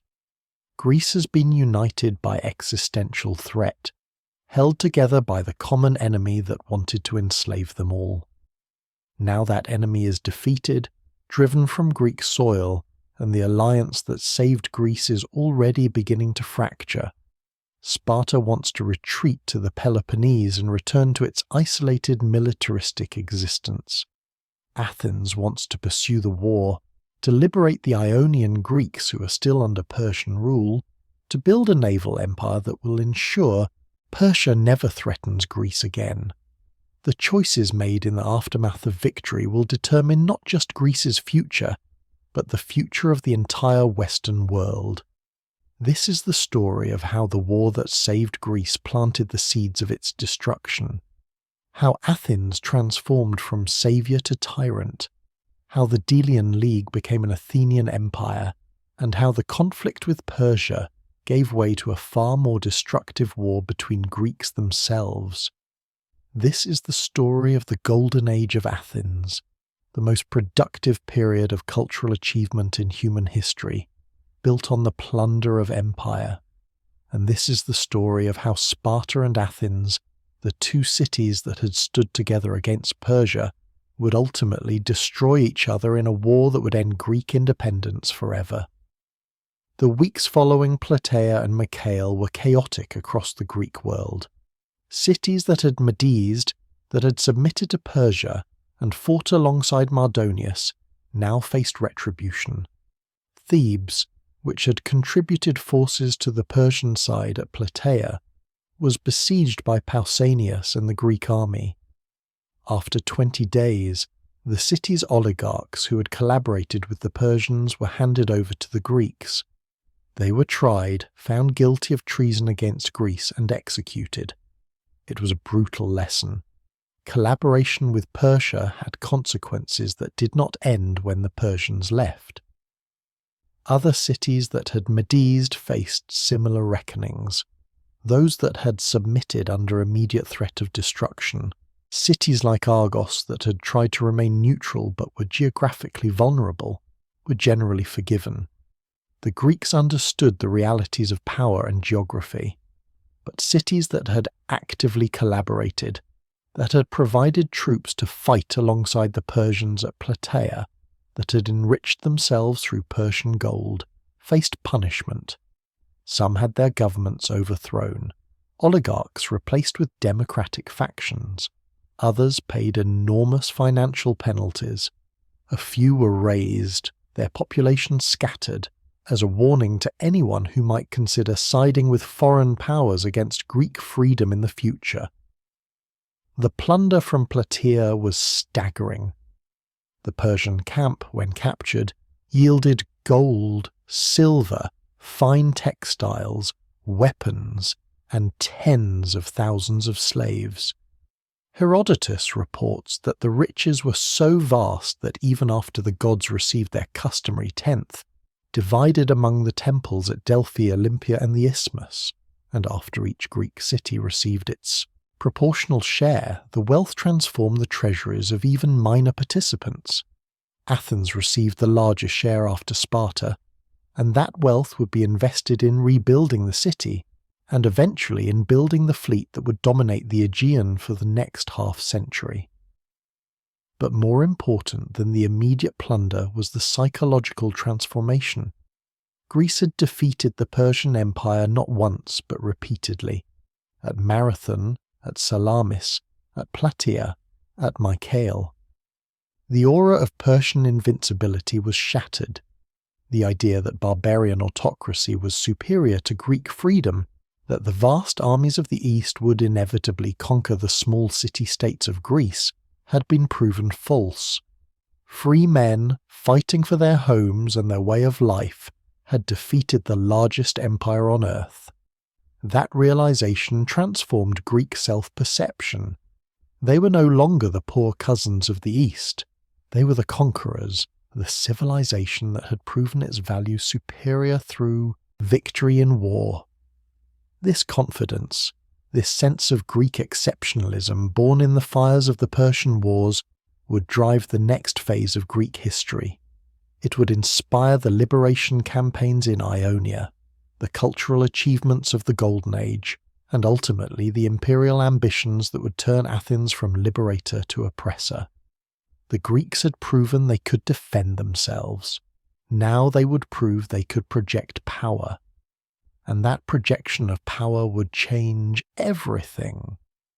Even before the bodies at Plataea were buried, Greek commanders were planning the next phase of the war. The Persian army was broken, its best troops dead on Greek soil, but Persia still controlled the Ionian Greek cities, the islands of the eastern Aegean, and the critical choke points along the Hellespont that controlled access to the Black Sea and its grain supplies. As long as Persia held these positions, the threat remained. Persia could rebuild its forces, prepare another invasion, and return.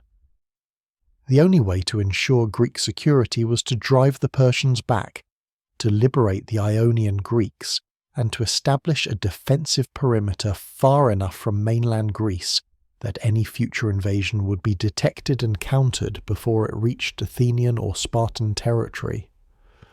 The first target was the Hellespont, specifically the city of Sestos.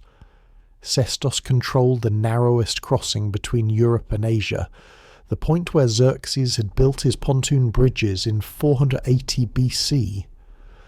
As long as Persia held Sestos, they could potentially bridge the Hellespont again and march a new army into Europe. More immediately, Sestos was a Persian stronghold that symbolized continued Persian presence in the region. Taking it would be both strategically valuable and psychologically devastating to Persian morale. In late 479 BC, the Athenian fleet, now commanded by Xanthippus, father of Pericles and one of the heroes of Mycale, sailed to the Hellespont and laid siege to Sestos. The Spartan contingent under Leonidas declared the campaign complete and sailed home. This was typical Spartan behaviour. Once the immediate threat to the Peloponnese was eliminated, Sparta lost interest in foreign campaigns. The Spartans were a land power focused on maintaining control over their Helot population and dominating the Peloponnese. Extended naval campaigns in distant waters held no appeal. Athens, by contrast, was fully committed to continuing the war. The siege of Sestos lasted through the winter of 479 to 478 BC. The Persian garrison and the city's defenders caught by surprise and inadequately supplied for a prolonged siege, held out as long as they could. But with no possibility of relief from the Persian forces in Asia, weakened by defeats at Plataea and Mycale, and facing starvation, the defenders' situation became hopeless. In the spring of 478 BC, with food supplies exhausted, the Persian commanders attempted to escape by night, climbing down the walls on the landward side and fleeing toward the interior. Most were caught and killed. The city fell to the Athenians, who captured the remaining garrison and crucified Artaictes, the Persian commander, along with his sons as punishment for the sacrilege of looting Greek temples. The fall of Sestos was enormously significant. It marked the first time since the beginning of the Persian Wars that Greece had taken the offensive, capturing territory that Persia had controlled. It demonstrated that Athens was willing and able to conduct sustained military operations far from home. And it sent a clear message to the Ionian Greeks. Liberation was possible, Athens was committed, and resistance to Persia would be supported. Within months, delegations from Ionian cities were arriving in Athens, requesting aid to throw off Persian rule and offering to join an alliance under Athenian leadership. But Sestos also revealed a fundamental divide in the Greek alliance. Sparta had gone home, the Spartans, having fulfilled what they considered their obligation to defend Greece from Persian invasion, saw no reason to continue fighting. Liberating Ionia, controlling the Hellespont, projecting power into the Aegean, these were Athenian concerns. Sparta's concerns were internal, maintaining control over the Helots, ensuring no rival power arose in the Peloponnese, and preserving the traditional Spartan way of life that required the citizen body to remain in Sparta, not scattered across the Aegean on ships. This divergence of interests and strategic vision would define Greco-Greek relations for the next century and ultimately lead to catastrophic war. The divide between Athens and Sparta became dramatically evident in the scandal that destroyed Pausanias, the Spartan general who had won the greatest land battle in Greek history. In 478 BC, Pausanias was given command of a Greek fleet, including both Spartan and allied ships, to continue the liberation of the Aegean. He captured Byzantium, the critical city controlling the Bosphorus Strait, securing Greek control over the sea route to the Black Sea. It was a significant victory, one that should have solidified Spartan leadership of the Greek alliance. But Pausanias' behaviour in Byzantium shocked his allies and alarmed the Spartan government. He began dressing in Persian clothing, wearing the elaborate robes and jewellery of a Persian satrap. He adopted Persian manners, surrounding himself with bodyguards, dining on Persian delicacies served on gold and silver plate looted from the campaign. He treated the allied Greek commanders with contempt, behaving less like a Greek general and more like an Oriental despot. The allies, particularly the Ionians and the islanders, were appalled. They had just fought a decade-long war to free themselves from Persian tyranny. They had no intention of replacing Persian masters with a Spartan one who acted like a Persian. Worse, rumours began circulating that Pausanias was in secret communication with the Persian court. According to later accounts by Thucydides, Pausanias had captured several Persian nobles at Byzantium who were friends and relatives of King Xerxes. Rather than ransoming them or holding them as prisoners, Pausanias released them, claiming they had escaped.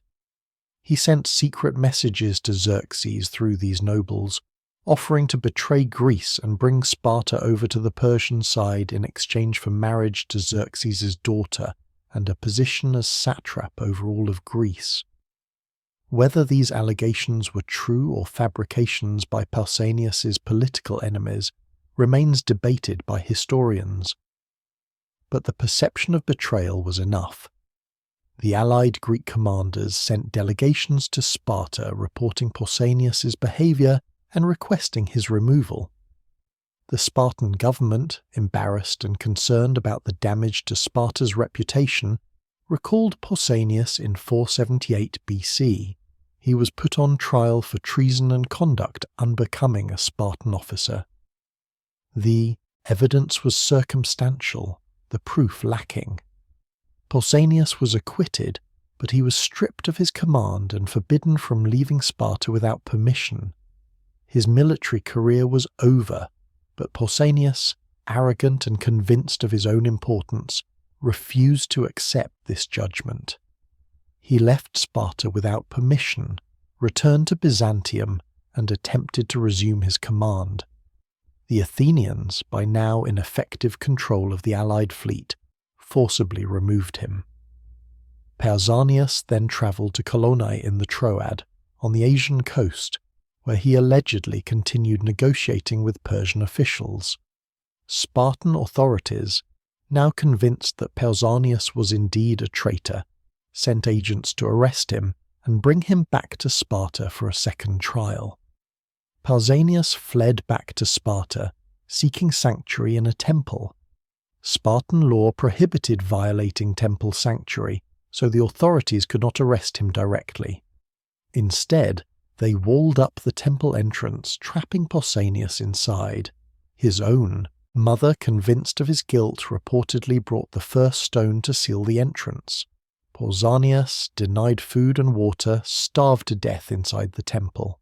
The man who had commanded the largest Greek army ever assembled, who had defeated Mardonius and the Persian Empire at Plataea, died alone and disgraced, branded a traitor by his own city. It was a pathetic end to a brilliant military career and a cautionary tale about the dangers of hubris. Pausanias's fall had profound consequences for Greek politics. Sparta lost whatever moral authority it had gained as the leader of the Greek alliance. The Spartans' handling of Pausanias, their inability to control their own general, and their obvious discomfort with the extended foreign commitments required to lead a naval alliance, convinced the other Greeks that Sparta was not capable of leadership outside the Peloponnese. The allies, particularly the Ionians and the islanders, turned to Athens, and Athens, eager to assume leadership and pursue its strategic vision of controlling the Aegean, accepted. In 478 BC, representatives from dozens of Greek city-states gathered on the sacred island of Delos to form a new alliance. The meeting was Athens's idea, proposed by Aristides, who'd become Athens's most respected statesman after Themistocles' influence began to wane. The purpose of the alliance was straightforward: to continue the war against Persia, to liberate the remaining Greek cities under Persian control, and to ensure that Persia could never again threaten Greek independence. The alliance would be a true coalition, not a Spartan-led hierarchical league, but a democratic confederation where each member had a vote and contributed according to its means. The organisational structure of what became known as the Delian League, named for the island where its treasury and meetings were held, was sophisticated. Each member city would either contribute ships to the common fleet or pay tribute in a silver that would be used to build and maintain ships. The tribute assessments were calculated by Aristides, who personally visited each member city, examined its economy and resources, and determined a fair contribution. His assessments were so fair, taking into account each city's ability to pay without excessive burden, that he earned renewed acclaim and the nickname Aristides the Just. No city complained about being overtaxed or treated unfairly. It was a testament to Athenian diplomacy at its finest. The command structure placed Athens in a position of leadership, but initially this was leadership by consent, not domination. Athens provided the largest fleet, approximately 200 triremes, and the most experienced commanders. Athens also provided the administrative apparatus to collect tribute, maintain the treasury on Delos, and coordinate naval operations across the Aegean. But major decisions were made by vote at meetings on Delos, where each member had equal say. Regardless of size, it was in theory a democratic alliance of free Greek states united in common purpose. The first military operations of the Delian League were spectacularly successful. Cimon, son of Miltiades, the hero of Marathon, emerged as Athens's leading general and the commander of League forces. In 476 BC, he captured the island of Skyros in the northern Aegean, which had been a pirate base threatening Greek shipping. In 475 BC, he drove out the remaining Persian garrisons from cities along the Thracian coast. In 469 BC, he won a major double victory at the Battle of Eurymedon in Asia Minor, defeating a Persian fleet and then landing his marines to defeat a Persian army on the same day. The Battle of Eurymedon was the last major engagement of the Greco-Persian Wars and effectively ended Persian attempts to reconquer the Aegean. But even as the League won victories, the nature of the alliance was changing. Some member cities, particularly smaller ones that lacked naval traditions, preferred paying tribute to providing ships. It was easier and less disruptive to their economies. Athens naturally encouraged this. More tribute meant Athens could build more ships using its own citizens as rowers, giving Athens greater control over the fleet and increasing Athenian naval power. Gradually, the number of member states that contributed ships dwindled. Most paid tribute, and Athens built the ships. The Athenian-dominated fleet grew larger and more powerful, while member states became increasingly dependent on Athens for their defence. Then came the revolts. Naxos, one of the larger islands in the Cyclades, attempted to withdraw from the League in 470 BC. The Naxians argued that with the Persian threat eliminated, there was no longer any need for the alliance. They wanted to keep their tribute money and rebuild their own economy. Athens responded with overwhelming force. The Athenian fleet besieged Naxos, starved it into submission, and then imposed harsh terms. Naxos was forced to tear down its walls, surrender its fleet, and pay increased tribute. Moreover, Naxos was no longer an equal member with voting rights. It was now a subject state, compelled to pay tribute and obey Athenian directives without any say in League policy. The suppression of Naxos was a turning point. It demonstrated that the Delian League was no longer a voluntary alliance of equals. It was becoming an Athenian empire where membership was compulsory and withdrawal was impossible. The message to other members was clear: you cannot leave. Pay your tribute, obey Athens, and you will be protected and prosper. Resist, and you will be crushed. Several other cities attempted to revolt over the next decade, including Thasos in 465 BC. All were suppressed by Athenian military force. The league that had been founded to preserve Greek freedom was transforming into an instrument of Athenian imperial domination. The transformation of the Delian League from a defensive alliance into an Athenian empire accelerated in the 460s and 450s BC. In 454 BC, Athens moved the League treasury from Delos to Athens itself, ostensibly for safekeeping but in practice giving Athens direct control over the funds. No longer would tribute be collected on neutral Delos under the watchful eyes of representatives from all member states. Now it would flow directly into Athenian treasuries, and Athens would decide how it was spent. Officially, the money was still for common defence. In practice, Athens began using League funds for its own purposes. The vocabulary changed as well. Athenian inscriptions stopped referring to allies and began calling member states the cities that Athens rules. The pretense of equality was abandoned. League meetings on Delos became infrequent and eventually stopped altogether. Decisions were made in Athens by the Athenian assembly. Member cities were expected to obey without consultation. Athens began interfering in the internal politics of member states, supporting democratic factions that were friendly to Athens, and overthrowing oligarchies that resisted Athenian directives. Athenian officials called epistatae were installed in member cities to oversee tribute collection and ensure compliance with Athenian policies. Athens also established clerisci settlements, colonies of Athenian citizens, on strategic islands and coastal sites throughout the empire. These settlements served multiple purposes. They provided land for poor Athenian citizens, reducing social tension in Athens by exporting the landless poor. They served as garrisons, maintaining Athenian military presence in distant territories, and they reminded subject states that Athens was watching, that resistance would be met with force backed by nearby Athenian troops. The clerisces were bitterly resented by the locals, who saw them as occupation forces, but they were effective in maintaining Athenian control. The tribute itself became increasingly burdensome.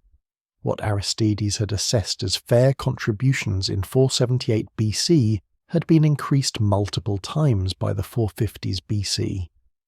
Cities that fell behind on payments faced Athenian intervention, sometimes military action.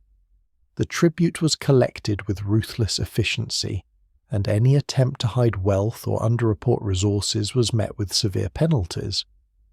The resentment among subject allies grew, but so did their dependents. Most had dismantled their own fleets and walls. They could not resist Athens even if they wanted to. They were trapped in an empire that had evolved from a protective alliance. But Athens offered something in return for this subjugation: security and prosperity. The Athenian fleet swept pirates from the Aegean, making maritime trade safer than it had been in centuries. Athenian enforced peace prevented the constant small wars between Greek cities that had plagued the region before the Persian Wars. Member cities could focus on commerce and economic development rather than maintaining expensive military forces. For merchants and traders, the Athenian Empire was enormously profitable. Cities grew wealthy on maritime trade, and even if much of that wealth flowed to Athens as tribute, enough remained to raise living standards significantly. Athens also established a common legal framework and coinage across the empire. Disputes between citizens of different cities were adjudicated in Athenian courts, ensuring consistent application of law. Athenian silver drachmas became the standard currency throughout the Aegean, facilitating trade and commerce. These administrative innovations created an integrated economic zone, the first of its kind in the Mediterranean, that benefited all participants even as it enriched Athens disproportionately. The Athenian Empire was exploitative, but it was also functional in ways that previous arrangements had not been. By 450 BC, the transformation was complete. The Delian League existed in name only. In reality, there was the Athenian Empire, approximately 300 cities paying tribute to Athens, governed from Athens, protected by the Athenian fleet, and serving Athenian strategic and economic interests. At its height, the empire generated 600 talents of tribute annually, a staggering sum that made Athens the wealthiest city in Greece. That wealth would fund the most remarkable period of cultural achievement in human history, but it would also make Athens hated by allies and enemies alike, and that hatred would ultimately destroy everything Athens had built. The second half of the 5th century BC witnessed the golden age of Athens, the age of Pericles, a period of cultural, artistic, philosophical, and architectural achievement unmatched in human history. The foundations of Western civilization, the ideas and art forms that would define the West for 25 centuries were created in Athens between approximately 460 and 430 BC. And it was all paid for by imperial tribute, the silver extracted from Athens' subject allies and redirected into massive public works projects and cultural patronage. Pericles dominated Athenian politics from 461 BC until his death in 429 BC, holding the office of strategos, general, year after year through continuous re-election. He was not a tyrant in the traditional sense. Athens remained a democracy where citizens voted on major decisions in the assembly, but Pericles was such a skilled orator, such a masterful politician, and so consistently right in his strategic judgments that the assembly nearly always followed his recommendations. He shaped Athenian policy for 3 decades, and his vision transformed the city from a collection of ruins left by the Persians into the most magnificent city in the Greek world. The rebuilding of Athens began in earnest in the 450s BC. The city had been destroyed twice by the Persians, in 480 and 479 BC. The temples on the Acropolis were burnt ruins, monuments to Persian desecration. The city walls had been hastily rebuilt but were not impressive. The public spaces were adequate but not grand. Pericles proposed using League funds to rebuild Athens on a scale that would dwarf anything previously attempted in Greece. The Acropolis would be transformed into a marble sanctuary to the gods, particularly Athena, the patron goddess of the city. The temples and monuments would be built by the finest architects and decorated by the greatest sculptors. Athens would become a showcase, a living demonstration of the Greek cultural superiority and Athenian greatness. The construction program was controversial. Sparta and Athens' allies in the Peloponnesian League objected that using League funds for Athenian beautification was theft. The money had been contributed for defence against Persia, not for building temples in Athens. Some Athenians agreed, including Thucydides, son of Milesius, who became Pericles' main political opponent. But Pericles argued that as long as Athens provided defence, which it did through its fleet, Athens could spend surplus funds however it chose. The assembly voted to support Pericles, and the construction began. The Parthenon, the temple to Athena Parthenos on the Acropolis, was the crown jewel of the building program.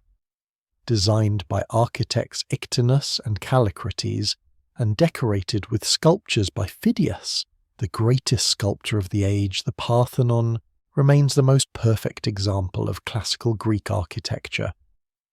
Built entirely of white Pentelic marble, incorporating optical refinements that made the building appear perfectly proportioned from all angles, housing a massive gold and ivory statue of Athena inside, the Parthenon took 15 years to complete and cost approximately 500 talents, nearly a full year's tribute from the entire empire.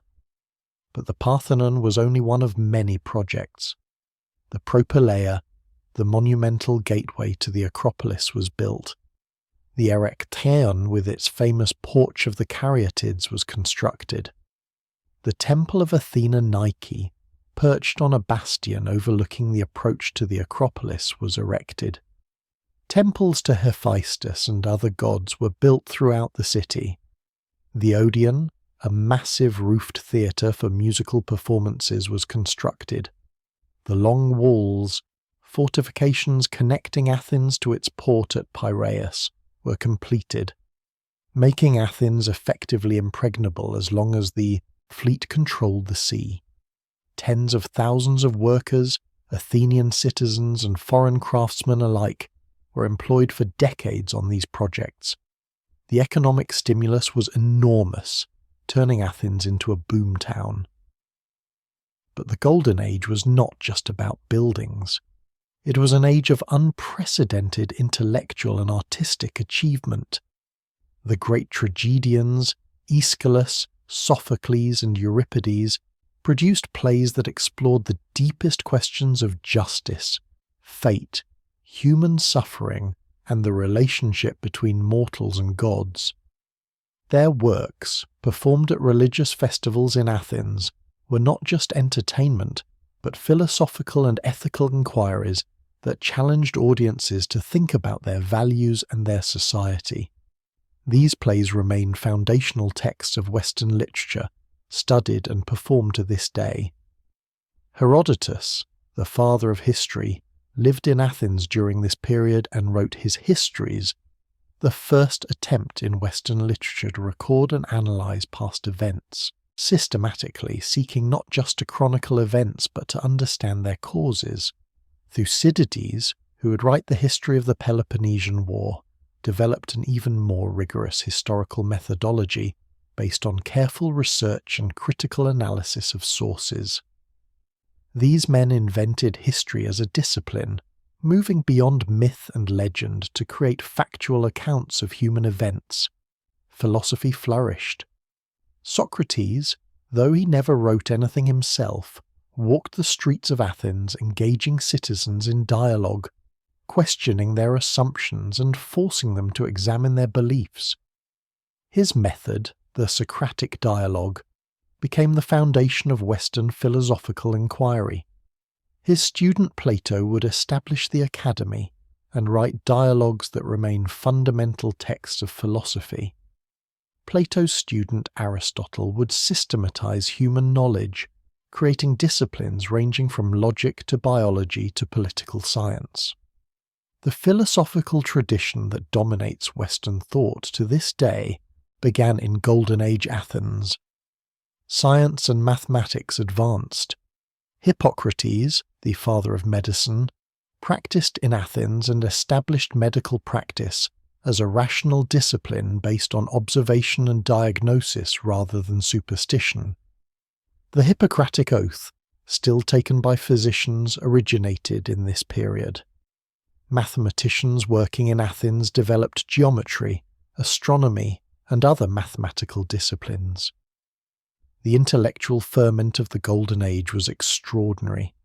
A concentration of genius in one city over a few decades that produced innovations and insights that would shape human thought for millennia. All of this, the temples, the theatres, the philosophers, the artists, was made possible by the wealth extracted from the Athenian Empire.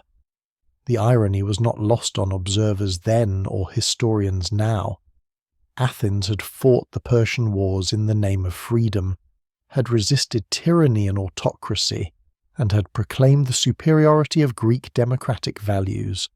Then Athens had turned around and built an empire that was in many ways as oppressive to its subjects as Persia had been.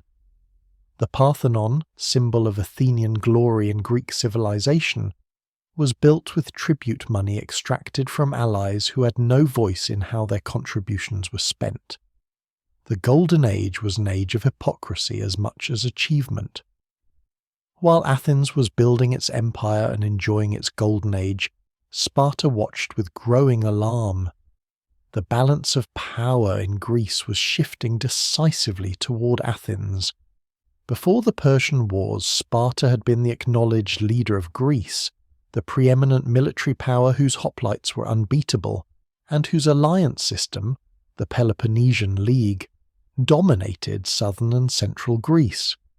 Athens had been important but secondary, a naval power and a democracy, respected but not feared. Now, in the 450s BC, Athens was becoming the dominant power in Greece, and Sparta did not know how to respond. The Spartans faced a fundamental problem. Their entire society was organized around creating the finest land army in Greece. Spartan boys were taken from their families at age 7 and raised communally in brutal conditions designed to produce fearless, disciplined warriors. Spartan men lived in barracks, trained constantly, and existed for one purpose: to fight as hoplites in the phalanx. This system produced unmatched heavy infantry, but it was inflexible. Spartans could not campaign far from home for extended periods, because they needed to maintain control over the Helot population, enslaved Greeks who outnumbered Spartans 7-1 and who would revolt if given the opportunity. Sparta was a military power, but it was also a prison warden, constantly vigilant against internal rebellion. Athens, by contrast, had flexibility. Its power was based on its fleet, which could project force anywhere in the Aegean and beyond. Athenian citizens served as rowers on triremes, a form of military service that was less physically demanding than hoplite combat and could be sustained for longer periods. The fleet could be deployed far from Athens without leaving the city vulnerable.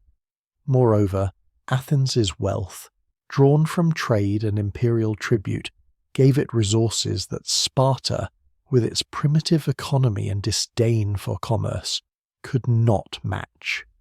By the 450s BC, Athens was wealthier and more powerful than Sparta, and the gap was widening.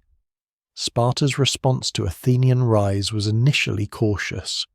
The Spartans were conservative by nature, slow to act, preferring stability to adventure. But Spartan allies, particularly Corinth, were alarmed by Athenian expansion. Corinth was a major trading power that relied on maritime commerce. Athens, with its empire controlling most of the Aegean, was becoming an economic rival and a political threat. Corinth pressured Sparta to confront Athens, to check Athenian power before it became overwhelming. The result was the First Peloponnesian War, a series of conflicts between 460 and 446 BC that pitted Athens and its allies against Sparta and the Peloponnesian League. The war was fought sporadically, with long periods of inactivity punctuated by battles on land and sea. Athens, relying on its fleet and its long walls connecting the city to Piraeus, could not be conquered as long as it controlled the sea. Sparta, relying on its unbeatable hoplite army, could not be defeated on land. The result was stalemate. The fighting revealed the fundamental strategic problem that would define the later, greater Peloponnesian War. Athens was nearly invulnerable as long as its fleet controlled the sea and its walls protected the city. The Spartans could march an army to Athens, but they could not breach the walls or prevent supplies from arriving by sea. Athens, however, could not defeat Sparta on land. Athenian hoplites, though brave and well-equipped, were not a match for Spartan professionals in a set-piece battle. The two powers were locked in a strategic stalemate where neither could deliver a knockout blow. The First Peloponnesian War ended in 446 BC with the 30 Years' Peace, a treaty that recognized both Athenian and Spartan spheres of influence. Athens would dominate the Aegean and the islands through its empire. Sparta would dominate the Peloponnese and mainland Greece through its traditional alliances. Neither would interfere in the other's sphere. It was a reasonable settlement that should have brought lasting peace.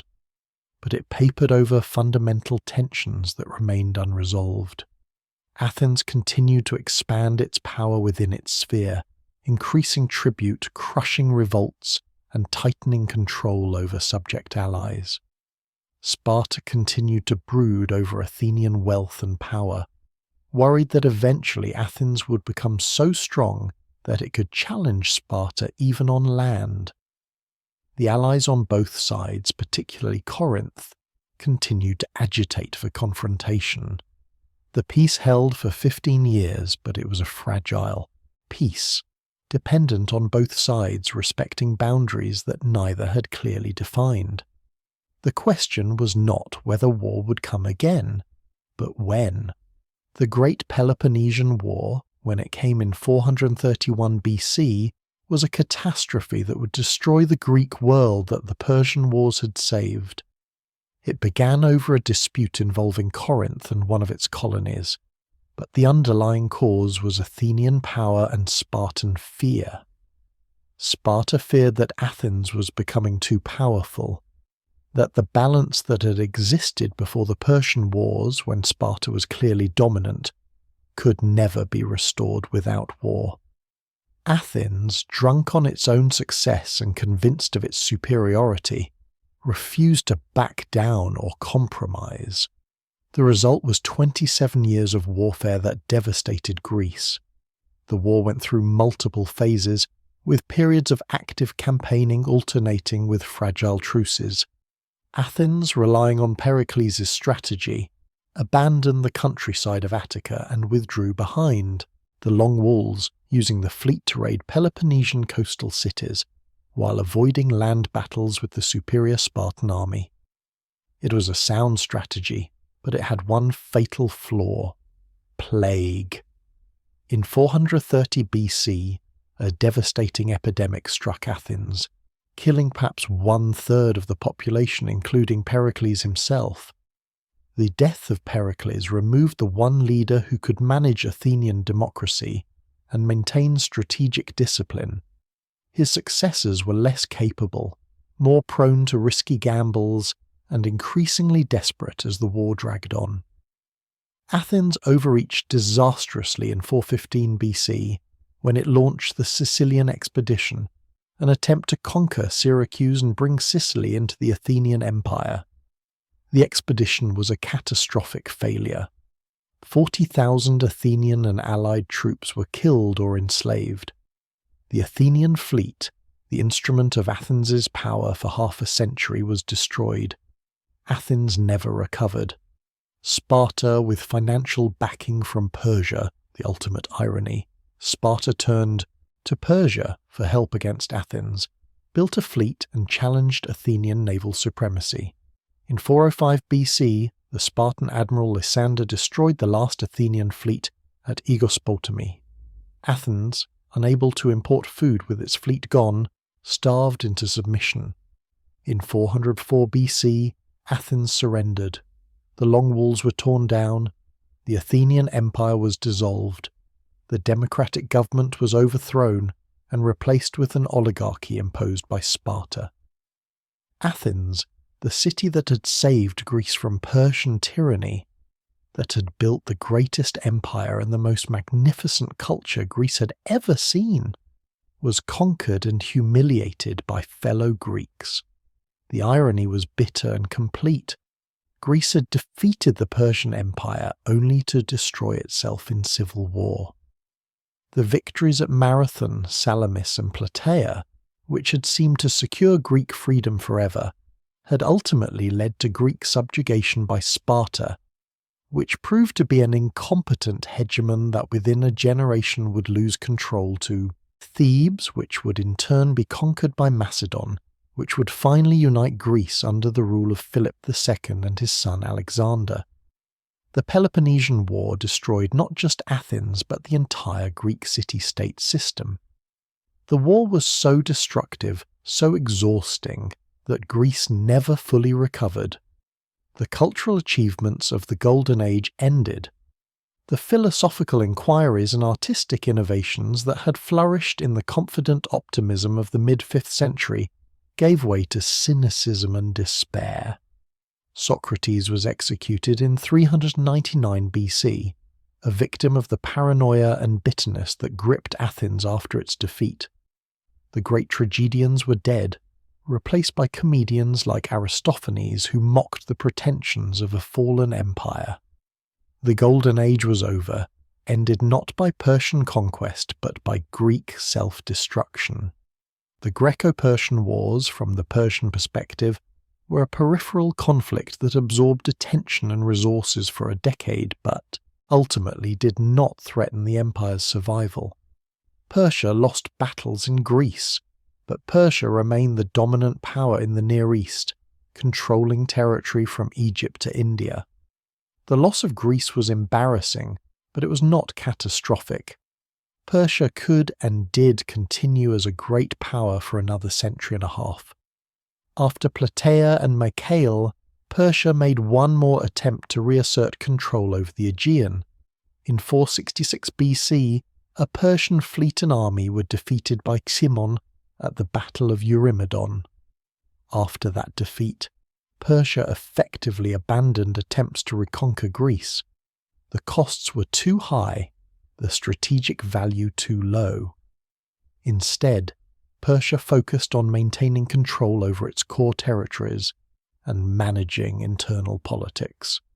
The empire faced rebellions in Egypt, succession crises when kings died, and constant maneuvering among satraps for power and influence.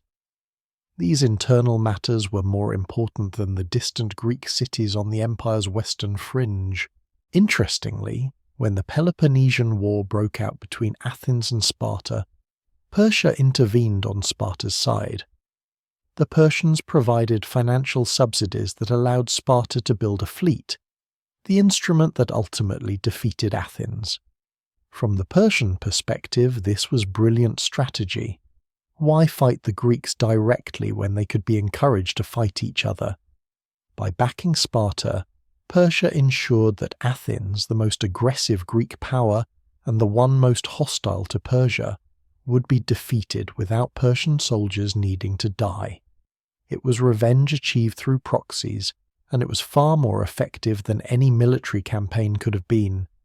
The peace that ended the Peloponnesian War, negotiated with Persian mediation, recognized Persian control over the Ionian Greek cities, the very cities whose rebellion had started the Greco-Persian Wars in 499 BC. After all the bloodshed, after Marathon and Thermopylae and Salamis and Plataea, after the liberation campaigns, and the Delian League and the Athenian Empire, Ionia ended up back under Persian control. The Ionians had been freed and then lost again, pawns in the larger struggle between Athens and Sparta. It was a bitter outcome that made the sacrifices of the Persian Wars seem almost meaningless. Persia continued as a great power until 330 BC, when Alexander the Great of Macedon conquered the entire Persian Empire in a lightning campaign.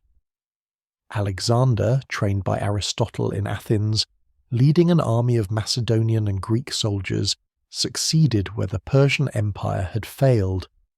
He conquered Greece, which his father Philip II had already done, and then used Greek manpower and phalanx tactics to destroy Persia.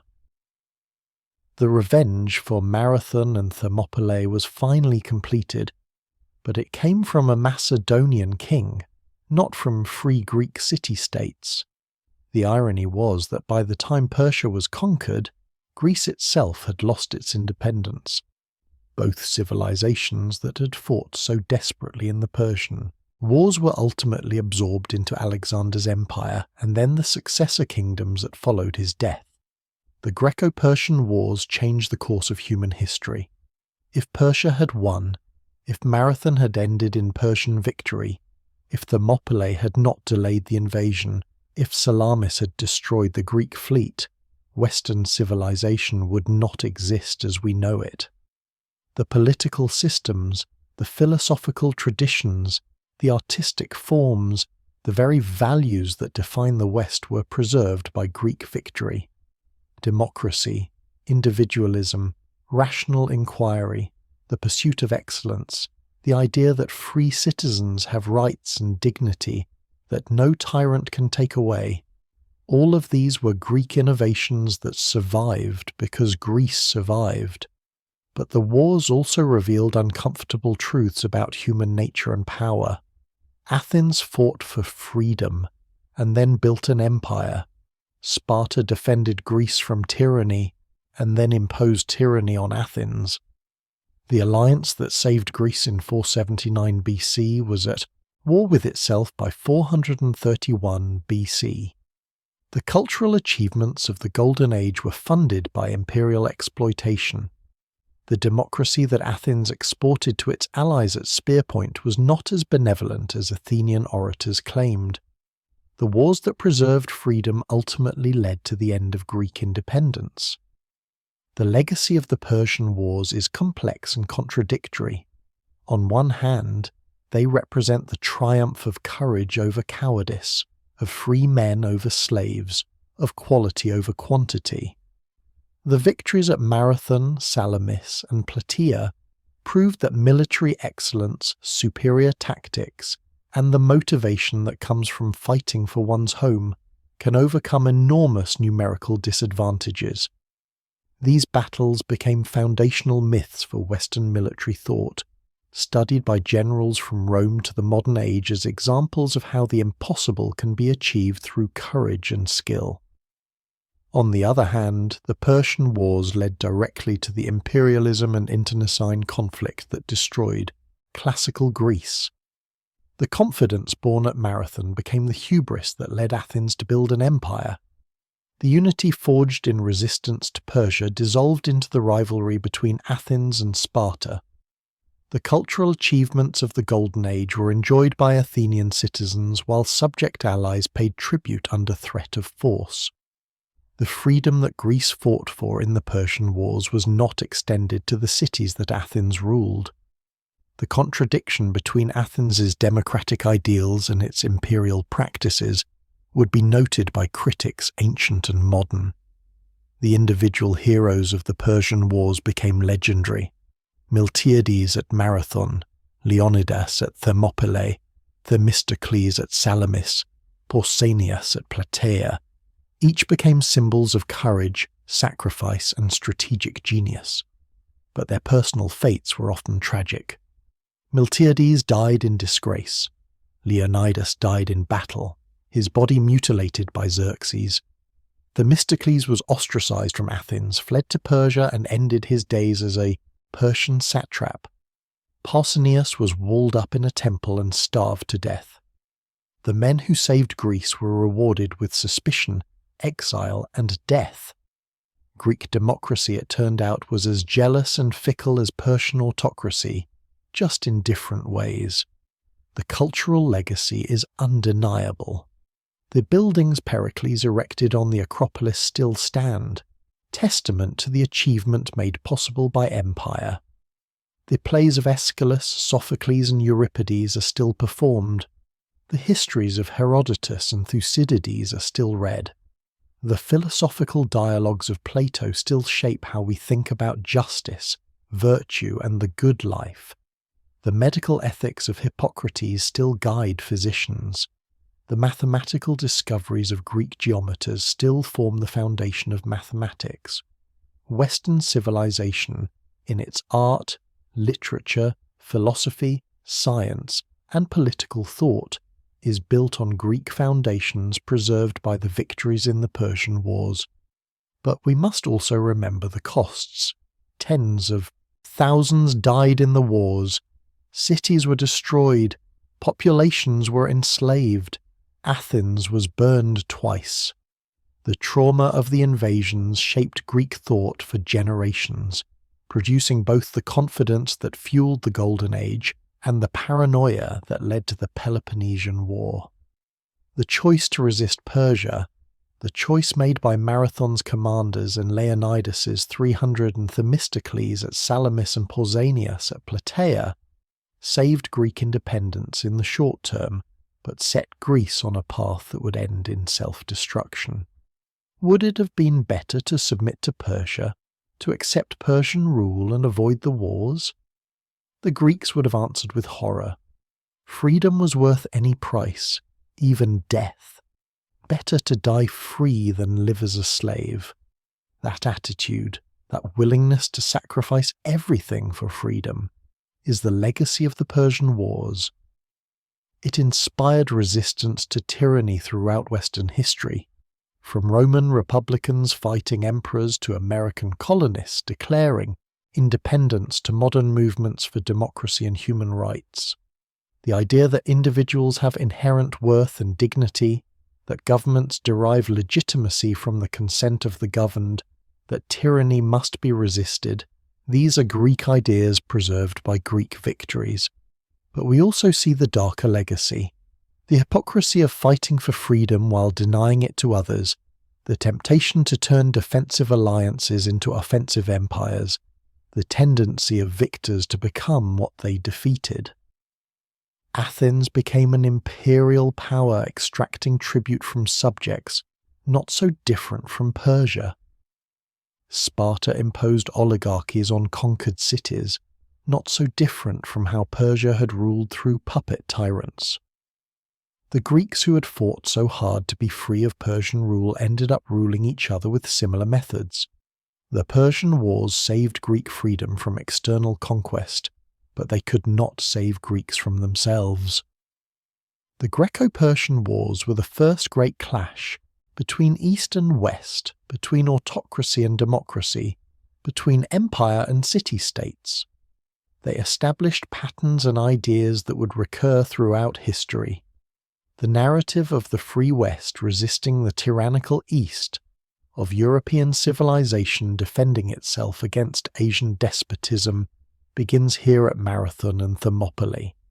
That narrative is both powerful and problematic, containing truths and oversimplifications that have shaped how Western civilization sees itself and its relationship with the non-Western world for 25 centuries. The reality was more complex than the mythology. Persia was not a uniformly oppressive tyranny.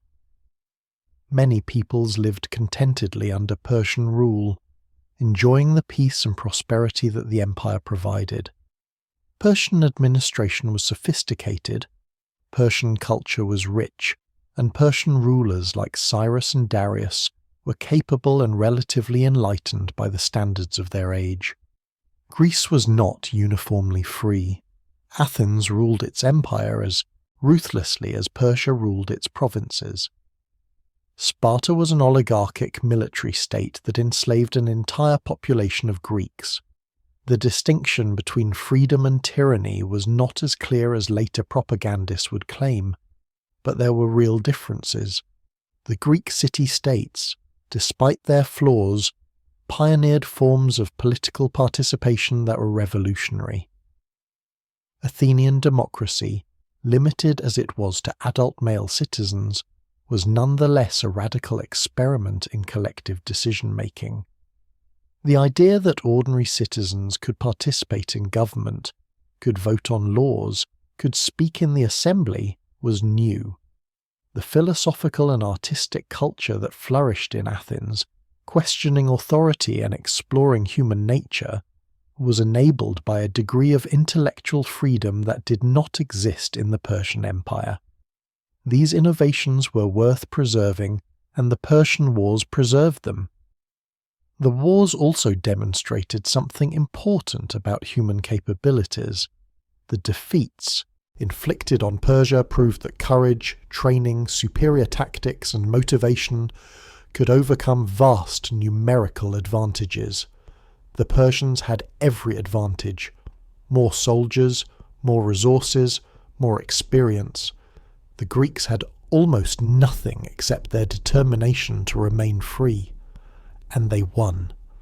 That victory gave confidence to every underdog facing overwhelming odds throughout history. It established the principle that wars are not won by counting troops but by fighting them, that quality can defeat quantity, that the human spirit is not so easily crushed. As we conclude this 7-part series, we stand at the end of an epic story that spans a decade from the Ionian Revolt in 499 BC to the final victories at Plataea and Mycale in 479 BC. We have witnessed the burning of Sardis that made war inevitable, the triumph at Marathon that proved Greece could resist, the preparations for Xerxes' great invasion, the sacrifice at Thermopylae that bought precious time, the naval victory at Salamis that turned the tide, and the crushing land victory at Plataea that ended the threat forever. We've seen heroes rise and fall, cities burn and rebuild, civilizations clash in the most consequential conflict of the ancient world. The men who fought these battles could not have known they were shaping the future of Western civilization. They fought for simpler reasons: to protect their homes, to preserve their way of life, to defend their freedom. But their victories preserved something larger than they imagined. The political experiments, the philosophical inquiries, the artistic innovations that would define the West for millennia were saved by the hoplites at Marathon, the sailors at Salamis, the Spartans at Thermopylae, and the massed phalanxes at Plataea. Without their courage and sacrifice, none of it would have survived. The story does not have a happy ending. The Golden Age ended in fratricidal war. Greek independence ended with Macedonian conquest. The achievements of 5th century Athens were never equalled by Athens again. But the legacy endured. Rome borrowed Greek culture wholesale. Christianity was shaped by Greek philosophy. The Renaissance rediscovered Greek art and literature. The Enlightenment was inspired by Greek political thought. The modern world is built on Greek foundations, and those foundations survived because, in the first decade of the 5th century BC, the Greeks chose to fight rather than submit. That choice made all the difference. Thank you for joining us on this epic journey through the Greco-Persian Wars. This 7-part series represents hundreds of hours of research and production, and it exists because of viewers like you. If you want to support Wars in History and help us create more in-depth historical documentaries, please join our Patreon. Your support gives you access to exclusive content, behind-the-scenes material, early video releases, and helps us continue bringing you the brutal truth of ancient warfare. The link is in the description below. If you've watched all 7 parts of this series, you've experienced one of the foundational stories of Western civilization. The Greco-Persian Wars shaped everything that came after. Remember Marathon, where 10,000 Athenians proved that free men could defeat an empire. Remember Thermopylae, where 300 Spartans made the most famous last stand in history. Remember Salamis, where Themistocles' genius turned the Persian fleet's overwhelming numbers into a fatal weakness. Remember Plataea, where 40,000 Greeks destroyed the Persian army and ended the invasion forever. These battles forged the West, and their echoes resound through history to this day. From all of us at Wars in History, thank you for watching. If you enjoyed this series, please share it with others who love military history. Hit that like button, subscribe to the channel, and check out our other documentary series on ancient warfare, The Story of Human. Conflict is the story of human civilization, and we're here to tell it with the depth, detail, and brutal honesty it deserves. The Greco-Persian Wars are over, the Greeks won. But the consequences of that victory, both glorious and tragic, would shape the Mediterranean world for centuries. Western civilization exists because of what happened on the plains of Marathon, in the pass at Thermopylae, in the straits of Salamis, and on the battlefield at Plataea. Remember the heroes, remember the sacrifice, and remember that freedom, once lost, may never be regained. That was the lesson the Greeks learned, fought for, and ultimately paid for with their own destruction. But the civilization they preserved lives on, 25 centuries later, in every democracy, every constitution, every society that values freedom over tyranny, Moll and Lab. Come and take them. Leonidas said it at Thermopylae, and it has echoed through the ages ever since. The Persians came, they tried to take Greek freedom, and they failed. That failure changed the world. This is where our story ends, but the legacy of the Greco-Persian Wars will never end. It lives on in us, in the values we cherish, in the civilization we inherited, the debt we owe to the hoplites of Marathon, the Spartans of Thermopylae, the sailors of Salamis, and the soldiers of Plataea can never be fully repaid. But we can remember them, we can honour their sacrifice, and we can ensure that what they fought for, the idea that free people have the right to determine their own fate, never dies. Thank you for joining us on this journey. This is Wars in History, bringing you the brutal truth of ancient warfare. Until next time, remember the Greeks who stood against an empire and won. and remember that courage, honor, and the love of freedom can achieve the impossible. Goodbye, and may you walk in the footsteps of heroes